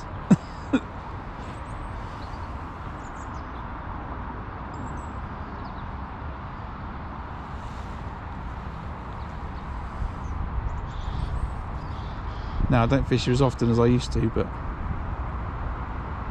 for the next time when I come, 36 gram feeder.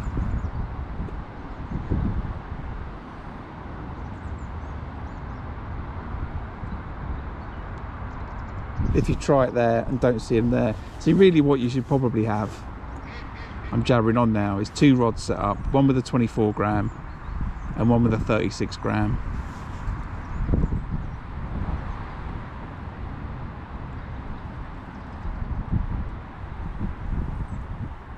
Fish the 24 to where I was fishing today, which I think is the nicest spot,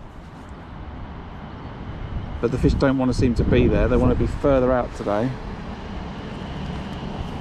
and for that then you have a 36 gram set up.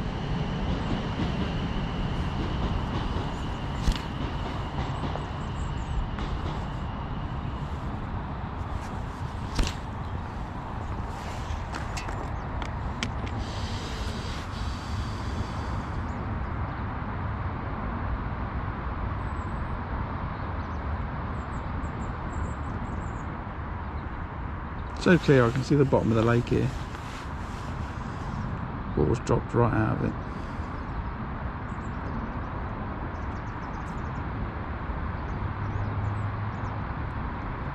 So what did I say, 5 minutes?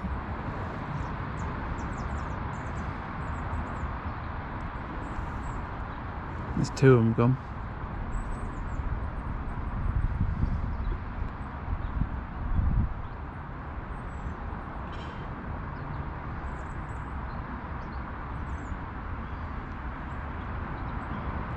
I don't want to give it more than 5 minutes. I'll give it 7 in total from now, and then I'm going to fish the last 10 minutes on the pole. See if I can catch myself another F1 or a carp.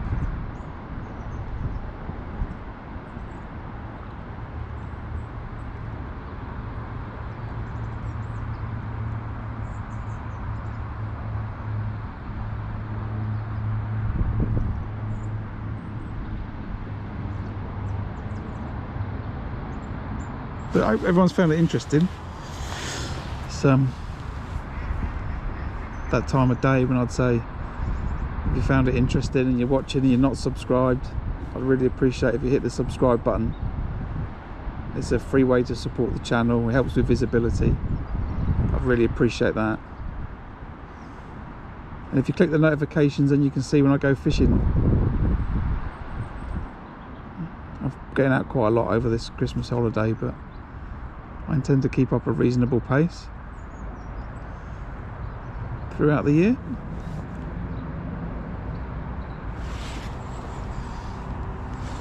I don't know why I keep pausing in the middle of sentences.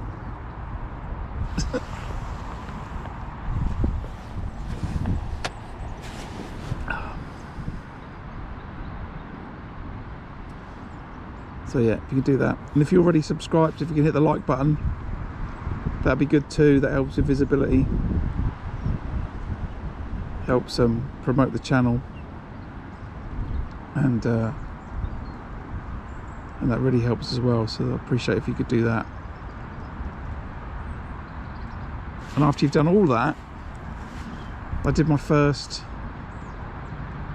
broadcast multi-channel last night. I did it across Twitch, Facebook and Twitter, or X, whatever you want to call it. And that's something I might do a bit more of in the year, broadcasting to 3 places at once. So if you follow the page, you follow the Facebook page for the channel, and if you're a Twitch user, you can follow the Twitch channel as well.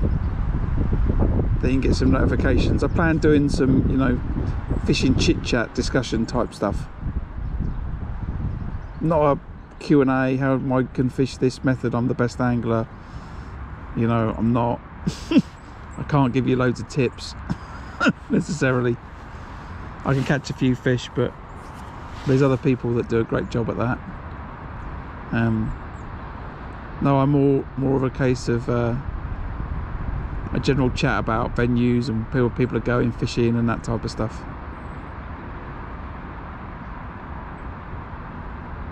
But I'll do that to multiple channels at the same time. I think that's the right approach for that.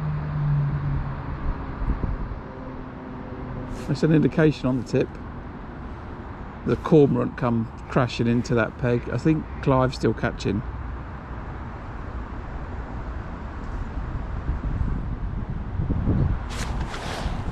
Oh, well, there was my bite. Oh, 6 minutes.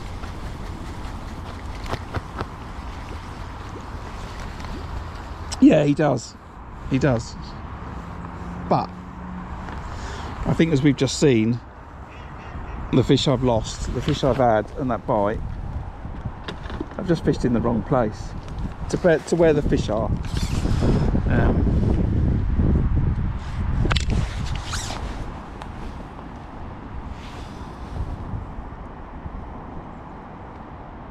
But we caught a few, and we've had a nice stream, and we've had a bit of a chit chat, and we've smashed the number of people in the channel at once, which is fantastic. So that's all good.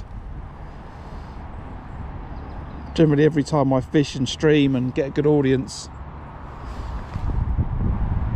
I get another subscriber or two.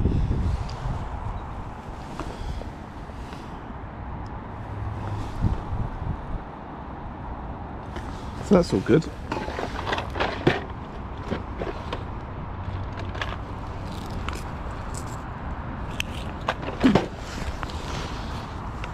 And the more I put in the groundwork now, the more everyone's going to have a great time watching all the good fishing in the summer.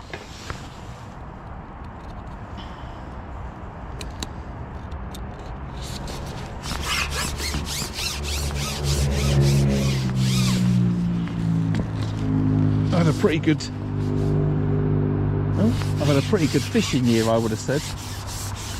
I caught myself a nice pike out the Thames, £26. Caught myself a £29 catfish out of Orchid Lakes. Some huge bream out of Orchid. There's a little indication there straight away on that float. I had a not so good Daiwa Pole Masters at Tunnel Barn Farm. There's a fish, look. Get out. Get out. Get out. Get out. Out. Out. Out.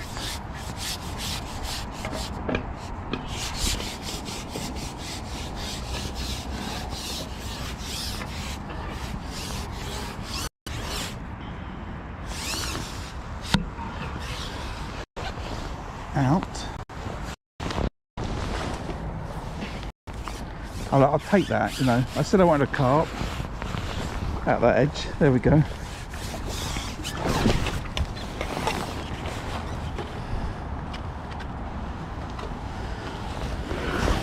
I like the fact that I've got I'm in the silverfish pool and I've caught one roach.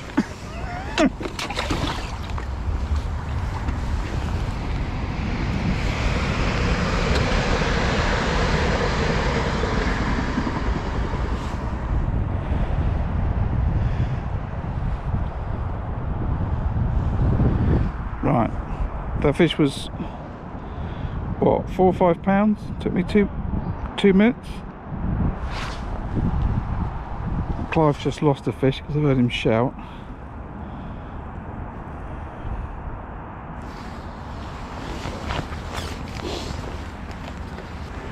But yeah, so I've had a good year. We caught loads of fish down the Thames. Started catching some chub in the winter. Started to won a match on there and did some bits. Catching loads of dace and stuff. So we've got a load more river fishing to come next year. Bunch of more F1 and more days here at Gold.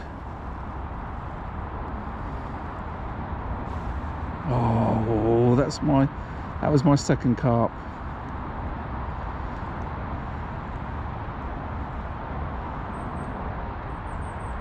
I completely lost count of my weight.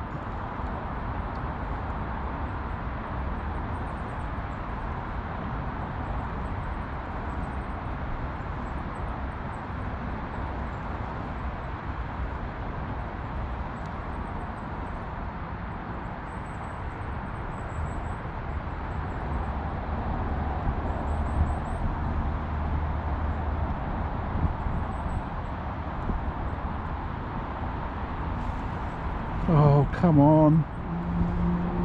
That's a beautiful bite.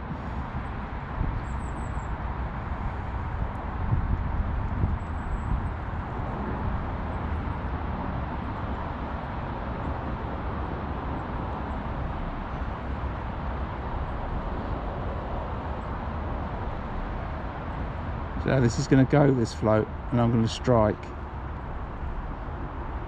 And I'm either going to strike a roach out of the water,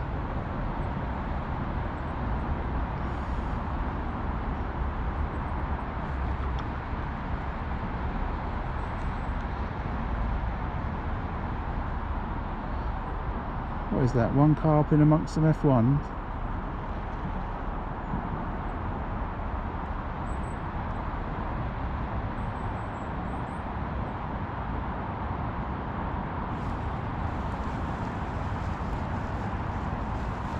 Oh my gosh. Alright, then I won't get that one out. Be like that.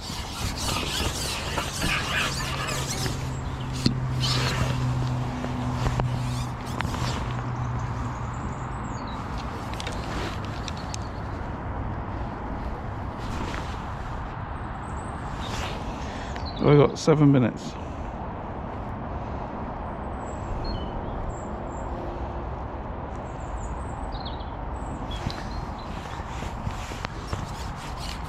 I was pulling that really hard as well.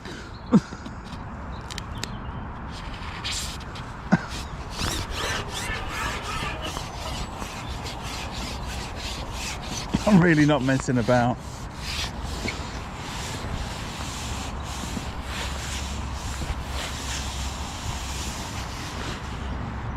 Don't know where my purple hydro kit is though, it must be. I don't know why I've taken it out of the bag. Probably because I was carrying too much stuff to the river that I didn't want to use.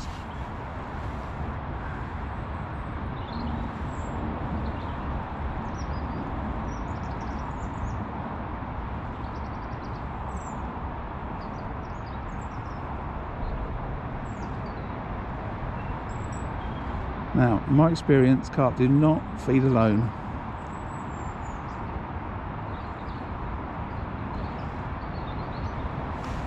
I might have to just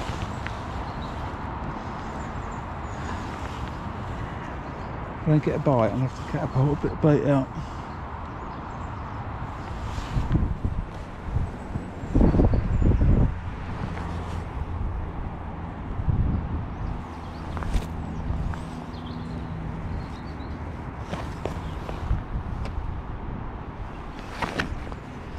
Yeah, a really nice day's fishing up this edge.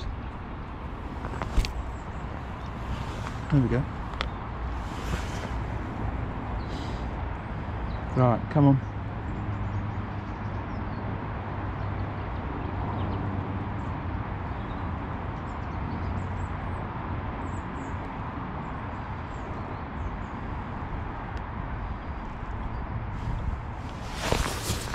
Oh, get out, out, whatever you are.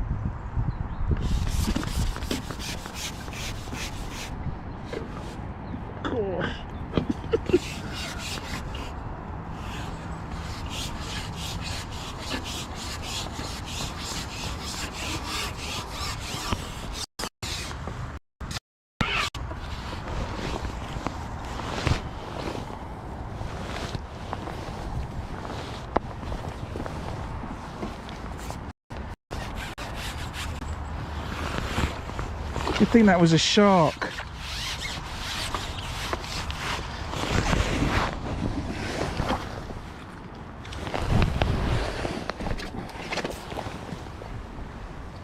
Look at it.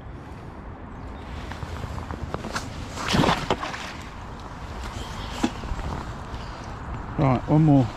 Definitely resting it was the right idea. Just come off it.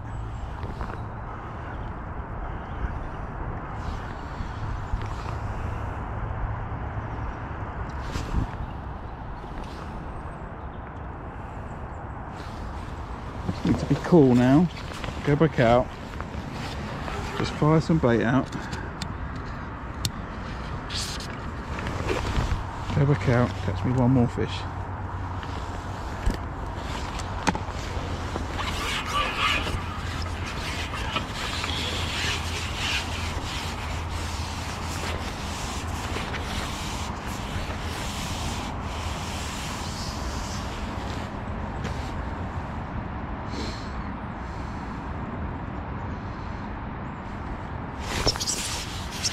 Oh, you.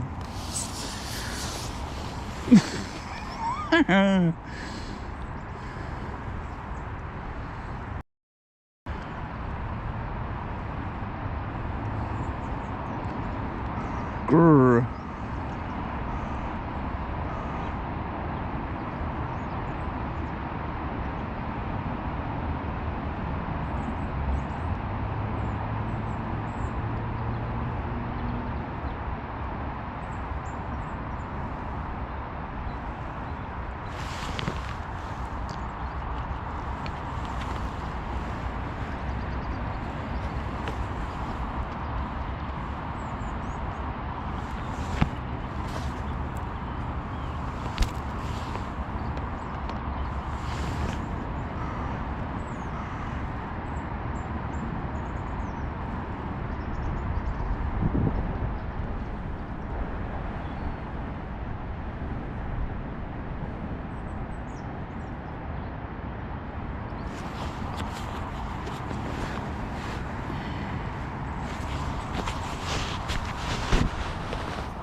Well, maybe that was it.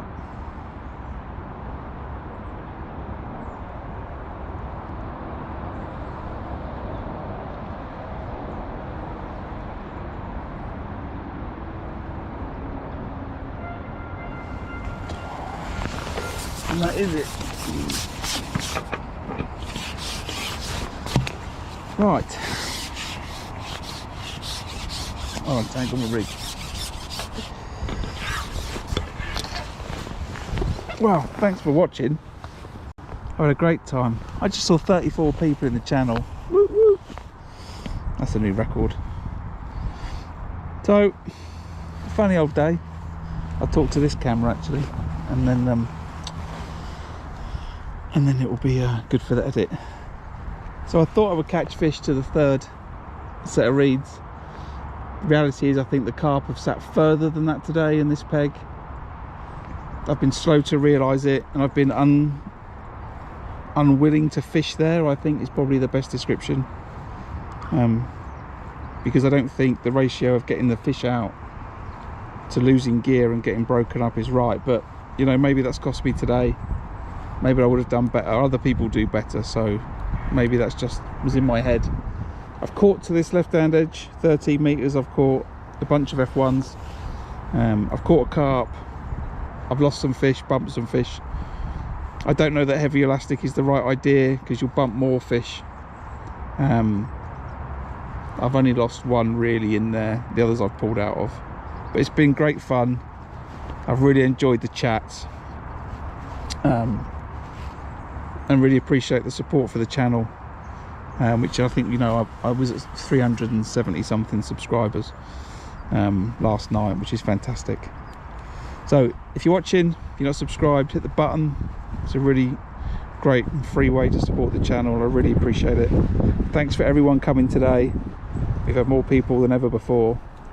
I don't know that I'm going to make a little 3 video edit out of it. I might just publish the 3 videos and write some commentary. I don't know, but I hope you've enjoyed it. I've had a really good time. Really appreciate you coming. I've got to do the weigh-in now, so I need to be a bit quick. And we got to be quick because it's going to be dark. So once again, thanks for coming. I'm about again over the holidays on Sunday and Monday. I'll be out fishing again. Maybe a day on the river and maybe a day catching some F1s. Something a bit more relaxed than a match. But anyway, I've loved it. Thanks for coming.